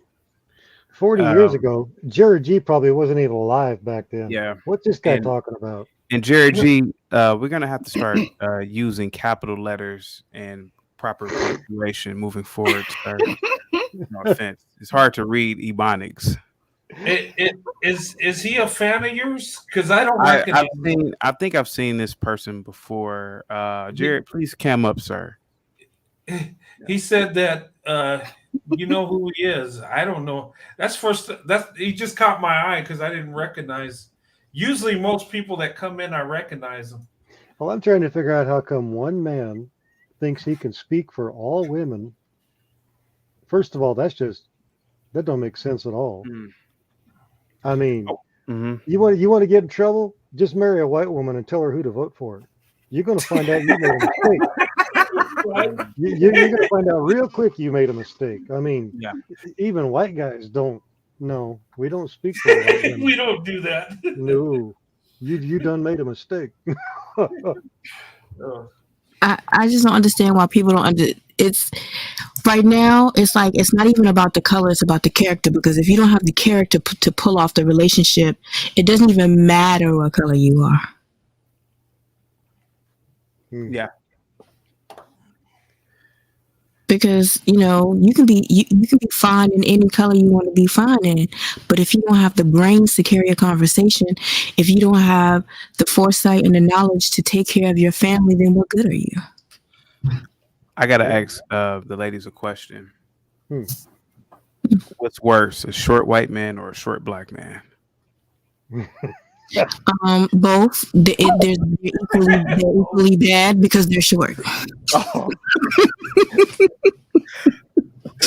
Okay. Indiana Moon, which is worse, a short white man or a short black man? Her husband's a tree. I don't know. I don't know. My husband's 6'5". I can't. I don't know. Yeah. Oh, okay. Yeah. I'm just you guys want to know something funny? My grandpa was 5'2" and my grandma was 5'11". Oh wow! Oh wow! That's a huge difference. Now I can say this. Now I like hair, but a white woman should never be bald. some black women can pull off baldness or short This is hair. very true. Yeah, but a Some white black woman women can are, never. they just look Yeah. gorgeous with bald head. Yeah, Yeah. white women I don't know can't pull why. that off. Yeah, white women can't pull that off. Yeah. Nope. Well, there's so many things black women can pull off that white women can't. I'm just being honest. I mean, Yeah. and yeah, I'm biased, but yeah, Yeah, I won't apologize for being biased. yeah. Somebody's just gonna have to get over it.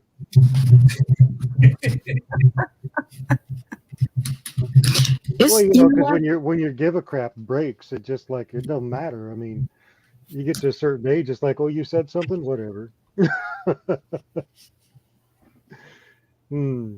I think for the most part, you know, I mean, I was 9 years old in the third grade, and the black girl that I had a terrible crush on, she was older than me by a couple years, 3, maybe 4 Ooh, a years. fifth grader. And actually, I think she was supposed to be in the 8th grade or something, but she was older Oh than me. dear. Okay. But you know, I mean, I was 9 years old, and I never did get over those eyes and that smile. It just, I was captivated by it. I couldn't get past it. But then again, I married a snow bunny, but I released that one. So. Yeah, there's a crisis. Hey, I'm going to say this, and Umar's put it out there. There's government agents, and have you heard this? Catalytic, or how do you say your name? I'm sorry. Chaotic. Have you heard this? And you're a black man, so be careful because there's snow bunnies coming after you. To where their government hey, I'm being serious. They're government agent snow bunnies. Umar told us. And the government's sending white women snow bunny agents to get it in black men's bank accounts. Oh well, they're wasting their time. No, but that's what this guy said. Yeah, I mean, the stuff he says is so. Yeah, Umar, he says things because what Umar is a master of. He's a master of manipulation, and he knows that a lot of blacks are emotional in terms of use a lot of emotion. So he says things, and he knows that that'll get the room worked up. Yeah, the white man is gonna kill you. That's true. When you drive your cars, the white man's gonna pull you over and take you out and shoot you. See, he says things because he knows that these things will get a rise out of his audience.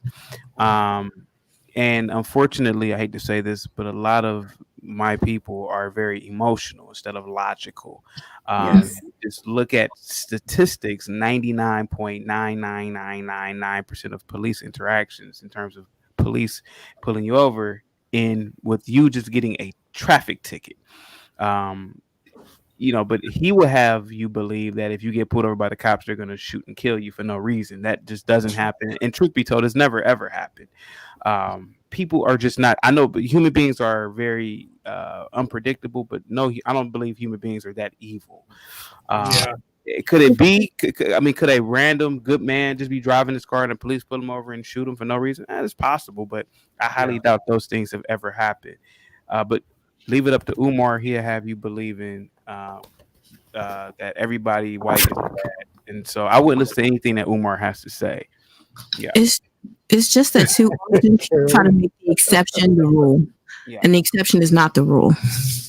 Yeah, well, I tell you, Chaotic, if you want to see some emotional white, I don't know what you call them, crackers or whatever, just look at Portland, Oregon.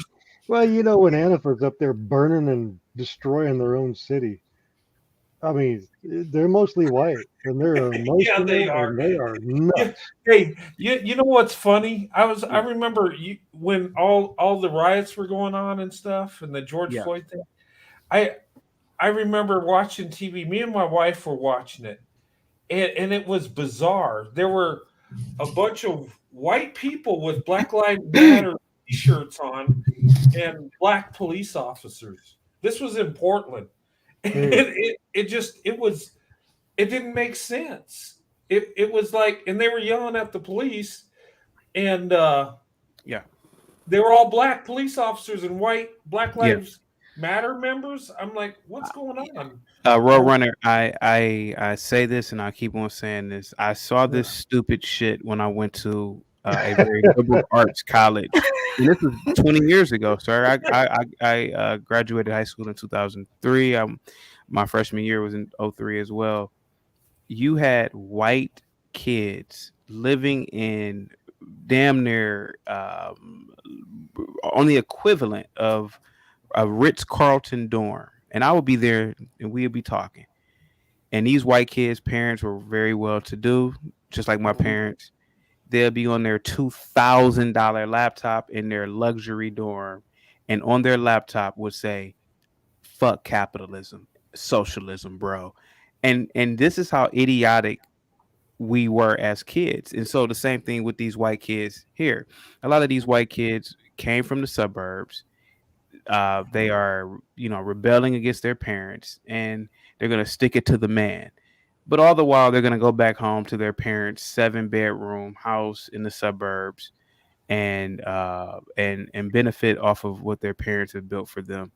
So these kids, it's a fashion trend almost for them to protest and say Black Lives Matter. It's a fashion trend for them. It's trending. It's something cool to do. There's nothing behind it at all. Just like in college, where with the white kids who were saying fuck capitalism, but they benefited off the capitalistic system, drinking their $12 cafe latte or whatever the fuck they were called. Yeah. And then I guess they feel like, oh, I did something, or I stood up for a cause. Yeah. Yeah. Somebody noticed me. That's the one that gets me. They have such a boring life that they go and they do something outlandish and sometimes dangerous just to get attention. Yeah. Okay, guys. You know what? I'm gonna have to close this up. Yeah, you got work tomorrow. Thank you, guys. All right. Talk to you later. Good talking to you, buddy. Absolutely. Yeah. All right. Okay, guys. Yeah. All right. This is an interesting show. Okay. It's like a box of chocolates. You never know what you're gonna get.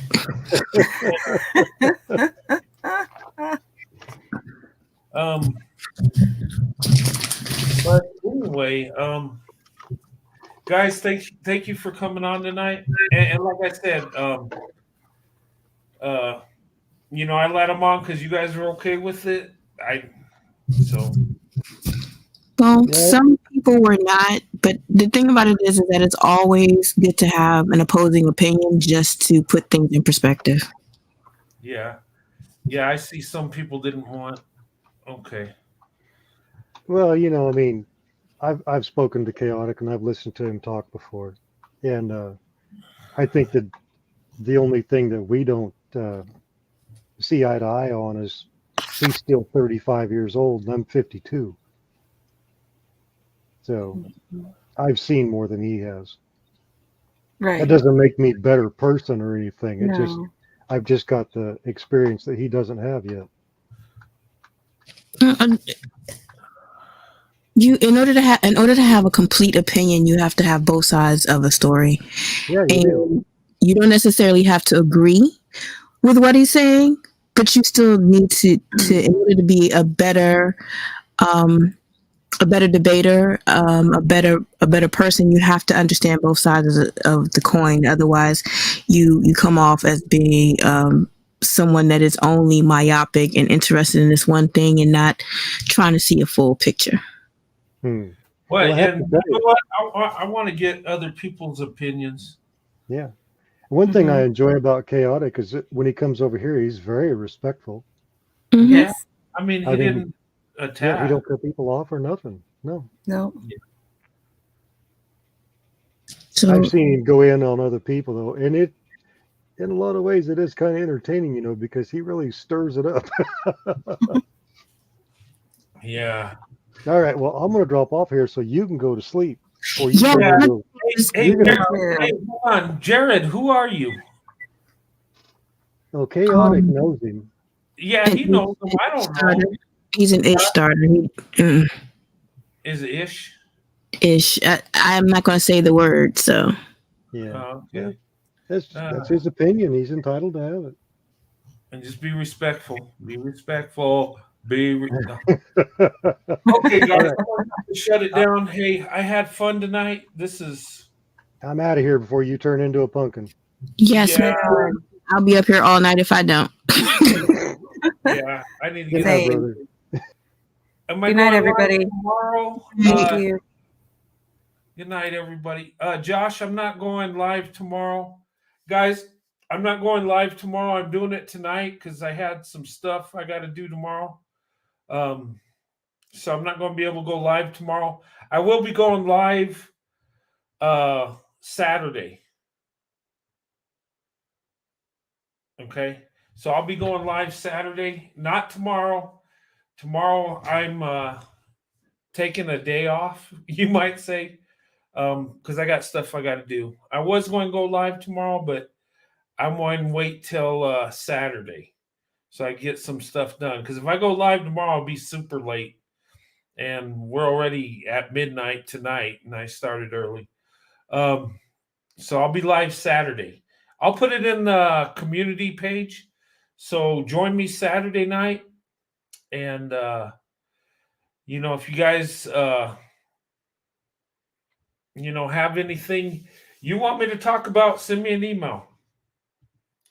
And, let me know, and we'll see what we can do.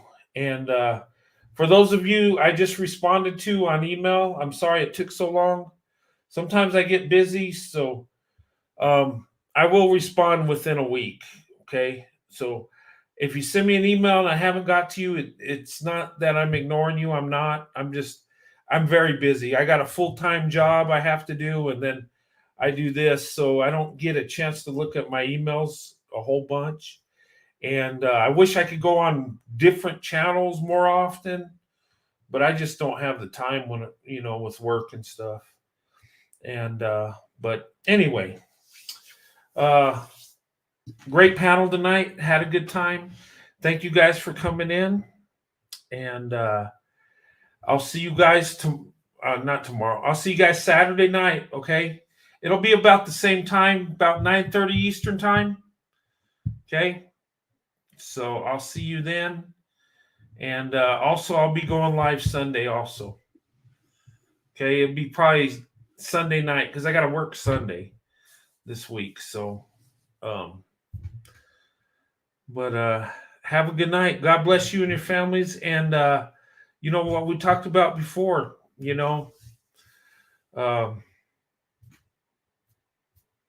I believe this to be true. Black women, white men, we got something special going on. And, our marriage rates are doing awesome.